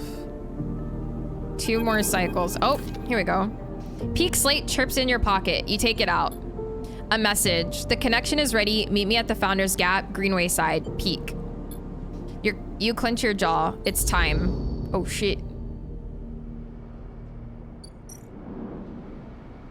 We got good dice too. You find Peak waiting near where you first met, at the entrance to the docking tunnel for the Founder's Ferry. They're leaning beside the wall in the flickering light, and you realize now how different they look from when you first met. There's a darkness around their eyes, a sense of exhaustion to their pose, but also a solidity, a sense of purpose and self-knowledge. They look concrete, for want of a better word, solid. Sleeper, they spot you and a small smile crosses their face. Glad you came. Wouldn't be anywhere else. The smile grows. Crunch time. They shake their head in disbelief. Let's go. The break in the connection is up ahead. They walk away from the docking tunnel into a ragged, half-crushed corridor that descends into darkness. They poke their slate and a torch flicks on, lighting the way ahead. As you descend through the layers of the broken edge of the eye, Peak talks, filling the silence. I had to hunt all over this part of the eye to find the point where the connection was broken. They run a hand along the buckled metal of the wall, sweeping under the angled ceiling. This hole, the gap, got knocked in the eye when the Solheim collapsed. It's impossible to tell who did it, but my guess is they tried to scuttle the eye. If Solheim couldn't keep hold of their fancy new station, well, no one could. Peak ducks through a fractured passageway with hanging wires like veins. So this place has always been on borrowed time. I've managed to weave together the old connections and run a new patch down to where the main line still runs, through the remaining ribs of the rim. They smile. Just like keeping those old XPR platforms running, Ash would be so proud if she'd bothered to help. Hi, Job. How's it going? As Peak goes quiet, the corridor opens out into a wider, twisted passage with compartments on either side thick with wiring. Here, this is the connection point. You can see where Peak has levered off a panel and hooked up a thick cable to the existing hardware. As thick as a tree trunk, it snakes off into the dark ahead, its yellow rings making it look like some huge and exotic serpent. What now? Now we make the connection. Peak pauses. You both stand there staring at the point where the new cable meets the old one. The ends separate, fitted with multi-pin male and female connectors and braced inside a metal framework with scissoring mechanism. Bring them together, seal them, and the greenway will be connected to the rest of the eye for the first time in decades. Peak shifts their weight onto one hip, pushing their hair out of their eyes. I feel like this should be more momentous than there should be... Wait, I feel like this should be more momentous, like there should be some ritual or ceremony. They pause. Or someone should stop us from doing this crazy thing. Just do it. Peak nods. Pull the plaster off, right? Okay. They hold both sides of the supporting framework, ready to scissor it closed. Here we go. Peak wrenches the framework closed, and the connectors thunk together with a sound that echoes down the ruined corridor into dark on both sides. Nice job! That sounds awesome. Love cyberpunk. Both you and Peak wait with bated breath, unsure what it is you're waiting for. Do you expect the eye to suddenly stop spinning or lurch on its axis? For the power to go out or shockwave to run through the corridors of the rim? You meet Peak's eyes and suddenly they burst out laughing. What are we waiting for? They put a hand to their forehead. I feel like we just planted a tree and are expecting it to burst out of the ground. They shake their head. But you feel it. You feel it flowing like a stream that has been released from a cave and rushes out into the sunlight, crystalline and clear. You swear you can hear it running in the wires, like water, like rain, like steam. It doesn't roar or rattle, but it rustles and rides there like liquid roots. Peak sees the look in your eyes and stops laughing. You can see it, can't you? You can't see it, not with your eyes at least, but it is everywhere and now it's out. It can't be put back in, that much is clear. You imagine the rim of the eye like a sponge, like soil, soaking up the gardener and their chorus, the gaps filling with a burbling, constant growing life. Peak stares at you, waiting for something, anything. Gardener's free. Peak nods slowly and closes their eyes. They go to speak, but the words fail them. Hi, Kilroy, how's it going? Suddenly, Peak's slate chirps. They jump and scramble for it, almost dropping it in the process. But when they stare at it, a look of confusion crosses their face. What happened? Peak's mouth falls open. It's Ash. They swallow. She's leaving. They look at you with panic. Before you can speak, they have turned away and are moving back up the passageway, back towards the entrance. Stay silent. They don't turn, don't respond, and you watch their silhouette, lit by their slate's torch, disappear rapidly around a corner. You take out the slate Peak gave you and turn on the torch. The wires all around look like pale roots in the harsh light, and you turn away from them. They are the gardeners now. You work your way back through the corridors, retracing your steps. You imagine Peak, panicked, running towards the cordon, realizing that their greatest fear has come to pass. You wonder if they will be able to persuade Ash to stay. If Ash is going, you think, then the flotilla must be leaving too. The thought makes you shiver in the darkness and you push it away. You're not ready. You focus on avoiding the hanging wires, the low ceilings, and make your way back into the lit corridors of the Founder's Ferry dock. Castor's waiting for you. He holds up his hands. Now, sleeper, no need to fear. He raises his eyebrows. I understand now it was my mistake to try to force you, a miscalculation. Get lost. I understand you're angry. That's a reasonable reaction. He pushes his glasses up his nose. I only ask that you continue in the spirit of being reasonable and allow me to state my case. I won't hold you here, sleeper. Castor stands to the side, but I wish to speak. You stop, giving Castor's opportunity. Castor's nods. At first, I thought that, if you'll excuse the turn of phrase, taking possession of your particular talents was the opportunity. He smiles a broad smile, but you're more than that, and I understand that now. Your arrival on the station, your ability to touch the networks, this makes you the very definition of a wild card. He touches the rim of his glasses. Senate stats analysis, my analysis, we could never have accounted for you. This system, the Helion system, is about to experience a significant change, about to open up to Senate stats bailiffs, Conway's claimants, and every industry and element an active KAN channel brings. Yet this very cycle, you let another wild card free, Gardener. I have to admit, this development makes me afraid, Sleeper. It makes me afraid what an intelligence like this will sacrifice to protect itself, or what atrocities it might commit through madness. And yet, Castor's eyes glint. What a compelling object such an intelligence is. Let me protect you, mark you out, keep Senate stat from eliminating by force or legal expediency, you as they will with every other squatter on this ring. Castor claps their hands together, and in exchange, when Senate stat comes for this place, you facilitate the handover. You calm the protocols, you give us the Gardener. No. Castor takes off their glasses and polishes them. Disappointing. You begin to leave. As you approach, he speaks quietly, an urgent whisper. I do not wish to see you lost. You are of great value. If you ever want to see that realized. You push past, ignoring him, and his voice fades.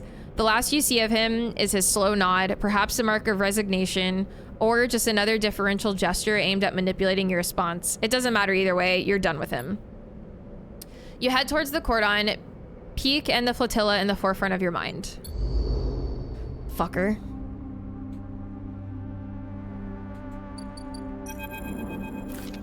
You arrive in a chaos at the cordon. The final shuttles are leaving the ramshackle docks that have formed along the edge of the gap during the flotilla's stay. As they do, groups of the evacuees push on board, hoping to be among the final people to escape from the eye. The fear created by the Flux event became a series of rumors, and those rumors have driven many out of their homes. People have staunchly doubled down on their position on the eye, refusing to accept any gossip of a second collapse. You're unsure what you think. Is the collapse a certainty? Will Peak's actions this cycle have changed anything at all? You're tired of these questions and instead set out to look for your friends. You quickly spot Peak and Esh at the far side of the chaotic bay. You quickly make your way through the crowd, slipping between the gaps in the rushing evacuees, stepping over bags and luggage. Progress is slow, but as you approach, you can hear their voices over the crowd. You try to push closer, but there are many evacuees gathered around them in their shuttle. You have made your decision, Peak, and it puts you against me. Ash is standing with one foot on the boarding ramp while Peak argues with her. The evacuees are eyeing them, eager to intervene, but intimidated by Ash's evident strength and attitude. Ash, it doesn't have to be like this. Peak looks desperate, tear tracks already on their cheeks. We can find a way. Ash shakes her head. I've always protected you, Peak. I've taken you under my wing. But I understand you're not mine to control, and you have chosen to be here and not with me, despite everything. I've chosen to stop running, Peak cries out of frustration. You can choose to stop running too. We can stay here and try to live. Don't you remember what it feels like to live, Ash? Ash turns away. I remember what it was like to live on Hawthorne, what it was like to be worried for your safety in every cycle, to live under the control of my mother, of the administration, to work to maintain something that no one wanted, no one needed, so that our corporation could maintain a foothold in the system. You talk as if this place and the very same system is any different. What is there here but the same grind for other masters, for employers, administrators, for those who gain from our struggles? There may not be a corporation controlling the eye, but there is control, there is power in action here. So what then, Peak shouts. You run from anyone or everyone who could ever be close to you in search of freedom? In search of some perfect place where no one has power over you? Peak's crying openly now. I want to be part of something, Ash, even if it's broken and suffering, even if it cannot be free. Ash pauses and takes a breath. She nods, her eyes closed. This isn't Hawthorne anymore. We aren't tied by our childhood or by our shared need to escape. We're both just people in the system. She opens her eyes. I release you, Peak. You're free of me. Ash, please. They hold out a hand. There's a life here if you want it. Ash turns and smiles at Peak, her eyes wet now too. Then you live it for me, Peak. I can't. And she climbs up the boarding ramp, the evacuees taking their chance to climb and board too. You watch as the shuttle closes its ramp, lifts off, and leaves the bay. The crowds are dispersing now as they get into the shuttles to say their goodbyes and move back into the main part of the cordon. You push past the last of them to reach Peak. Peak doesn't turn as you come closer. Sleeper, Ash is gone. That's sad. She chose to leave. Peak nods. I've known her my whole life. They wipe their face. But since we arrived, we've been going different directions. They turn to face you. I'll miss the Briar, but she'll serve Esh well. I know that. Sleeper. The shout takes you by surprise, and as you turn, you see Sol coming across the bay towards you, the last 2 shuttles loading up behind him. He reaches you, his suit hissing as he does. Can't believe you'd make an old man run across this bay to get you. He pauses to take a breath. The singers have gone. They left at the start of the cycle. They broke away from the flotilla. You smile as you think of Tala safely cradled within one of the singer ships, on her way to the starboard belt, and hopefully a reunion with her brother. Godspeed, Tala. What are you smiling at? Sol interrupts your thoughts. They've forced our hand. We have to leave now. Sol shakes his head. If we follow close enough behind, maybe they'll end up being our scouts anyway. I reckon any hostile spacers out there will give them a wide berth. Pilgrim Seed will need a little time to make her way out of the cordon, but I'm heading back now to get her started. Thankfully, the step ships are sticking with us, so we'll be plenty well supplied for the journey to the belt. He pauses. Anyway, I didn't plot all the way over here to tell you that. Sol looks between you and Peak with a raised eyebrow. It's now or never, Sleeper. I'm good on to my word and I kept a berth for you, but this is your last chance to take it. He scratches at his beard. Make a call. You glance out the flotilla beyond the bay, beautiful in the light and Hellion sun. You think of the long journey to the starboard belt, of the people inside the Pilgrim Seed, of the possible futures that await. Then you think of the people here on the Eye, of Peak beside you, of the Bantayan, of Tala, and the key that still hangs around your neck, of promises and possibilities. I gotta stay. I wanna stay. You open your mouth to speak and realize this is the final time you will make this choice. You have to be sure. I want to stay. We worked so hard this entire game to make a home here, and I like it here. And I think the gardener is going to handle the situation. I have faith. I have faith in our gardener protocol.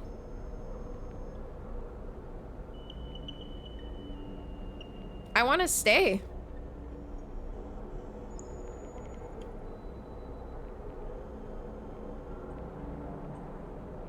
Court, what is that emote? Ah! All right, I'm staying. You say the words, and the moment you do, the weight of it all seems to descend on you. You stumble a little and then stand straight, refusing to be crushed. You feel a tightness in your chest and a haze blurring your thoughts. Sol nods. Good luck, he sighs. You'll need it. He grips your shoulder and meets your eye, and the haze of his pitted and rough hand feels so real, so detailed that it grounds you. And then it's gone, and Sol goes with it, quickly moving to the waiting shuttle. As he does, you watch, unable to speak, your whole body pulsing. And then another hand falls on your shoulder, and it grounds you once more. You turn to see Peak's bright eyes. Let's go, Sleeper. You nod, and seeing how unsteady you are on your feet, Peak puts an arm around you and steers you towards the entrance to the bay. As they do, you hear the roar, feel the wind as the shuttle lifts off and angles towards the flotilla. You don't turn. Instead, you keep your head down and focus on each step. As you do, you feel Peak beside you, holding a little of your weight and you holding a little of theirs. This is how it will be for many cycles after you both leave the bay and head back into the Eye. You will both hold things for each other, remind each other of the choices you made, remind each other why it's important to keep going despite the moments when it seems impossible. You will keep each other going. The support will be vital when the second flux event hits the Eye, when it knocks the entire free spoke off the power grid, making the whole station lurch with a sickening motion, when it cripples systems and corrupts processes, leading sections of the station to go dark or start venting oxygen, when holding on is all you can do while the world seems to come apart around you. And yet somehow the Eye will persist. Systems will resist total collapse in ways that will seem inexplicable to many, but to you and Peak, they will signal the awakening of a new force within the station. That new force will bring with it new challenges and new possibilities in equal measure. Strange growths will be reported all around the station in the wake of the flux event. Fungal crusts pushing through pipes and wiring. The Eye will go wild and fecund, becoming a station of increasing unpredictability, prone to a seasonal rhythm of spore clouds and sudden growth spurts. There will be a strange and unsettling beauty to this paradigm shift as the greening of the station turns it from a corporate ruin to some altogether new assemblage of biological and mechanical structures. So in the end, we're almost like turning the Eye into something like us, like a mix of biological and synthetic. Rika will take on this challenge with energy that seems impossible for her age, and until her final day, she will delight in the new mysteries of the eye and its gardener produce. And as this new era consolidates around the station, you will find yourself in the Bantayan most cycles working to keep the place alive. The cycle where you invite Imphis to come make use of the kitchen will go from a one-off event to a regular occurrence, and soon the Bantayan will be filled with spacers eager to try the best preparations of the station's now abundant mushrooms. And on occasion, after a long shift at the Bantayan, you will hear the sound of the stray mewling, and you will crumble up some food and sit and watch the cat eat as if it's the only thing in your world that matters. However, into all this newness, the bad old ways will still intrude. Sinitstadt, frustrated by the eye's resilience, will begin to send more physical threats, and supply ships and traders will suddenly stop arriving, stopped by a blockade of corporate militia. Life on the eye will be punctuated by wide-channel broadcasts from Sinitstadt stating legal precedents and quoting deeds of ownership, staking a claim on the system. Meanwhile, Haven Age will consolidate their power around the hardline group led by Kemp, but this will push them farther from the people of the Eye. As they decay, new forms of station administration will rise, though the hardliners will persist as a dangerous force. As the cycles roll on and the threats gather, new broadcasts will join them, sent by Conway extractions, making counterclaims on assets within the Helion system. And many of the Eye will grow quiet, losing their appetite for debating these political machinations as they tilt inexorably toward a corporate war. And ever on the Eye will spin, growing now in strange ways, haunted by strange new growths and hosting cultures of increasing resilience. As the Helion system descends into a crisis, you will find comfort in the fungal patterns, the familiar conversations, the spices, and the smells that will accumulate around you as your body continues its unavoidable decay.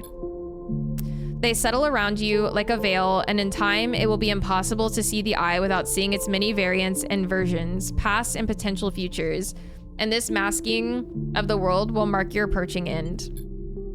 And one cycle, far from now, that accumulation of memories, of tastes, of people and places and moments will be last thing you let go of. But for now, there's only you and Peak, arms around each other, walking slowly out of the bay. Two figures born of crippled systems linked together, continuing despite your origins. And in this frozen moment, you focus on only the next step because that is the only way you have learned to persist. And to persist is to believe that any future at all, is possible. Dude, the DLC was so good. We did it. We beat the game. We did all the endings. We beat the DLC. I think there's still just a couple achievements I have left, but I think I would have to start a new run because I think they're from failed drives, so. Hi, Angel. Welcome in. Yeah, this game is so good. It's only January, but I feel like this is probably like my favorite indie of the year. Well, I know it didn't release this year, but it's my favorite indie of the year, I think. We did it. This was really, really, really good. I'm definitely gonna take a break before I play the second one, because yeah, this has been... By the goddess. That was incredible, Shepard. Edge! Thank you for many weeks of wonderful story time. Thank you for the biddies. Thank you. Yeah, I'm definitely gonna take a break. I want to play the second one so bad, but this has been so much reading. We've been on this for what, like 5 weeks now? It's been a lot of reading. But yeah, this was so good. Yeah, the second one supposedly is getting reviewed really, really well, so... Yeah, I absolutely love this. And again, it is on sale right now on Steam for like $6. So if anyone's looking to grab this, I can't recommend it enough. It's so good. I really loved this journey a lot. We did it. Sheesh. Nice, taters. Hell yeah. By the goddess. That was incredible, Shepard. Why do we keep People getting... talk Prairie talk Brio talk Siddharka Talkins Zoo talk. Sauce! Thank you for the biddies! I can't tell if my alerts are bugged or people are just coincidentally continuing to get the same alert. Sauce, thank you for the biddies! By the goddess. They're supposed to all be random. Message coming in. Okay. Patching it through. So you guys just coincidentally, because someone else, I thought either at the beginning of stream or last night, maybe I'm thinking of last night, but I felt like the Liara one was playing a lot. Sauce! Driver! Thank you guys. Talk, people talk. Message coming in. Patching it through. What By the gods. Sauce, Driver, Edge, thank you guys for the biddies. Thank you, thank you. I appreciate it. Thanks for testing the alerts. I was actually concerned that they were bugged or something for a minute, so thank you guys. Any hype trainers? Huh? Michael, thank you for the biddies. I appreciate it. Thank you guys. Sauce can't start his hype train because he already contributed. He's lost his hype train starter title. Pepe hands. Okay, so who's ordering Taco Bell? We all agreed at the start of stream we're all ordering Taco Bell, right? Does this unit Metal have a soul? Master! Thank you for the biddies and for appeasing Sauce by starting the hype train. Thank you, thank you. I appreciate the biddies. But yeah, I demand everyone order Taco Bell this evening for dinner.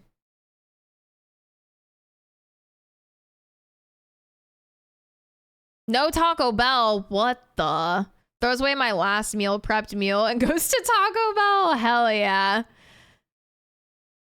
Someone say Taco Bell. Yes. Get you some. Get you some Taco Bell, brother. I just meal prepped. That's okay. You meal prepped. You can have it tomorrow. Taco Bell today. I've actually never had Del Taco, so I'm not sure. I ain't ever had that. I don't know how that is. All right, you guys. Thank you so much for hanging out. Thank you for being here for all the Citizen Sleeper streams. I know it's, again, probably not the greatest game for stream because it's just a lot of reading, but I love this game so much. So thanks for hanging out for the story. I did eat this for lunch today, and it's my 6th helping. It was not easy to sway me. Oh, you're serious? Sauce is like, fuck yeah, I'm going to Taco Bell. Damn, check you out. But yeah, we do have movie night in Discord tonight at 8 p.m. Eastern. If you're subscribed here on Twitch. Heretic! Thank you for the 350, dude. Wow. Thank you. I appreciate it. If you're subscribed here on Twitch, you are eligible to join in for movie night. We're watching, I think it's called The Wild Robot. Andrew redeemed it. I think it's an animated. I think. Yeah, The Wild Robot. No, I'm taking a break for Citizen Sleeper too. Ask chat who would show up for Bee's story time. I bet folks would. I just feel like I'm boring everybody, but the writing in this game was really good. I loved it so much. So yeah, audiobook B. I try, man. My throat is so dry though. Holy. But yeah, I appreciate you guys. Thank you so much. We will be back on Cyberpunk tomorrow night, and we will continue our 4th playthrough, but it's our achievement run. So yeah, it is tough on the voice. Yeah. But yeah, thank you guys so much for being here. And yeah, I will see you guys for movie night tonight. Let's see here.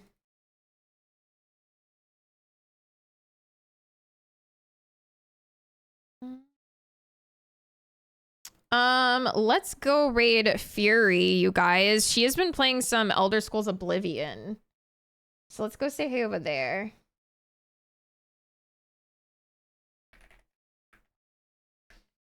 But yeah, thank you guys. Oh, wait. Oh, never mind. Okay. I think she turned raids off, actually. So we can't raid her. So let me find somebody else really quick. Hi, Demon! But yeah, you guys should go over there anyway. Just because I can't raid, you guys should still go over there. She is amazing.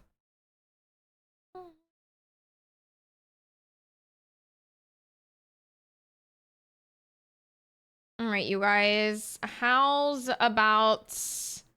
let's go raid... It is a thing, yeah. You can turn raids off. People often turn raids off for many reasons. And I actually recall her kind of mentioning she was toying with the idea a while back. So, okay, let's actually go raid Viscerae. I haven't raided Viscerae in so long.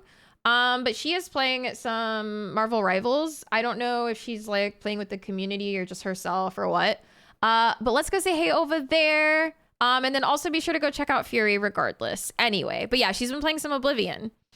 But yeah, thank you guys so much. I appreciate it. And I will see you guys for movie night. And if I don't, I will see you for stream tomorrow. And if I don't, then I hope you have a great weekend.